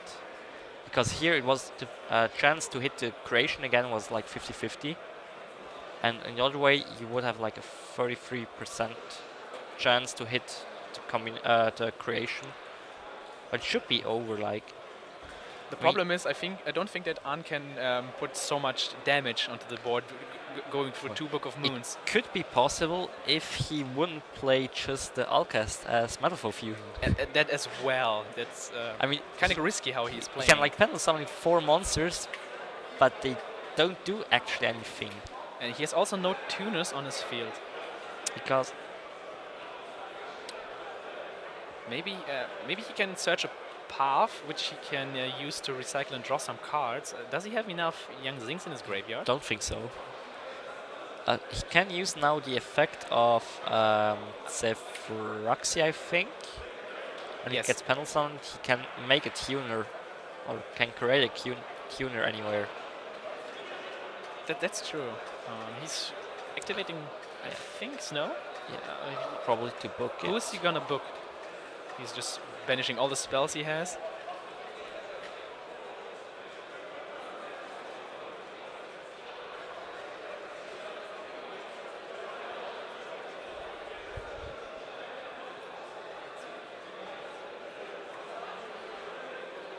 He's searching a counter trap, which is not helping him here.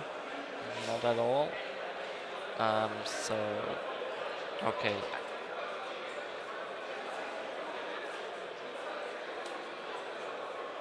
Okay. So he just explained that he choose Zephyr to be the tuner monster. He's probably now trying to. Yeah, well. I think he can still destroy with the scale, but yeah, that's it. Game. Wow. Okay, so Jens is taking the game 2-0. 2-1. 2-1. We saw yeah, true. combo True. Yeah, he just game. skipped the second game. Was pretty quick because, as we already suggested, don't make it a long game to see who's the actual winner. Let's see if we can get one of both here up. Maybe Jens. Well, probably Jens. Probably Jens would be. He just got really lucky actually. Game 1, he shouldn't have won this game. Well, I'm not sure actually if An was able to win the game without Mitrillium or Oracle in extra deck. So yeah, so we're going. Okay, yeah. So like what I said, we're going to try to get Jens. Unfortunately, we didn't saw that much of the spiral action of his deck. No, we didn't do because his first attempt was negated and then he directly folded. But at least we saw the entire combo of Yang Zings having like 3 negates on the field. It was pretty cool. Yes, and of course he had to fold directly here because there was too much negation. Yeah, happening. especially with time incoming. Yes. I think you're going to have the interview with him. Could be interesting to ask him what was his decision to go first with all these counter traps, even though time was floating around. Yes, that we can ask him. Too bad we didn't see Minerva, but it was not her time today. Not in this yet, deck. maybe. Yes. So yeah, we're going to be back in a few minutes with the interview of Jens Eckhart. So stay tuned. Stay tuned.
winner, Jens Eckhardt, Hi. who had a pretty intense game. Tell us about it. How was it for you? It was really freaky. So I still lost the first game, I think, but it's Infernoids. So Yes. I know reasoning is in the deck, so I can draw it. Yeah, it's the one-off. One-off, the only chance to make something in the game, yeah? Yeah. And then heart of the card, boom, reasoning. That mill was great. Yes, like 10, 15 cards you milled. Yes, 8 Infernoids and Snow, I think, Yes, was good. was a great And then the comeback. Raiden Sum was Yes. also good. So how did you win now the first game? So what was the problem? Yes, my opponent make the summon for the metal foes and has still one card left behind. Then he make a mistake and Took his banished pile, or was it? no, his banished pile is under the desk. Yeah, so it fall down. Fall down, yeah. And he want to repair it, Yeah. and then he has 3 cards. He had more cards in hand, so... And I say, sorry, you have 1 left and not 3. Please take 2 away, and we can still go on here. So, and he doesn't know which cards is the last card in his hand, and so I had to say, yeah, we have to mention this with a judge Yeah. or something Yeah, we were else. quite confused. So game 2, your opponent started pretty nuts. Pretty Oh huge yeah, board, and Giao. we were still impressed. I think you kept in the grass. I think the grass in game 2, didn't you? I think it looked like it. Quas was sided out. It was sided out. Yeah. Okay, so we already thought like you have to scoop this game because I don't think that you can win this. Because of the time. Yeah, and because of the time. And I want a third game because we are still with one Yeah. draw together, and 2 draws is not good for us. So we made a third game. Yeah. Yeah, and how was game 3 for you? I don't know what was game 3. Tell me what is going on there. Game 3 actually you actually had some great mills with your Raidens. Great opening play with Infernoids. Omega. With your Omega, Yeah, which okay. you're Yeah. controlling really good. I think you were surprised by the Forbidden Chalice. Yeah, really. During the standby phase, but you still were able to manage the entire game without using any of your power cards like Grass or Yeah. Void Madness. You were playing almost pure Infernoid. Yeah. We were hoping to see Minerva, but she wasn't needed. Sorry. There was no point. I can summon this card. So, are you satisfied with your deck? Do you think it's the right choice for today? I'm playing for fun, you know. Okay. So, and the Spiral Engine Yes. is from a friend. He said yesterday, you have to play this because it's cool. Yeah. So we couldn't see it because it was negated directly in game 2, and Yeah. otherwise we didn't see it. So the last thing I would like to ask you is. Wasn't it a little bit risky going game 3 first with all those traps? Because usually Infernoids can brick with too many Infernoids with a lot of traps in the hand. It's a 60 card deck, so Yes. I think there often is one trap in the starting hand and no other. So, and that was the case. Yeah. So I make a move, set a strike, and go on. And I think it was really good. Good. I wish you good luck for the next games. Thank you. And maybe I we'll see hope you. I have a break now, a little break. I hope so too. So yeah, thank you for the interview, and Thank you. yeah, we will see you then. I think round 6 in a few moments.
we're back with our round 6 feature, which Welcome back.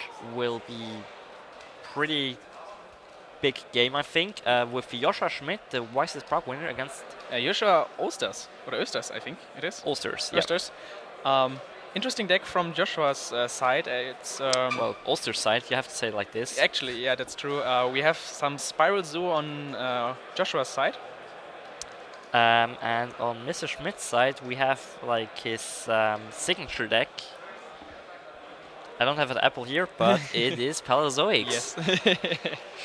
And it's gonna be interesting because Joshua Osters is playing triple Dragon Denkoseka in the main deck, so it might be maybe difficult for Joshua actually coming into the game with his Paleozoic.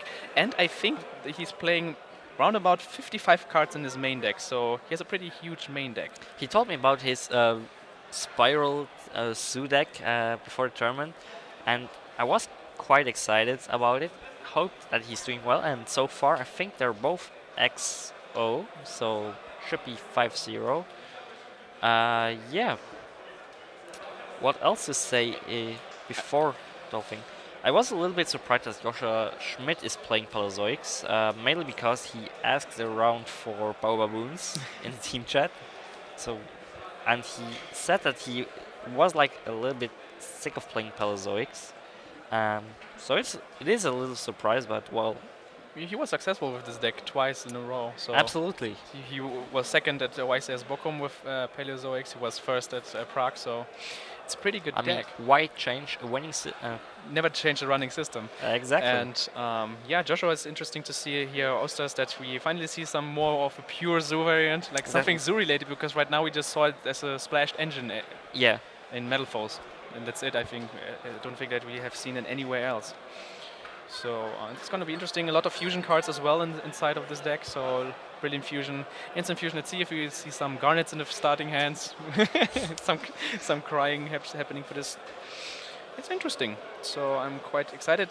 Side deck looks also pretty interesting, but I don't think it's suitable for this matchup. So I think they should be ready in a few moments. We'll see. What else to say? Right now, I think we're right on time. Yes. Until now. I think we have like small delays from timeout, but I mean that's normal for tournament like this. I think it's the second last round for today. So we're already in round 6. I think we're playing 7 rounds today. Exactly. So 1 tomorrow morning, and then we're going to cut to top 16. Yeah. Let's see how it will fan out, this matchup between both Joshuas. Let's not get mixed up with both names. Who is who? I think the easiest would be like with Schmidt and Osters. Yeah, Osters and Schmidt, calling them by a second name. Oh. I think for the side deck, we're going to wait when they're really going to get at this point. Yes, definitely. Just questioning what. Why are they not starting? Maybe some technical issues that we have there. Because we should be ready right now.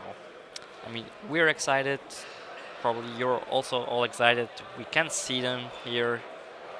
Joshua Fraction. With our team shirts. And they will start now. Because we gave them there the go. we go. Sure. Let's see how much grass will be a matter of fact here, because both playing pretty huge decks. So we see two spell cards in Joshua Schmidt's hand. I think it's grass and what is the other card? It's Demise. Looks like that. Okay, so the funny thing here is that it just like mills 4 cards. So it's a 56 card deck or a 55 card, yeah. So it doesn't matter because Demise is gonna give him back the advantage that he. Wow, that's a lot of traps. I think he's gonna discard 1 Paleo to have 1 Paleo life in his graveyard. Well, and now the game could already be over. When he has a Denko in his hand. Exactly. Because he's playing triple in the main deck. And I think Joshua Schmidt knows that Joshua Osters is playing Denko Zeka main. Oh, he's opening with a special summon of a Terror Top instead. Maybe he tries to bait out some traps first. To get him comfortable with that nothing is gonna come from here. I mean, they both know what the other one is playing, so Yashun is aware of the triple Denko, so if he would have like some negation, something like that, he probably would have already used it on Terror Top. I think what he's trying to do now, Mr. Östers, to get somehow over the draws to the Denko, if he's able to do anything. He knows that the Paleozoic Dynamiscus is right now not an option because Joshua Schmidt doesn't have any cards in hand, so he can only book the card or strike. So he wanted to go safe here, getting Joshua down to 4 cards with just using 1. Now he is going for the red pair normal summon. If he has the Canadian, then it would be so interesting. So I probably think sending. Does he play combo? He's not playing combo. He's actually only playing like all the Solemn Brigades plus 3 triple barrier and 1 Imperial Aura. I think he's just gonna send one of the other Zodiacs just to thin his deck and to maybe get to some other key combo cards. Interesting that he's not playing combo because he's playing double red pair, triple whiptail, double furrow blade, so he has plenty of targets to actually shuffle back. So probably going to see Canada here. Reckless Greed. He tries to get out his Paleozoic trap cards now from the graveyard. He's pretty sure he has a Dynamostrus face down, which he will use now. What makes sense, in my opinion. He has an Allonoidus at minimum. That's the right card. And now he's going for Borbo. Question is he going to do anything to the Borbo? Is this another strike on his left side? Could be. Maybe he wants to let him go through several Zodiacs till he strikes him. So he's going for the second red pair. So now the combo has changed a little bit since the limitation, as a semi-limitation of red pair. It's not that easy to do with 1 card anymore. Yeah. You have to get a level 4 monster somehow different also to the... he actually has Brilliant Fusion. Okay, so now he's going to use the MS. Yeah, now he has a target for his Illinois and is able to special summon his other trap card. I like the fact that he's summoning just 1 Paleozoic after the other one. So he shows Joshua Osters basically that he has a potential back row to let him survive something. I think Östers has like 2 strikes in his hand. He has a lot of traps, I think, which might come in handy during the next turn, negating anything Joshua wants to summon. So we see now Tiger Mortar attaching Furrow Blades to run over one of the Paleozoics, I think. Let's see if it's going to happen or if he runs into a Mirror Force or Quaking Mirror Force. Any Mirror Force would do its job here. Even a Lost Wind would be like alright. Now he's going for Broadwall. I think he wants to get the Fusion Substitute over Black Sheep. Maybe. He has the Dynamiscus. Opts to use it on the Broadwall instead of the Drancia, so maybe he has an out also for the Tiger Mortar. When he has it as well, then it's gonna be really difficult for Joshua Oysters to come back from this. And well, we shouldn't forget that Josh Schmidt can't draw cards for the next 2 turns. Yeah, I think the other card is Summoner Monk that Oysters has in his hand. To give over, I think, 2 strikes. He's going for the Drancia, which is not doing anything against those monsters. I'm not sure if this plays correctly to summon Drancia. He runs into the Mirror Force as well. If he had Raigeki now, it would be huge, banishing all of them. But I don't think that he has a board. But he has I think that's double strike that he's setting now.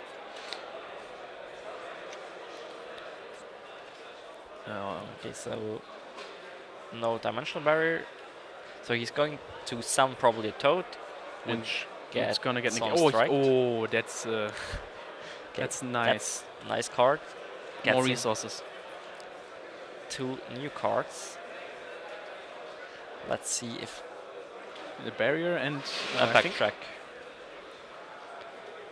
Also one of his signature cards, which didn't saw that much success before the Vice's proc, when a lot of the 60 card Paleozoics played the backtrack.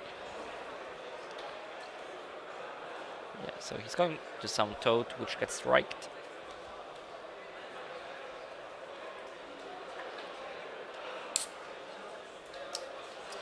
Toad's effect, getting back Givrog, which probably get normal summoned. And then he tries to make another Xyz. Let's see if it's also getting struck down. Probably he could go for some damage now if he wants to. Yeah. Like 1300, I think. Would be like the correct decision. I think Duproc has like 100 attack. Yeah. So at least he's getting out a little bit more life points out of him, and he's going for the second Toad, and I think it's gonna get struck down as well. Yeah. He's like, wow, that's a lot of strikes he has. Interesting part is now the barrier will, I think, completely nail down Joshua's next turn. Well, it depends if he drew a spell card or not, because otherwise his Summon Monk isn't doing anything. Yeah, because he's he's setting it. We don't even know what the other card is. He might just turn off on his barrier to just get a Paleo, but does he? It's kind of risky, like playing into a potential. Yeah. Does he have a Frog in his hand still? I think he has the Dupe Frog, yeah. So he at least has still the Opabenia play. So I think it's a smart move to now get out his Paleo to go for Opabenia next turn to at least get some resources. If there's a hand trap, yeah, well, wow, the play wasn't... Then the Crow was great. It was not the right decision in my opinion. Yes. Now he has another turn for a Summoner Monk maybe to survive and now finally be able to go into any rank. I mean, he needs a level 4 monster. Oh, that's a spell card. That's directly a spell card, so now he is able to do something. Let's see here. What does he play in his extra deck which might be helping him now? He can go for another Broad Ball. He's playing triple Broad Ball. He has still a normal summon left. So he has plenty of options now.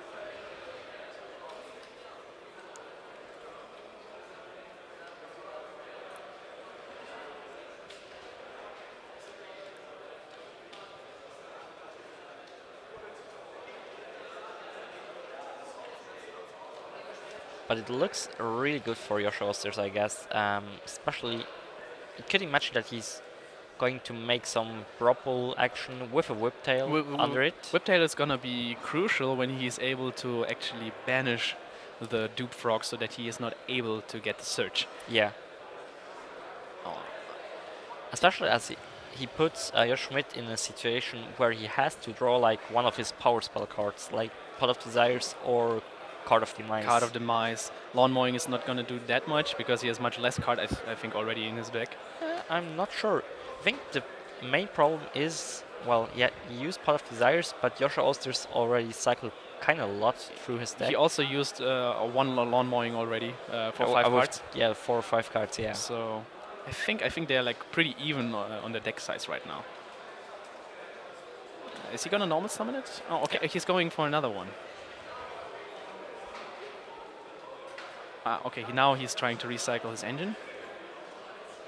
I mean, it seems alright. He can like shuffling back the red pier.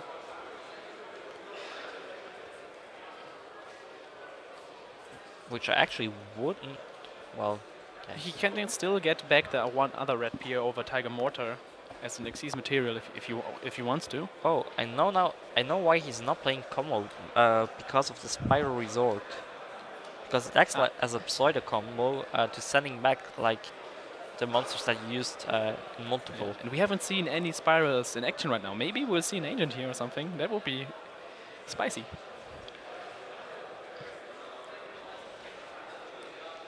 So now he has still the possibility to go to Borbo and Tiger Mortar and Trident, are the Xyz monsters that he is still left. I think he's going for the Whiptail to get the banishing in, which is really good. Get another.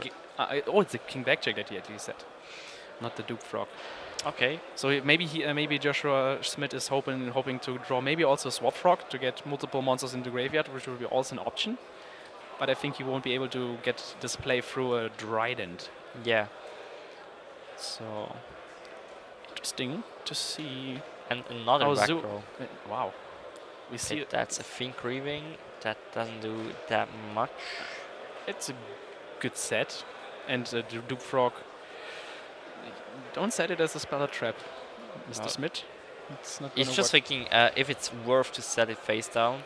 I think he has to survive. He just needs one of his power spells to come back. I mean, he still has to Think Reaving to stack his deck basically, so he gets a chance to interrupt something with backtrack, and he can manipulate his Question draw is for he next turn. going to now try to already use the griefing on Emerald? Yeah, sure. I mean, at this point, you don't know if Ulsters has like any plays left with his card in hand that he just threw.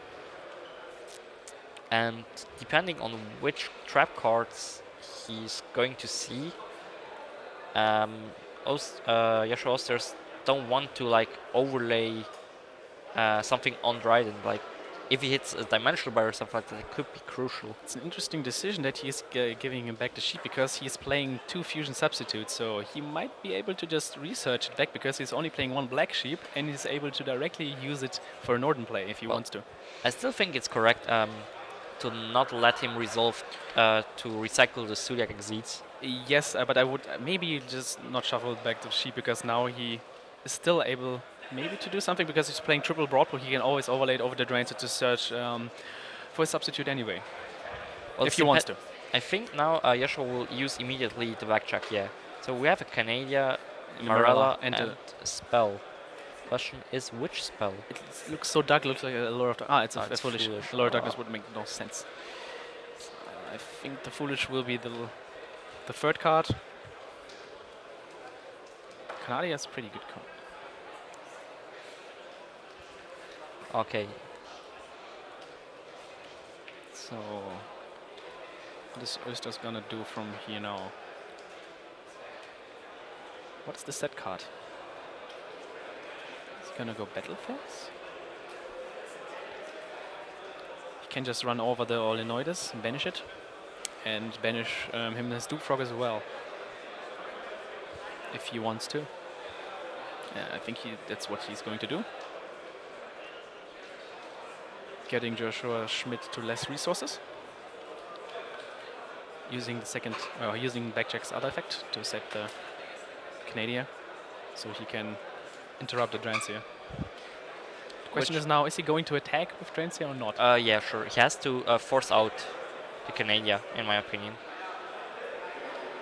And probably Yasuo also is going to chain Drancia. Does he have anything to chain? Maybe he can interrupt the chain Yeah, as well, well. he can use Drancia on the trap card.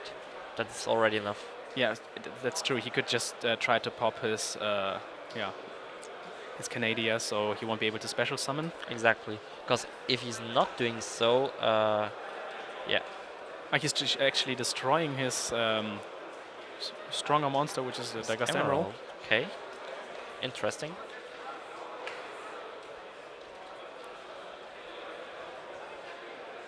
What is the back row that Oesters has there? Because he's playing a lot of great back row in his deck. Maybe it's an Imperial Order that would be pretty dead, except when he's top decking his power spells. Oh, a Barrage in phase 2. Is this game still playable for Yasuo Schmidt? Not sure, to be honest. It depends now what he's going to go through now, which play, I and mean, what the back row is. His next card that Yasuo Schmidt is drawing is the Marella. He put it at the 2nd position, if I'm not mistaken. So he has like a blank for next turn. A card that doesn't do anything. While Yasuo Ulsters can just like go for his big combos. So now he's going to Borbo. He can get now. What is he going to get now? Another Whiptail? Or is he going to go for the red pier? No, the red pier is still in the graveyard, I think. So he's going for the... Wow, he could have a Dryden with 2,800 attack, which would be pretty huge. Which is banishing all the monsters it's battling. So he's passing his turn. Joshua Schmidt getting his Marella, which is not doing that much, so he just has to pass.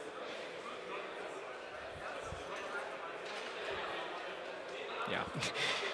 I don't think that he has to reveal his Whiptail all the time. Oh, we see finally some action from our spirals. Do you know what the field spell is doing? Yeah, indeed. You can search once per turn a spiral monster from your deck to your hand.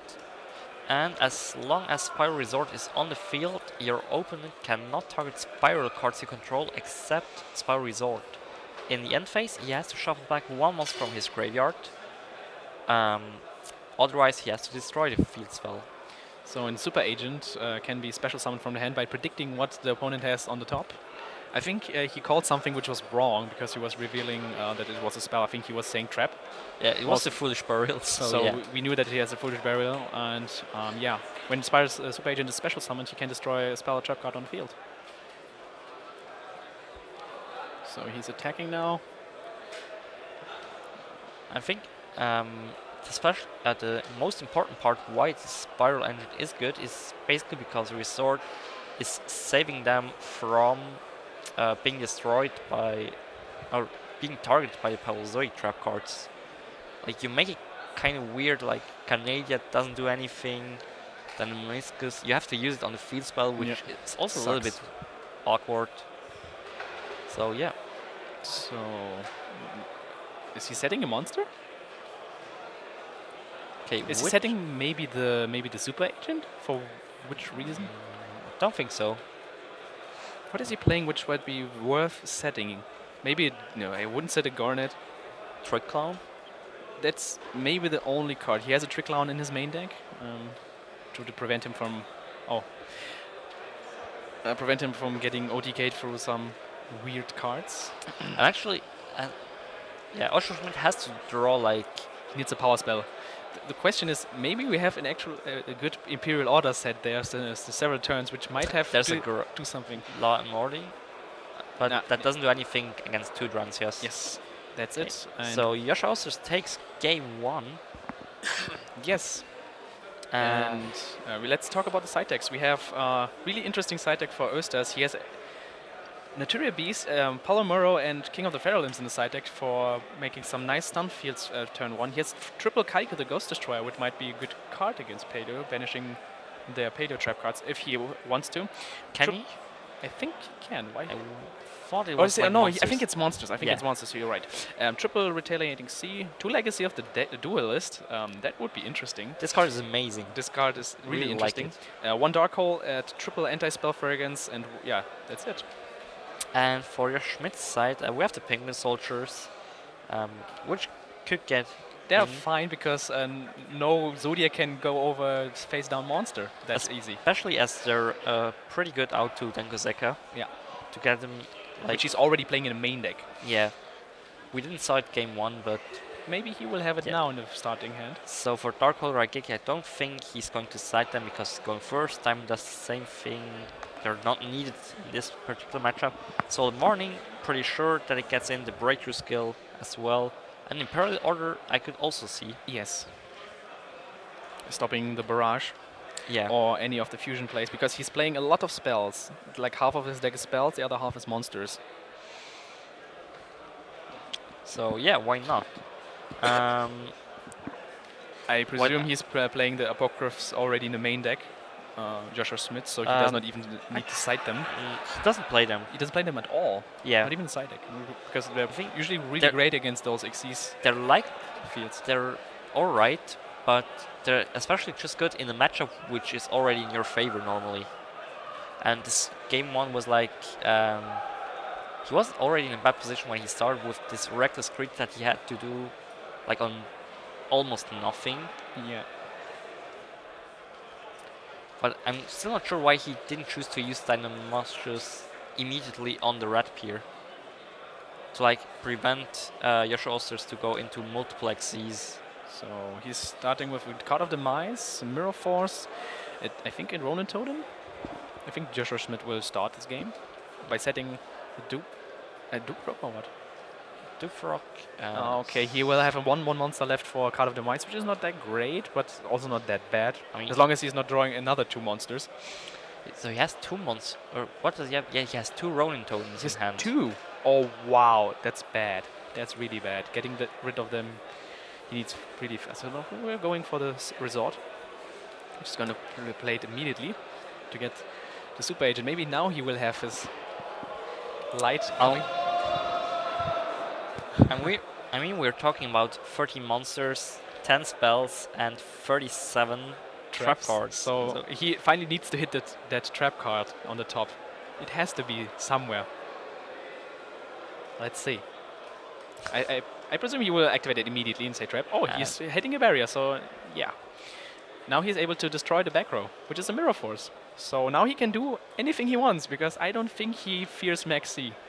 I don't think that you will play this in the side deck or main deck in Paleozoic. So now he has a free rank. Oh wow, plus barrier. It's gonna be some. Question is, I think he can't kill him. Would surprise me, to be honest. But I don't see Joshua Schmidt coming back with 2 Ronins that he can't get rid of the hand. Well, to trigger. he can set one, setting the dimensional barrier and go for Demise to draw 2 other cards. It could be already enough, depending on the ending feel of Joshua Osters. The problem is Joshua Osters has now like the entire combo. He didn't even use this normal summon yet. So I think he can do a pretty huge push here. Or maybe set up for the next turn to kill Joshua next turn. Maybe Joshua Schmidt, it could help for Joshua Schmidt that Joshua Osters is aware of the Penguin Soldiers that Joshua Schmidt is playing.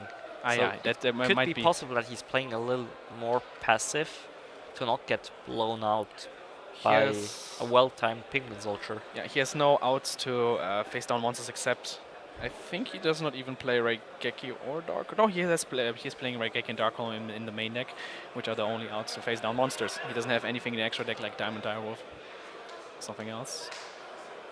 Oh wow, no, even the and he has the spell. That's pretty good. That's a lot of rank force.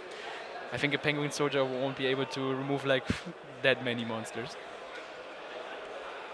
But as we know, it's the U-Frog that is sitting face down there. No, actually, it could get interesting to calculate. What does he play in the extra? Does he play a Gaga Samurai? Yes, that he does. Okay. He has 1 Samurai in his extra deck, but he's still not able to get over 2,000 defense. So he needs to go a different route, maybe. I think he has a Whiptail in hand, and he has a warning, which is good. That's huge for next turn. He has to keep in mind he can't attack with his Furrow Blade because the effect of Summoner Monk prevents him from attacking during this turn.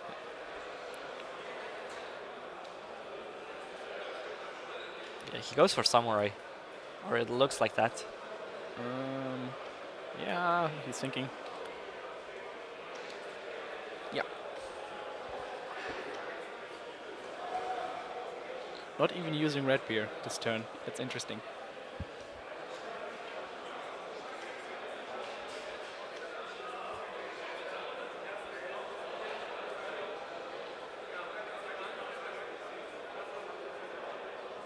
So, okay. Well, last thing he has to do is summoning. Okay. Yeah, he's directly attacking now. Okay. So oh, it is a Penguin Soldier. It is a Penguin Soldier, actually. Wow, that's surprising. Wow. What is he going to bounce now? He's actually in a pretty... Now he's in good shape, actually, a little bit. No, the problem is he would probably bounce the 2 Zodiacs. Yes. So no Drancy will be summoned. But he already got 2,200 damage. Oh, is this OTK with the Gagaga Samurai and the Super Agent? It won't be exactly game. So he has to bounce the Samurai, otherwise he will not survive this turn. Interesting.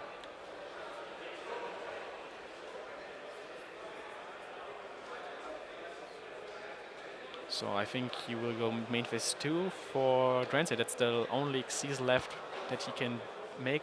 Except for Borbo, maybe. He can put in between if he wants to. No, he directly goes for Drancy. Setting is Warning and the other card that we don't know of. So Spiral Zod in the end phase. Sending back probably a Rapier, yeah. And that's also pretty cool. Like, you always have at least the small combo. By having always 1 Rapier in the deck, thanks to the Spiral Resort. Okay, so what is he drawing? The of course, barrier, the barrier. So he has to go now for the play, I think. Yeah, he's going for the mice for 2. Let's see. Oh, and another monster. And Desires. So if he draws again 2 monsters, I think he will be sad. I mean, even if he draws like one other monster, the chances are like it's nearly impossible to draw even more. Another demise and another monster, isn't it? It's another penguin soldier, I guess. Wow. Today he has a little bit of bad luck. Yeah, he's got 3 cards in his end phase. Wow. That's huge. Yeah. But at least he can stun his opponent with his barrier so that he can't extend his Xyz plays in this turn. But he's still so far behind. Yes. And his really unlucky draws, it's almost hilarious, yeah. I have to say it like this. He's still believing, so he's not giving up. And yeah, there's the trap, of course. Oh wow! Now he's completely destroying. Oh, hitting the survival card. I think now he is out of the game with the warning as a backup for Östers. I don't think that he can do that much. Wow. Now I think he is gonna go now Totem Bird, or trying to go Totem Bird, and he will preemptively throw this barrier. Yeah, he has his Ronin Toad face down. So he can't get over it right now. So like this turn he won't die, but I mean, yeah. I think Joshua Schmidt will be trying next turn to do something with those 2 Ronins, but I think the warning will say no. Pretty sure on that. With his luck, he will. He will draw the. He already knows that he's drawing like a useless trap card. Is it Leancolia or what was it exactly? I think so, yeah. So I think he's gonna try it out now. Probably going to He try. still has Trident though, Yeah, so he's going to attack old Trident to force it out. But does he not only have only 1 Duke Frog in his graveyard? This way he can't do anything. Think so, yeah. I think the monsters are double Ronin Toad and 1 Penguin Soldier and 2 Penguin Soldiers. 2 Penguin Soldiers, yes, and 1 Duke Frog. So he's preemptively flipping the Leancolia, targeting something he wants back. The back check, and using the back check just in hope to hit a normal trap card. Probably spell. Oh, yeah, that's it, GG. That's unbelievable. Wow, what happened. Such a bad luck. How many monsters is he playing in his main deck? Like 13. 13 from 60 cards, and it drew like half of his deck. That's incredible. Incredible luck. Yeah, well, so your Roster takes it quite quickly, the 2-0 win. So, wow. I think that was bad luck. Interesting because Paleo usually have a really great matchup against Zodiacs because they have so many cards to interrupt their plays, but he never got the ball rolling. Yeah, well, to be honest, with this draws, you won't win against anything, so yeah. Yeah, I agree with that.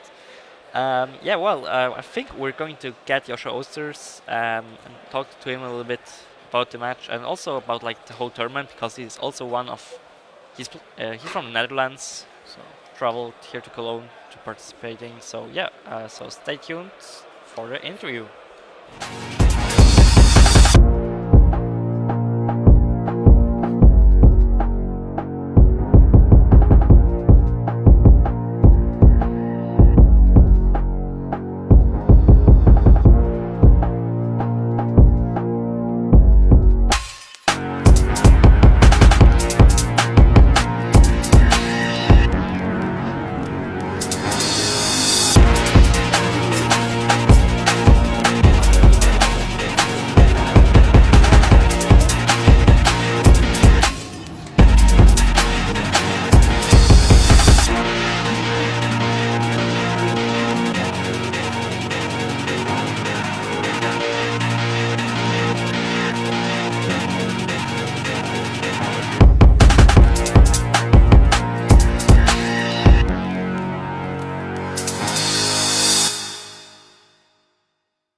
Okay, so we're here with Joshua Osters, who won our round 6 feature match. So first of all, congratulations. Yeah, thank you. How was it for you to play against Joshua? Your My mirror match. exactly. Yeah. It's always kind of exciting because he's pretty good. Pretty good player. Heard about it. Yeah, I heard about him before. So, but it's like he's chill to play against. Like, Yeah. I played against him twice now, so not that many times. But each time he's just like really chill. So. And what was your opinion about that? Or you knew that you were going to play against Paleozoics. Were you like excited because of the matchup, or? Yeah, like I think Paleo is probably the best matchup for my deck because I'm main decking like triple Denko, the spiral engine, triple DD Crow, triple Twin Twister. So I'm pretty well prepared for the matchup. Yeah. But it's still like a scary deck because it goes like set 5 and it's just always hard unless you have Denko. Then it's pretty easy. But like game 1 was kind of funny, like the grass. Yeah. Normally great card to start with, like milling 4 cards. Yeah, pretty good. Was kind of funny. Yeah. Well, what was your thoughts in game 2? Like when he went T set. It was kind of weird. Yeah. Yeah, it was really weird. Like he did the T set. I was like, oh well, that's not very good. But maybe his back was like barrier or something. But then I got the spiral card and just popped mirror force. Was like, okay, now I can just do my thing. And I figured like maybe I could OTK him, but there's always the options. The set is the Penguin Soldier, but I decided to go for it anyway because my hand was still Solemn Warning and Dimensional Barrier. Okay, yeah. And the Spiral Field spell can just get me Agent every turn, so I could get back into the game anyway if I got Penguin Soldiered. Which happened, but yeah, then he just got nothing after that. Like demise for nothing, just throw his whole hand away. And what about your deck? Why did you choose to play Spiral Zoo or the 55 cards, I think? Yeah, 56, I'm pretty sure. 56 card Spiral Zoo deck. Well, I really like the Zoo deck. I think it's pretty fun to play with the whole Lunar Light combo. I know for the opponent it isn't that much fun because you're like 10 minutes just comboing and drawing all kind of cards, but it's really fun to play. And I think I'm a really big fan of the TCG exclusives. Like I love Cosmo. I love BA, and I really wanted to play something with like the new TCG exclusive deck. And since Sub-Terrors is and will probably still be very subpar, I decided to mix the Spiral Engine because it's like a free level 4 summon, which just extends your. If you just draw the red, you can't really do anything good. You can do Giant Emerald. You can only do either Giant or Emerald. But if you resolve the agent, you can go Giant Emerald like back in the old days when red was at 3. So, and the field spell is like so broken because agent can be targeted and every end phase is like a mini Pot of Everest. It's just so good. And about the tournament on its own, what are your thoughts so far? I'm sorry? About the tournament. About the tournament. Yeah, it's really it's really cool. Like I always like CCG tournaments, obviously. I really like how it is run. I think we start like a bit later, but yeah. It happens and everything's run pretty smoothly. There isn't that much more overtime than average. Exactly, yeah. And I always like competitive events. Like there's so many good players here. I already played Eugen, I played Dave Grabert, I played Joshua Schmidt, so it's really fun to play against good players, I think. I mean, that's one of the main points of our tournaments. Like we always have like some of the best players of Europe, and if you can compete against them, why not? Yeah, exactly. Like at the YCS, obviously there's all the best players, but there's so many more players. And at an event like this, you have like a way higher chance to run into the good players and actually play them. So that's really good, I think, for practicing Yu-Gi-Oh. Yeah. Yeah. Okay, so thank you very much for this short interview. We're going to be back soon. I think it's already time, so we're going to be back soon with the last round of today, round 7. So stay tuned.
we're back with the last round for today, round number 7, where we have 7 Cutter with his Metal Foe Zoo deck, which we didn't saw until now, Against a really interesting build from Kevin, who is playing, I think it's a 60-card Blue Eyes with Kaijus, I think.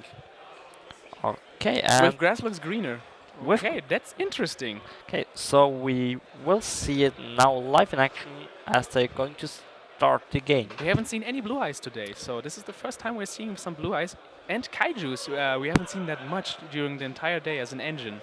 We saw it a few times in the side decks, but yeah, like or you maybe said, in conjunction with the dinosaurs, especially because they can search Dogoran. But yeah, since the hit the semi-limit of Kaijus Interrupted Slumber, they're not playing that many Kaijus anymore. Okay, and we see now something that a lot of people decide to not play anymore. We see much respect for Raccoon Bumbuku, even though Kirin isn't around anymore. It's still a great card because you can search itself. It's not targetable by any of the Zodiacs, and it's a wind monster which you can actually use together with Taketomborg if you have some really weird hands, or still make a Totem Bird first turn during a Pendulum Summon, or even the Invoker. So you have a lot of options still with this card, and I don't think that they should cut it for now. Which is also interesting. He doesn't. He decided to not play Magic Spectre, how is it called? Nekomata. Okay. Which is normally a card that a lot of players played back then, even with Kirin. Which is basically because you can search your panel, summon it, overlay it, and still have another Bumbuku for the next turn. So yeah, how many cards is the Metal Foe variant? How many cards does it play?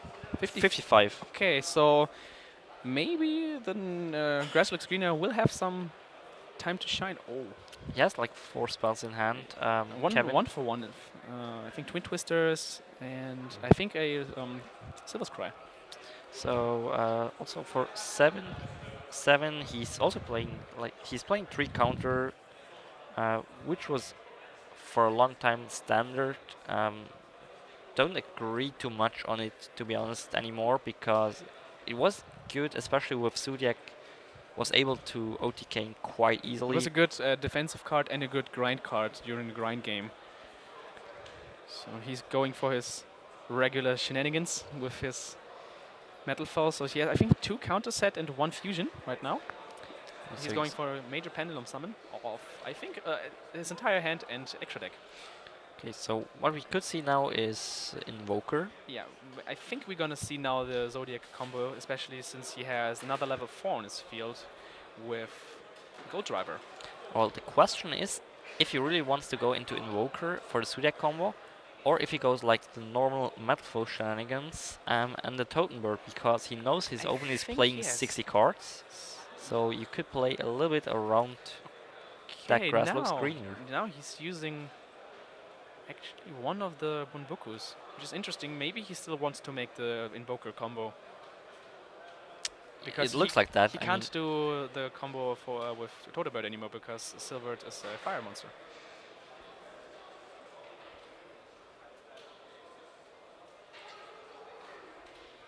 So not sure if it was correct to already shuffle back the Metal Foe Fusion, because he now could potentially draw like a red pier. So, like he would. Yes, that would be a bad draw. So now he's going for the red beer combo. He still has the Invoker to go for the fusion play, so I think he still can make some advantage right here and there.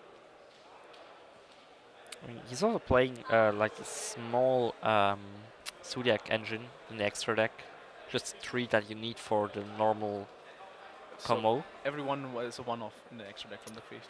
Exactly.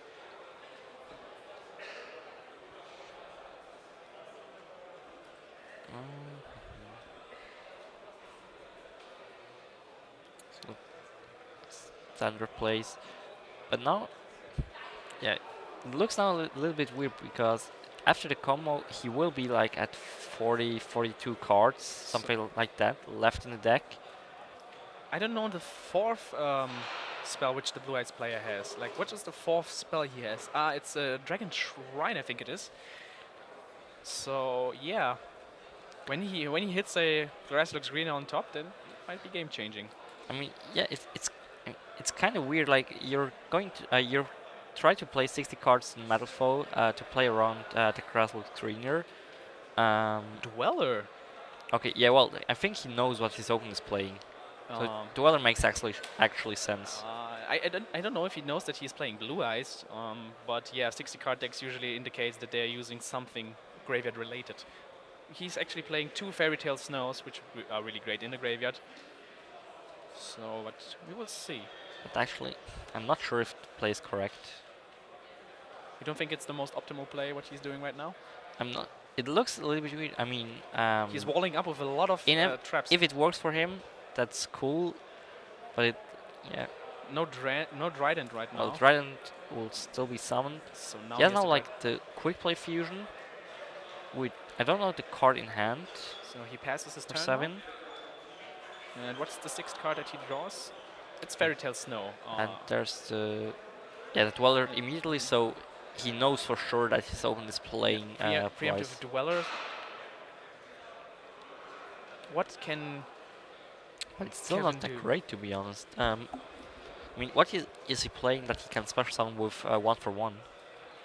Sage with Eyes of Blue. He's actually playing also 2 Masters. He has the White Stone, both White Stones in his deck. Playing. That's it for all level 1s that he's... Effect Velo, but I don't think that Vela is a really nice special summon from the deck.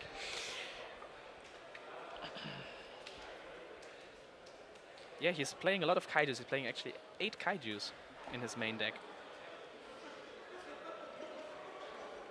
So it looks like a Pot of Desires. Could be like a Dragon Shrine, Twin Twister, 1/1. Oh, and Silver Scry. Yeah, now he's triggering the Twin Twister. I think he's gonna discard either the Snow or the White Stone. It's actually a good question. I think Snow, because you can use it later on in next following turns, because right now he can't trigger any graveyard effects anyways till the end phase. Well, he could like summoning Snow to force out the Trident. It's true as well. I think then he's maybe gonna drop the silver, the Blue Eyes. Yeah. Yeah. What is he targeting? Probably. He has 1 scale and both counters? Counter and the quick play fusion. Yeah.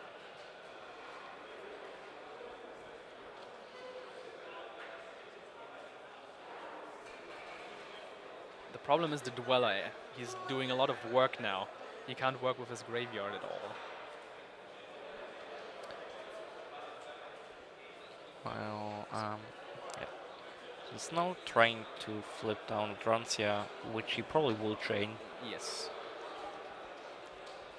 I mean, there's no reason to not chain it.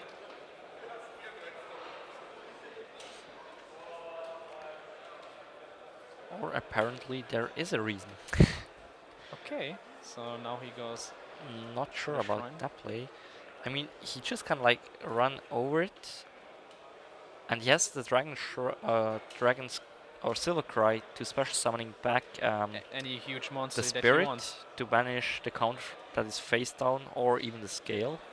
Yes, and he's able to run over the Dweller and the Trident together if he opts to. I don't know if he wants to run over the Midfirium because he's still able to trigger. Actually, oh, okay, alternative. That's an alternative route. I mean, I think he wants to give himself the chance to summon potentially next turn, which is alright in my opinion. So now the 1/1 is dead. He can't use it right now. He has no monsters to discard. And now he goes for Silver Cry. He wants to chain something. He can't chain the Metal Force counter because it was just playing 3 Reculating Seas in the main deck, but it would be like horrible to summon it now. So it's going to activate the effect. The question is now, what does he want to banish? Like, if he banishes the Scale, yeah, he forced him the opponent to draw like a high Scale.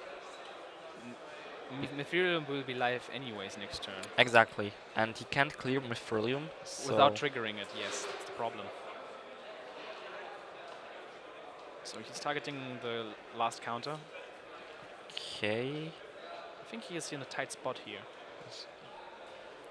He will be down to top decking next turn if he even survives this turn, the next turn.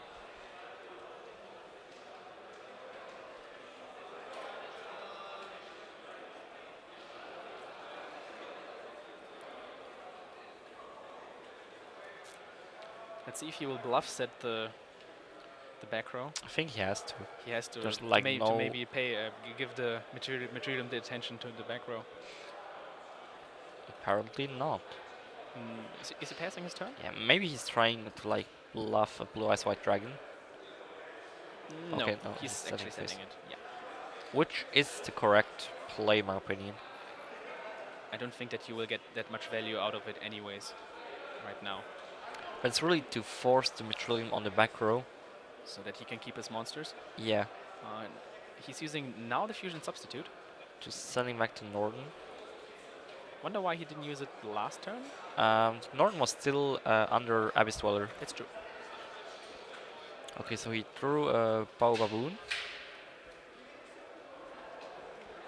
And in his extra deck he's playing Phantom Knight Breaksword and the Mech Beast Gramples. So checking his graveyard.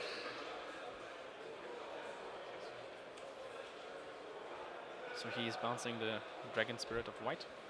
So he's pretty confident that the back row is a bluff, indeed. I think he's only playing 2 Lost Winds. That's the only traps he's playing. Okay, Which he would like to mill. Well, then I'm pretty sure that Seven is knowing like the whole list of Kevin, because otherwise it doesn't make sense to not bounce the face down card. I mean, if it's something like a Solemn Strike, he could just like always immediately lose at this point. Yes. So he's able. He's just pendulum summoning. Oh, is it normal summoning? He's normal summoning Bao Baboon. Normal summoning Bao Baboon. Does he want to use this effect? Yes. He's getting a Maxi. Oh. The one of Maxi now. To give the opponent even more pressure. I think at this point you could even put it back to the deck. It doesn't matter that he has it. He's still in a winning position. He's now going to use the scale to destroy Bao Baboon, setting combination, overlaying the 2 baboons for Breaksword for the back row, and then just panel summoning everything. Should be game. Yeah.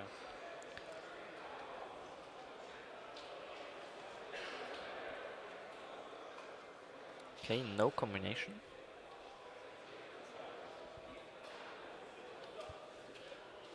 So going for the 2 Bao Baboons.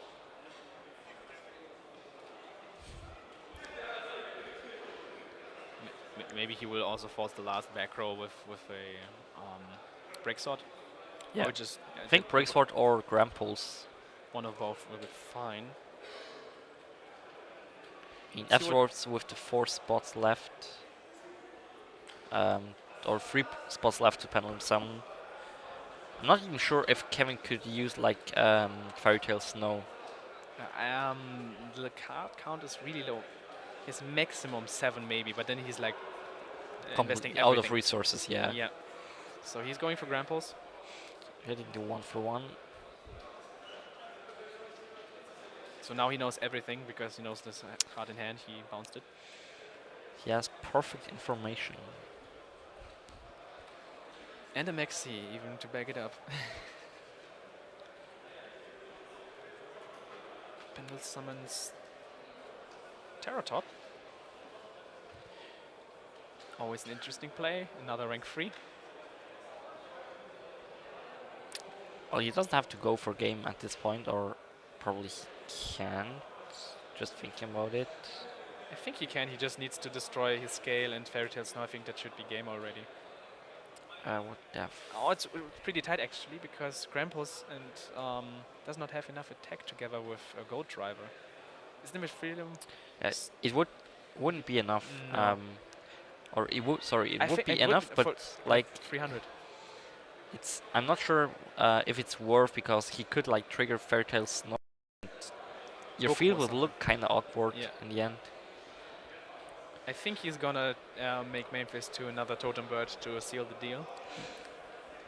Together with Maxi backing it up, I think there's not that much that our Blue Eyes player can do here. Both are Kevin, so calling both of them Kevin kind of confusing. Yeah, Totem Bird. And do we see a preemptive Maxi? I don't think so. Not necessary. No, I mean, there's like no reason to activate it before something is happening because he knows the card in hand, which does nothing. It doesn't matter what. Only trade him, but the that's trading fine. will be negated Exactly. immediately, and then that's it. He can't top deck anything, I think, which can help him in this situation. He has one snow effect, I think, and that's it. 3/6. He Well, might be able to throw the snow in on the Totem Bird so that he cannot negate, and then then he needs some grass. Yeah, he's going for further not fusion always plays. the best option. No, he's going for Oracle. I think it's alright. He's triggering Mithrilium to special summon one of his monsters from the extra deck. I mean, like this, he has like another interruption possibility by using Quick Play Fusion to summon Alcast with the Metal Foe and Oracle to pop a card on the field and afterwards still have Alcast. He draws a counter, I think. And pass turn. He draws a White Stone of Legends. I don't think that this is a great top deck. Okay, so he still decides to No, use Maxi pre. Yeah, well, I think he just wanted to throw in some disrespect. That he just wants to show I have Maxi here as well. question is if it's really necessary. I don't think so. I mean, if he changes Fairy Tale Snow and has drawn some spell card like Pot of Desires or maybe Grass that could get him really back into the game, would have been like an unnecessary risk. Yeah, but well, 7, I think it's called like this, or is it Kevin? I'm not sure. Either way, he won game 1. So for the side decks, do you want to start? Okay, yeah. For the Metal Foe that he's playing, yes, 3 Dengos Zekai's side. Not sure if they will get in. No, he doesn't play like any traps at all. Except Exactly. for those 2 last wins. DD Crows, however, pretty sure they're going into the deck. The Solemn Warning, probably not. Not going. Imperial Iron Wall is also like doesn't make sense. Like, yeah, it's okay against a few cards, but not against the main engine. So yeah, and Time Lost also not. So probably just a 3 DD Crows. I also think so. The other Kevin has some Ghost Ogres in his side deck, also the Denko Sekas. I don't think that the Denkos are gonna come in. I think the Ghost Ogres might be, because they can destroy the scales, although they are a little bit slow. Triple Artifact Lancia, which are not gonna be sided, and I think 3 DD Crows as well. Might be an interesting card against some of the fusions, but I don't think that it's that Probably great. not, yeah. Double Dark Hole and double Legacy of the Duelist. Do you think anything there's worth siding for him? Well, except for Ghost Ogre. I'm pretty sure he's going to side Dark Hole. But as far as I know, Kevin decided today a lot to let his opponent start. So they're going to side incorrect. Okay, so you think he wants to let him run into the trap that he's siding that that the Metal Foe player starts second, but he will go first? Exactly. That's a the good question trick. is, if it's like against Metal Foe, it's kind of weird to let them start, because when they open with their normal combo, it looks kind of weird, or it's kind of difficult to break the board. Yes. Even if you have like a really good hand. Yeah. He's still playing the Kaijus. He has 8 Kaijus in the main deck already, so he has still a lot of board wipes and monster removal, which he might not be even able to negate. So, and if the player starts, with the Metal Foe player starts really well and he keeps the grass in the deck, then he will be able to mill a lot of cards if he wants to. Yeah, we'll see. I think 7 is already finished with side decking. Whereas Kevin still thinking about like the last few things he wants to change. There are the Dark Holes, the DD Crows. I see. I think he's contemplating to side the Crows. Yeah, he's putting 2 Crows, I think, into the main deck. He's siding in, and I think the Ghost Ogres. I don't agree that much with the DD Crows, but the Ghost Ogres seem nice. Like, if he's sure he wants to go second, I think he could be alright to hitting the Norton when he tries to get back a red pier. It will be a surprise move. I don't think that you will expect DD Crows.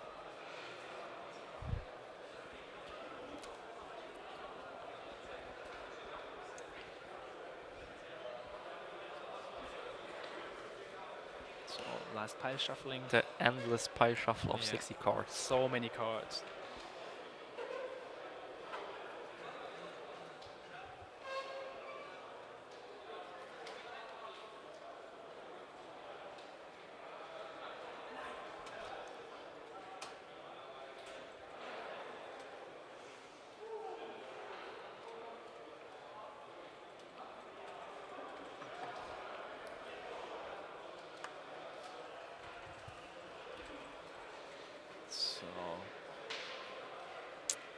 Almost done. Last cutting has happened. Okay. And who's gonna start? I think we're gonna see the Metal Fall player start again. Should be awkward. Oh wow! Lone Fire, Bow Baboon, Enter Scale. That's already great. Putting back some not useful cards, maybe. Getting a Terratop on top. Could be worse. Yes. Yes, barrier. It's okay. It's okay against Blue Eyes. Question is, would he? Yeah.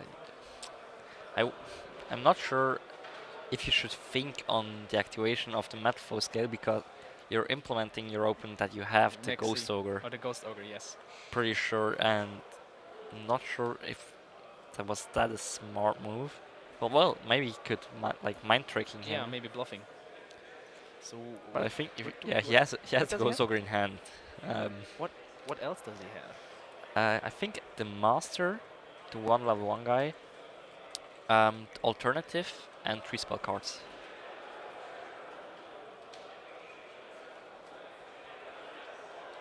It would be 6 card opener. That would be 4. Okay, that's weird. I don't think. Maybe I just miscount the spells. I think I saw 3 monsters, for sure. So he's making a secret of his hand. Now he's reading the Bow Baboons. They're not once per turn. Only the special summon effect, I think. No, not even that. I think both effects are not once per turn. Yeah, but, well, the special summon effect is like you can summon as much from the deck as you want, yes. so it will rarely happen that you resolve 2. Yeah. So yeah, for that you will have to like summon always like 1 and 1 and recycle them again and special summon them 1. I saw that he has 2 spell cards in his hand, the Blue Eyes player, and 3 monsters. I saw the alternative and the Master. I think 7 is actually on the search of a high scale. He drew the Lone Fire and he put it directly back because he has already his target on this field, so he does not need Lone Fire anymore. It's like a return and I think it's the other spell card. It's, what is this thing? Silver Scry. I think he has the 2 of the Reborn cards in his hand. So not that great of a hand. No, we don't see any Slumbers or Dark Holes or Raigekis till now. Okay. I don't like that play of 7. Absolutely not. Oh, now he's getting Ghost. The question is now what he decided to do, like searching or special summoning. I think he used the special summon. I mean, there's literally no reason to not like first summoning with Tiger Mortar because Maxi isn't around, so you just have to play around Ghost Ogre. So like just with summoning from Tiger Mortar, you can go into Brawl Bowl, Search, Rancia, everything. Yeah. Setting the barrier. And okay, there's the counter. Let's see what the 6th card is. Oh, it's again a White Stone of Legend. doesn't do that much. He does not have any discard outlets to trigger it, I think. Does he even have anything? Can he do anything right now? I actually could see that he's going to summon the White Stone to crash it into Invoker. Or just debating the Drancia trying to run Oh, over. that's what is the spell card? The shiny one. Oh, or is it the Dragon Shrine? Oh, it's actually the Dragon Shrine. Then he has some plays. Yeah. I thought first it would be the Return of the Dragon Lords because it looks similar. How many White Stones does he play? He plays 1 White Stones and 3 White Stone of the Ancients, so 1 regular. So he can't drop another one. Actually sad. He's drawing always the 1 off in the 60 card deck. So he's going to use Silver's Cry, yeah. Okay. But then he's actually not in that bad of the position. Yeah, because of the Ghost Ogre misplay from the opponent. 7, yeah. He has now some possibilities here. Could actually force the Drancia first with the White Stone because he can try to attack over it. When he destroys it, he gets the blue eyes. But I could see 7 letting it go, actually. I mean, there's no real reason to attack the White Stone. Like, what is this thing doing? In my opinion, Kevin should already use the Dragon Shrine, that he can still in battle phase summoning back. It's true. He has the quick play. He could still get back the White Stone, the Dragon Spirit, to also get the blue eyes if he's getting it. Let's see if he's going to destroy the White Stone or not. I think he's letting it through. Yes, correct in my opinion. I don't think he will give him any synchro plays though, and he will flip the barriers when he sees a level 8 coming on the field. I like the play of Kevin a little bit more, because if he would have used a Dragon Shrine before the battle phase, I would assume in from 7's point of view, that he has like a Silver Cry or something like that. So now he can use the Dragon Shrine. Oh, he's dropping Maxi now preemptively. That's interesting. Okay, now that's actually really good for Kevin. Because he can just set the Silver Cry and use it during opponent's turn. He can send like a Spirit. I think the 2500 attack guy is the Spirit, right? Yeah. And the other stone, like to give 7 1 draw. Yeah. But he can like banishing the Madful Scale and setting the Silver Cry to banishing another card during 7's next turn. Let's see what he is going to do here. I mean, the whole Zodiac combo is done, so Invoker won't do anything. Maybe getting back. Is he playing Whiptail? No. Not even Whiptail? Just 2 Red Pierce. Okay, then he has no targets for it left. So it's just a heat stick. So actually, we see that Kevin is really aware of what he's doing with his Blue Eyes deck. Like, not just there's a reason why he's still, I think, 5-1 at this point. So he's milling probably White now Stone of the Ancients together. So is Kevin getting any value of this Maxi? He will get 1 draw for sure. Which is okay, because the banishing is still another plus. It's probably going to set down the Silver's Cry. Okay, he's probably hesitating if he wants to use Silver's Cry to go afterwards into how is it called? Into the Spirit Dragon? Yeah, the big Spirit Dragon, but I think that would be wrong, actually. He would be fooled because he does not know that he has the barrier face down. He should have, and especially he should have played it completely different in this case. He's doing actually, because he's now under Maxi. Okay. That play, I don't like it. I also don't like it. When he hits the barrier, then it's that's not that great. I think I would go after the counter scale. I would go for counter for sure. Then you would force 7 basically to use. Okay. Oh, it's the barrier he's hitting. Oh, unlucky. Don't like that play. No, now he's gonna give him another card in the end phase. I think he said synchros. That would be the most optimal choice here.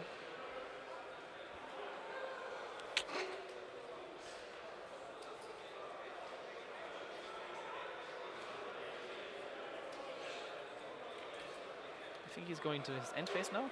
Mhm. For this other special summon of the Dragon Spirit of White.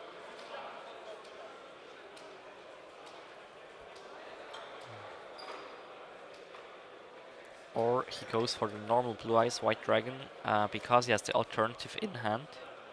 But no, I think it won't make makes no sense. it won't make more sense to summon the Spirit of White because with the stone he already has access. He drew a Metal Foes Fusion. Okay, so actually the draws of 7 were pretty bad. What else? Another barrier, so those cards are not doing anything against those beat I mean, sticks. barrier it's alright against Blue Eyes, but it's not like the card you say you have to have it in your Lone hand. Fire as well, so he has no targets for Lone Fire except for Lone Fire. And he has no scales. It looks actually promising for the Blue Eyes player because he has the stronger monsters. There's Out of nowhere, sometimes, actually. yeah, sometimes it's more sufficient to just have beat sticks. So he's going for the Terra Top, normal summon, and trying to go. What would you do here? Would you just go for Break Sword and try to tear apart his field? It's kind Because of it's too difficult to slow. say. He won't be able to get off every. He doesn't all play monsters. anything special in the extra deck that would help him at this point. So the other cards are completely dead. That's interesting. Yeah, but I think he has to go for Break Sword, yeah. He can destroy his own fusion to get another draw to maybe somehow rescue something, which is Just ask It's myself okay play. what would help him actually.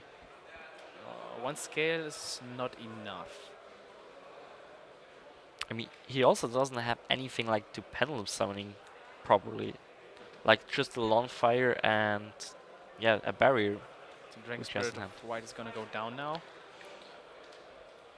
It's alright, it's not a problem, something. So he still has the counter, I think. Yes. What can he do with the counter? Like he could summon already a Wolfram or something like that to have for sure a scale. But I think it's correct to use first the fusion and wait with counter for a later point to know which scale you have to search or to special summon. So And he draws. the fusion again. Wow, that's so unlucky. His draws are so bad. The Maxi wasn't that useful, and this was. But as now well. I don't like the play to set down the fusion. That's kind of risky against Blue Eyes because They can banish it. and can have like no value of it. The question is he going to run over the White Stone because he does not know that he has the alternative in his hand, I think which would make it live. yeah, I think he has to mainly just because otherwise he's like forced to use the dimensional barrier Instantly, immediately. yes. And then he at least knows that there's already barrier gone, and he can go for his beatstick plays. So, what is his decision here? It's so weird this game. Yes, it's so interesting that Blue Eyes is still in the match here. I mean, 7's draws Yeah. were really unlucky. Really bad, yes.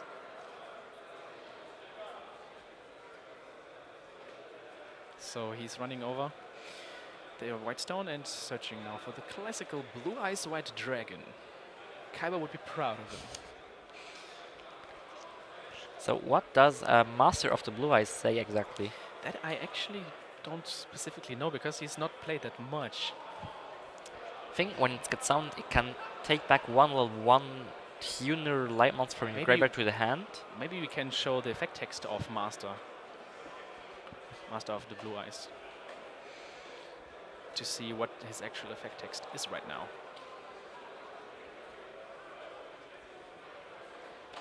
Okay, so he drew another stone, which is like Which it's is alright. Fine. Yeah. He could use it as a synchro fodder, but he does not know that he still has another barrier. Yeah, I would actually. You can still like normal summoning it. You would force the barrier, and then you can like just crush it into Invoker to get in the end phase the banish effect. Yes, that's actually a good move, and he can clear out his entire board right now.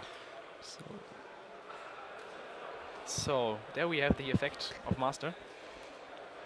Yeah, can take back the level 1 light tuner monster from the graveyard. It's good to get Effect Veiler usually back, but that he does not have.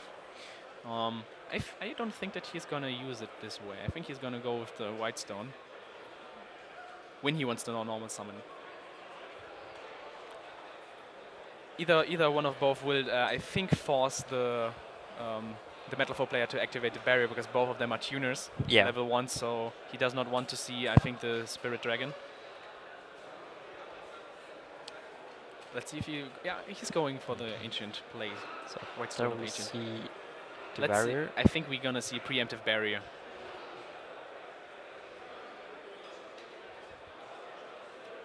I think White Stone of Ancient just needs to be sent to the graveyard to trigger in the end phase. He does not need to be destroyed or anything, so exactly. I don't think that you want to have the special summon plus the Spirit Dragon both on the field. So yeah, he's preemptively calling Synchros. He can actually go for rank 8 if he wants to, after the entire play. With if it's needed or not, that's the question. Yeah, that's the question. He also has the special summon from the Spirit Dragon and during the battle phase if he wants to, I think. Can he take out during his turn? Yeah, but it summons in defense position. Ah, okay. And now, as barrier is called on Synchro, we won't see Spirit Dragon this turn. No, but I think the board is pretty in danger getting destroyed. And when the draws are not getting better for the Metal Foe player, I would suggest him maybe to fold and start the next game. I would like to see the play that Alternative Dragon is destroying Breaksword, and then afterwards he could go into Nexus. That would be interesting to see which one. What does he play? He plays a lot of monsters. Let's see which level 8s he's playing. He's playing Felgrand. He's playing number 38. Galaxy Eyes Cypher Dragon. Also the other one which is destroying the what's the full armored. He's playing Dark Matter. He's playing as well. So Dark Matter would be pretty huge because he can attack twice with 4,000 attack. Okay. And with he's going for the Cypher play. That's kind of cool. I'm not sure why he chose to not use alternative before attacking. I think he does not want to remove these monsters. He wants to use his monsters against him.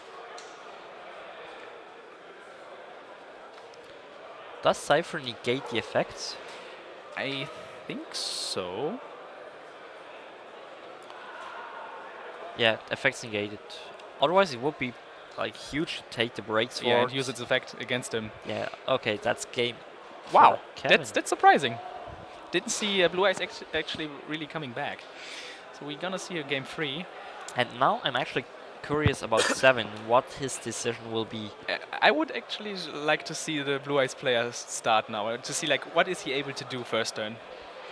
I could imagine that 7 is doing the same thinking because as you saw in his side deck, he chose to side out everything that is good going second because he was already aware of that Kevin will let him start this game. A lot of mind games going on now between both of them. Who's gonna start? But I like that, especially if you're playing against friends, because mostly they know everything about you, and just this mind game that you have to go one level. You have to be one step further than your opponent, exactly, yeah. Usually, and it's interesting. Let's see what they're gonna do now. We still haven't seen any milling action going in this Blue Eyes 60 card deck. He's playing normal Blue Eyes deck right now. Even no kaijus. The opponent does not even know that he has a huge kaiju engine in the main deck, 10 cards. He probably knows it because he already made it to Elder because he wasn't aware that he's going to play against Blue Eyes. But exactly, stuff like that would also probably would really let him start the game. There's a huge chance that Kevin can't do that much. Just get run over from a huge pendulum summon, something like that. On the other hand, if Kevin is really is able to summoning Spirit Dragon, 7 is in a pretty tough spot because Baboon doesn't do anything anymore. Yeah. Just summoning one copy. Pendulum summoning just one monster isn't scary at all. No. So yeah, we will see. So they will directly go in timeout when they are starting their round. So we still see the barrier. So let's see who's gonna start now. Pretty sure that 7 is starting. He has also Maxi. Now we have the slumber in the starting hand, so that's gonna be an interesting factor. So is Blue Eye starting? He has 2 desires, I think. Okay, Yeah. he is starting. Yeah, and he has 2 desires, so at least he can get some advantage back with the desires that he's losing right now. And now the big question is 7 discarding the maxi? So he banished some cards, some tuners, And so more he has so spells. many spells. It's a grass. Does he still play grass, right? He can't do Yes. anything with his hand. Like, yeah, That's okay. really, really bricky. Just But he 6 just- spells. He just passed. Is that correct? No. It is. He just passed. We have Barrel Baboon, Barrier, Maxi. Does he have scale in hand? I can't see that fast. He's shuffling so fast. 1 for 1. Wow.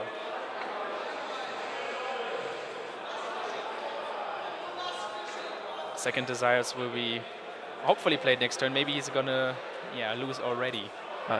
He's probably still thinking about setting something face down.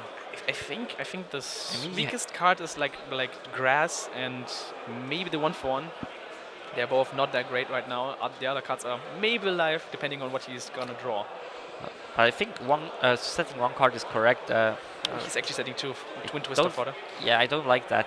Even though you're playing against metal foes, which normally don't play Twin Twister. It would be great if it sets like all 5, like making his opponent fear like strikes and everything. That would be, because it's untypical to set like so many cards in Blue Eyes. Well, until now, it looked like 7 really knows the deck of Kevin, so I'm pretty sure he also knows that Kevin isn't playing like Now he has. the real back Now row. he has a scale because he has painful decision. I think he has He has Volt no Frame s- also in hand. I don't know. Oh, he has Terror Top. Yeah, I don't. Now he's just bluffing to have some chainable traps.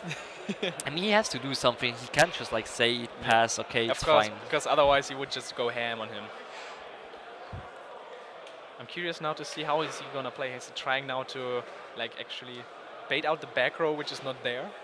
Well, he goes into Totem Bird for sure. Afterwards, summoning Bao Baboon, and yeah,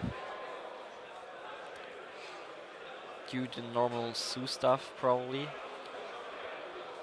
which could be already enough damage.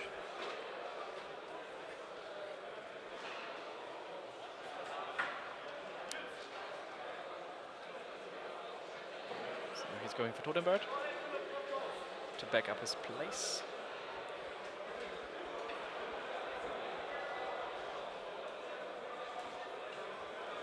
What is he going to shuffle back? Does he have a counter in his hand? Or is it's the barrier? I don't know what he wants to shuffle back, or what he's digging for right now. What he desperately wants. He still has a draw open. He can still draw a card first. Yes, Yeah.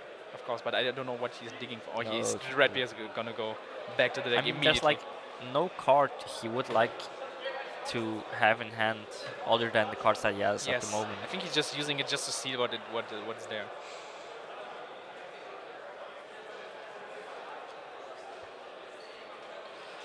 So now we're gonna see the next rank free play.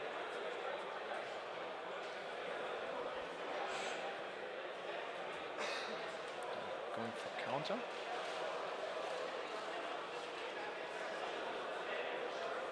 So just thinking if 7 could go for game at this point. I mean, with Totem Bird, he's safe from the lost wins. That he's probably knowing that Kevin is playing. And Kevin also don't side any trap cards or like real fear cards. He doesn't have any traps in the side deck, so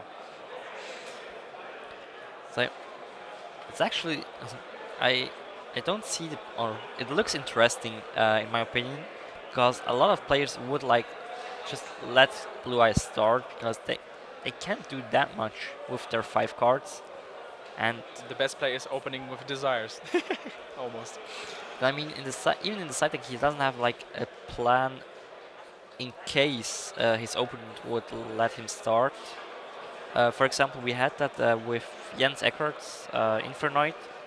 where he played Solemn Strike, Warning, Barrier, and stuff Yes. like that, where he was prepared And when he he has to actually go had a one first. strike to stop one major play. But I could be mistaken. Maybe Kevin has a reason for that he's not choose to not play any trap cards. He's going for the Invoker play, so I think he's ignoring the back row from now on. I think he... I mean, there have to be like 2 good back row, because one he can just like negate with Totem Bird. If he knows the opponent's deck, then he has to think that there has to be at least 2 lost wins or like some Twin Twisters, because he kept one card in his hand to get rid of his scales. But I don't think that he needs scales anymore to make the OTK happen. Does he play Gagaga Samurai in his extra deck? I don't think so. Or is it, He needs the Emerald? scales. He needs the scales to go for game. Yeah, without Gagaga Samurai, he cannot OTK that fast. I mean, especially also he doesn't play Whiptail or stuff like that, so the plays are kind of restricted Yeah. to put a lot of damage on the field. Because mainly the new part of the Studia combo, you're playing it now just mainly to get this huge advantage. You don't have anymore this crazy OTK possibilities Yes. that you had like 2 months ago. I think we're seeing already the correct position from our Blue Eyes player, like praying to survive this turn and maybe drawing a really amazing card. I'm just asking myself, what does he want to draw to really get back I into think the he game? still has grass. Didn't he set a grass? So he maybe thinks maybe he will go through so many cards that he can mill him out. So probably he could use grass for sure to bait out Totem Bird, which is one thing. Well, even now, he used already Pot of Desire, so he won't mill that many cards. He still has another Pot of Desire set as well, so I don't think that you will start baiting him with the desires. Oh, he's going for Dweller, so he's actually respecting the back row. I mean, with Dweller, he isn't forced to use anymore the Totem Bird. So this time he's On- detaching the Norden to get his draw, instead of keeping the Dweller strong. I think he tries to go for game at this point, like hoping to draw another Metaphor scale. Let's So see if it's the fusion again. He drew a... Okay, It's Dark Hole. Oh, that's not helpful right now. Dark Hole is completely dead. So Oh, he yes. has a Crow. Dark Hole, Maxi, and... The DD Crow, I see. Yeah, And a Barrier, okay. I think. I mean, now with Dweller, he can basically let through that Grasslock screener and try to negate something more important, in his opinion. He has a huge advantage. We still have, I think we have a Slumber set as well. So that's the only grasp he has, I think. Yeah, well, I still, you know what, 7 did set face down with full frame? I'm not sure about it. Not sure as well. Was it the fusion? No, the fusion he hasn't used. The question is now, what does he try to activate where Totem Bird has to negate? Because I think he needs the Slumber to resolve. I think he will use the grass. I think because it's the if he can even activate it. I don't know how much the card difference is. I mean, because of Dweller, grass isn't scary at all. Like, he has DD Crow in hand to counter a Silver Scry. Kevin won't trigger anything. Okay, so they're now counting the cards if grass is resolving. So they counted. So he's contemplating. I don't know if he's actually able, because he's playing already more cards than his opponent. He draw another spell card? I think he's just drawing spells and spells. Now he's going for the Twin Twister, trying to bait. Let's see. Totem Bird, yeah. Let's see if he's gonna do it. I think I would almost let it go through. Like, you still have the Totem Bird to negate. I think those cards are partially chainable. Like, why even bothering? Is he just putting back the barrier without triggering it, or is he saying It looked like that, yeah. I think he just let it. It through. was in the end phase, Okay, then it makes no difference. so he can't use it. So okay, now it's gonna be interesting. Now question is how he's going to bait out Totem Bird. He drew a monster, I think. He preemptively discards Max C. Also So he Max could C. just go Kaiju beatdown here if he wants to. He drew a Ghost Ogre, which could be kind of interesting. But yeah, he has to go like summoning two Kaijus, going to attack. Still just one draw, which is fine. But how will he resolve the Kaiju Slumber? What does he have faced on? He has a 1-for-1, which is not doing much. He has another Desires, which would be counterproductive for Grass, because he has to banish 10 as a cost. I think he doesn't have any grass left. He has a monster in hand. He kept the Grass in his hand. So what's the other spell card? It's the Silver Scry, I think. Isn't it?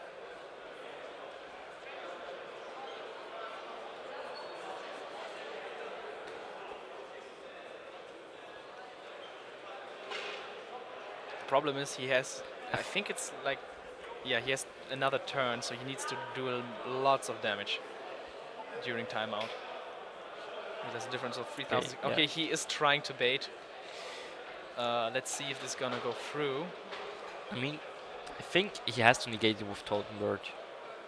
Like, giving your opponent two options more to he might play around it. Get a Blue Eyes and an alternative. Okay. He's letting it through as well. That's interesting. Raigeki, alternative. Another Slumber. I think he still has a lot of Kaijus left. There were two Kaijus in this banished pile. And in the first one there was one Gardala, I think. So, is he playing? You said like 8 or something like that? He's playing 2 Gamesians, 2 Gardalas, 2 Kumangas, and 2 Thunder Kings. So that he has a lot won't of be a options. problem. That won't be a problem. It's not a factor. So we have there. I think. Is that Blue Legacy? Eyes? It's a Blue Eyes. He has a stone in hand. Ghost Ogre, Legacy of the Duelist, and what was the last card? The 1-for-1. So still face down. He has the Kaiju Slumber. He's still under Max C, so he has to keep this in mind. But yeah, now he has to go in somehow. Now he's looking which options he still has left in his deck, because he has banished 20 cards, which is quite a lot. So even if you're playing 60 cards, 20 cards are still a lot, so it doesn't happen that often that you can use like a Slumber even though you use 2 Pot of Desires. Yes, but if you're playing 60 cards and so many targets. So can you explain what exactly Legacy of the Duelist does? For viewers who don't know what this card if it's does. really this card, it says that you can, as long as it's on the field, each player can only, you can read it there. We have it here now. Yes, when your opponent declares an attack, you can target one spell and trap card your opponent controls and get the attack, and if you do, destroy the card.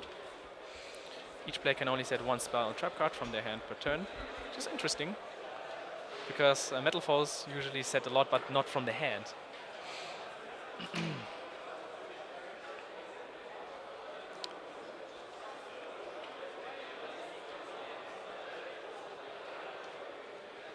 Not sure what he wants to summon to keep him in the game. He's going for the 1-for-1 play. Why? I think he hoped that Totem Bird is negating it. Pretty sure on that. Like, Totem Bird is not going to negate anything today. Just sitting there and chilling. He will try the Slumber afterwards. Yeah, I mean he has to.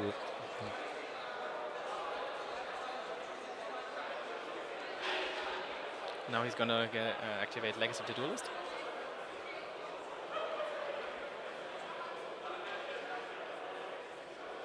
He could have potentially summoned Sage in attack position. To force the Drain Sale? Just to declare the attack and negate it with Legacy to destroy like the face down card. That's true. I think the Slumber is gonna Yeah. not do anything. That's interesting. I think he won't be able to properly resolve it without getting it negated. I'm also not sure why he chose to special summon Sage. Doesn't he have like... Now this is gonna be negated. He has to, yeah. Yes. So I don't think that he has any options left now. I think he drew too many spell cards.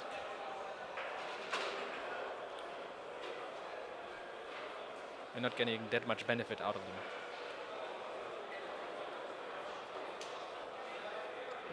He should just set it face down and hope that 7 sees like the win in front of him. So he has like maybe the chance to get back into it. However, I don't know why he summoned the Sage there, because it doesn't do anything on the field. Now, and face Trident on Legacy. I'm not sure why he chose to do that. Okay. Destroying of Solemn Warning. Which could be huge. I mean, if he puts like enough damage on the field to put him real low on life points, Solemn Warning will just seal the deal. Yeah. It's icing on the cake. So, getting more stalling options. Walling up. And using the other Metal Force counter for generating some advantage.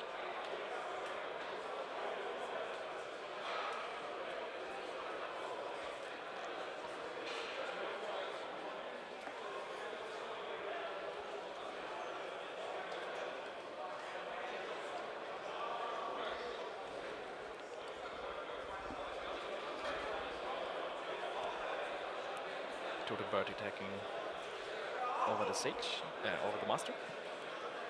And I think that should be already enough. Should be 100 life points left.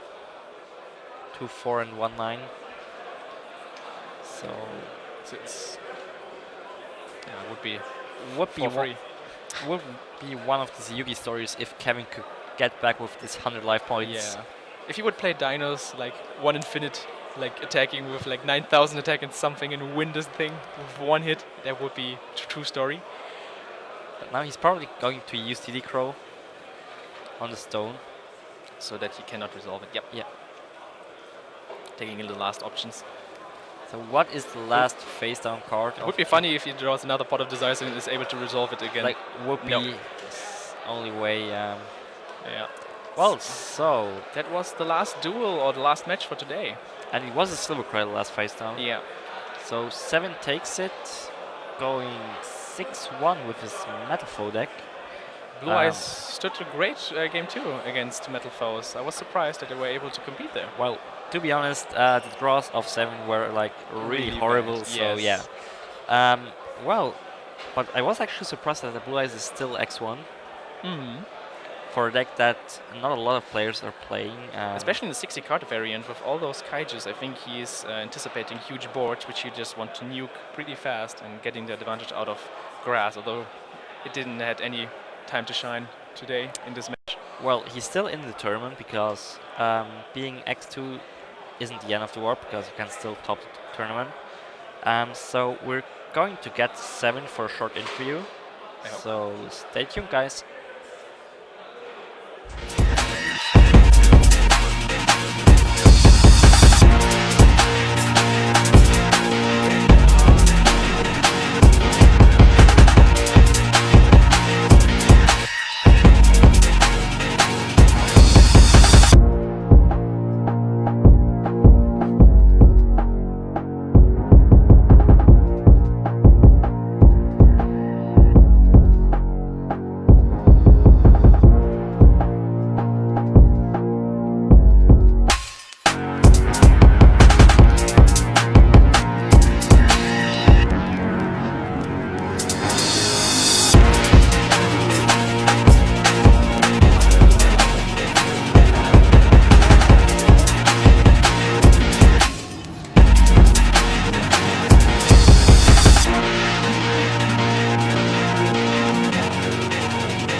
with the winner, Kevin Cutter. So how was the game for you? Yeah, it was incredible good for me because in all 3 games I started with Max C, and when you draw Max C once in the whole match, it's pretty good. But when you draw Max C every game, my opponent can't win in this situation. Okay. So how was the Blue Eyes matchup for you? Do you think you had an advantage here, because he was interestingly playing like 60 cards with kaijus and everything in the main deck? So I know that he play Blue Eyes. So because from other videos, deck profiles or something like that, and I played 55 cards. So against the grass decks, it's really good. Yeah, really good. So he opened all 3 games with the grass looks greener, Yes. and he tell me every situation how many cards I have in my deck, and yeah. So do you think you have the best deck today? Do you think it's the best choice for this tournament? Metal Foes with the Zoo combo. So I think it's pretty good because it can win first and second. That's the only deck, I think. And the meta breakdown says the most popular deck at this tournament is Metal Foes. Yeah, we're gonna do it as the next one. It will be the meta breakdown. Yeah. So yeah, I hope you will have a nice day tomorrow, and let's see how successful it will be. I wish you good luck. 6-1. So maybe we'll see you back tomorrow, and yeah, we will make a short break, and then we will come back with the meta breakdown soon.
Welcome back to the meta breakdown that we are going to do now. To finishing off the meta game, the day one of our Grand Open in Cologne, we're going through the meta breakdown, short country breakdown, and of course the standings after day one.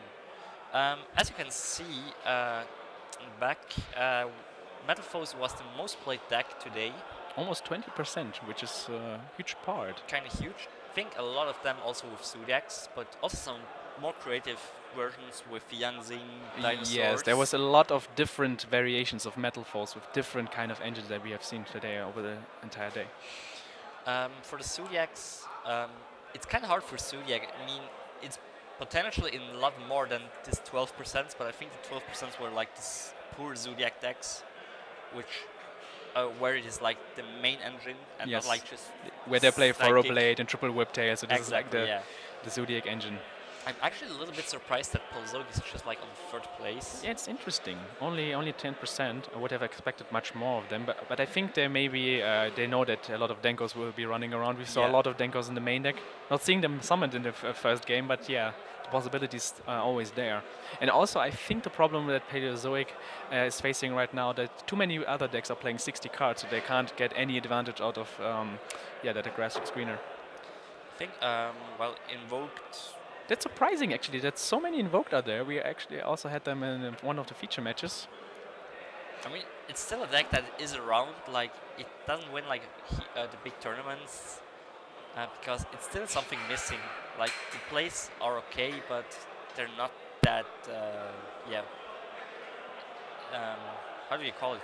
Yeah, all the plays that they have, they are predictable, and they have one power play, which is the one card Crystal Wing. Everything else afterwards is easily disrupted, as we have seen, like with Lancia or like a Warning or something, and then they're already struggling really hard against other decks.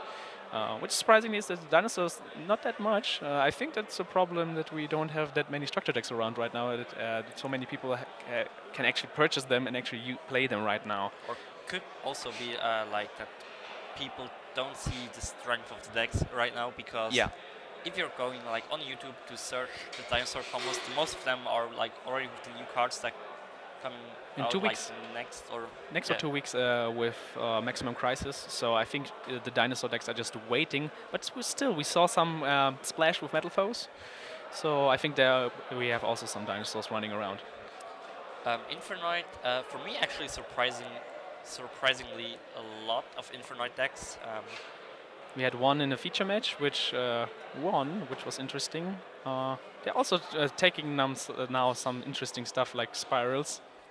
So also getting creative over there. And the Light Sworn, 5%. That's a lot of Minerva players running around here. I'm actually curious if the Light Sworns are all playing Minerva or not. We even saw some Infernoid players actually playing them as well.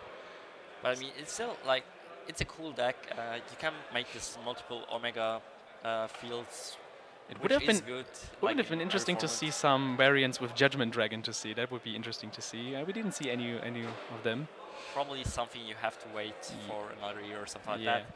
And others, as usual, the biggest part, because there are a lot of random decks, which we also had some in the feature matches. I think it looks more or less like something you could have seen coming. Yes. For the country breakdown. Yeah, for the country breakdown, we will need the graphic now. As we can see, of course, Germany makes the biggest part. 50% roundabout. We are 50% of German players here.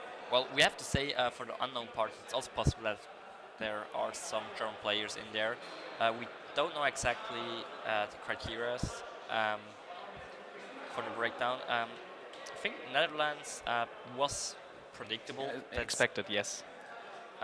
But Sweden not that much. But interestingly, a whole group came over here and actually also played some interesting games in our live streams. As you saw in the feature match. Yes. Switzerland, 3 people. Also alright. Then Belgium, I would have expected maybe a little bit more because it's really, really close. Yeah. To Cologne. And as you can see, as I already said, for unknown, it's we don't know it exactly where they fit, but probably a lot of them also in Germany. I also think so. And then the standings. I think most important thing for the end. We just go like through some interesting positions, like first place, Adrian Durson. Durson, yes. And Joshua Ostars, we had him already in the feature match. Both of them still with 19 points. So we have Osters with 19 second and Schmidt with 18 third. Chantari, also a no-name. 7 Carter, which we saw in the last feature match, on the 7th place. And afterwards, Ludwig Ram with his quite interesting dinosaur, Yangzing. 5 wins, 1 draw, 1 lose, still in. So, yeah. And then a lot of players that having X2 score. Still waiting for their chance tomorrow. So it could be quite interesting. Yeah, I think that's it for today. I think what do we expect tomorrow? Like how many rounds will we play tomorrow, and what we're gonna see? Well, we have tomorrow like 1 round more, if I'm not mistaken. For Swiss. Exactly, and afterwards followed by the top 16. Top 16. And yeah, we will see there who will become our next Grand Open champion. Was there a round today in the feature match which was like especially which will be especially in your memories? I think the interesting matchup with the Infernoids was interesting. Once for game 1 for this interesting cheating kind of play, I don't know how to call it, this misplay with the card shuffling, and with this huge comeback with that reasoning that was pretty great. Otherwise, I don't know. It was like the most memorable moment for me. I don't know for you. The Blue Eyes right now was also pretty interesting that game too. That he was able to dominate this, but only because the opponent was just drawing really bad. Yeah, I think there was a lot of like fun is maybe not the right word, but interesting situations where a player had like everything was all right, and then the draws were like nothing, and then out of nowhere, the other player was back in the game. I think the other match would be, was interesting, was Joshua Schmidt's drawing just monsters all the time. Incredible. That was really bad. It's like negative experience for him, I think. But also that we saw a lot of different decks today. I think the most featured deck was Metalful Yangzing. I think so, but I don't. With the 2 times. Yeah. But I still think like we always choosing like the players that had a good standing, so it's actually cool to have like this variety. Exactly, and I'm pretty sure that we will have also a quite high hierarchy tomorrow for the top 16. Yeah, I think we're going to be live tomorrow at 9 a.m. if I'm not mistaken. So that's it for today. Thank you very much for watching, and tomorrow morning at 9 we will see you again. See you tomorrow. Bye.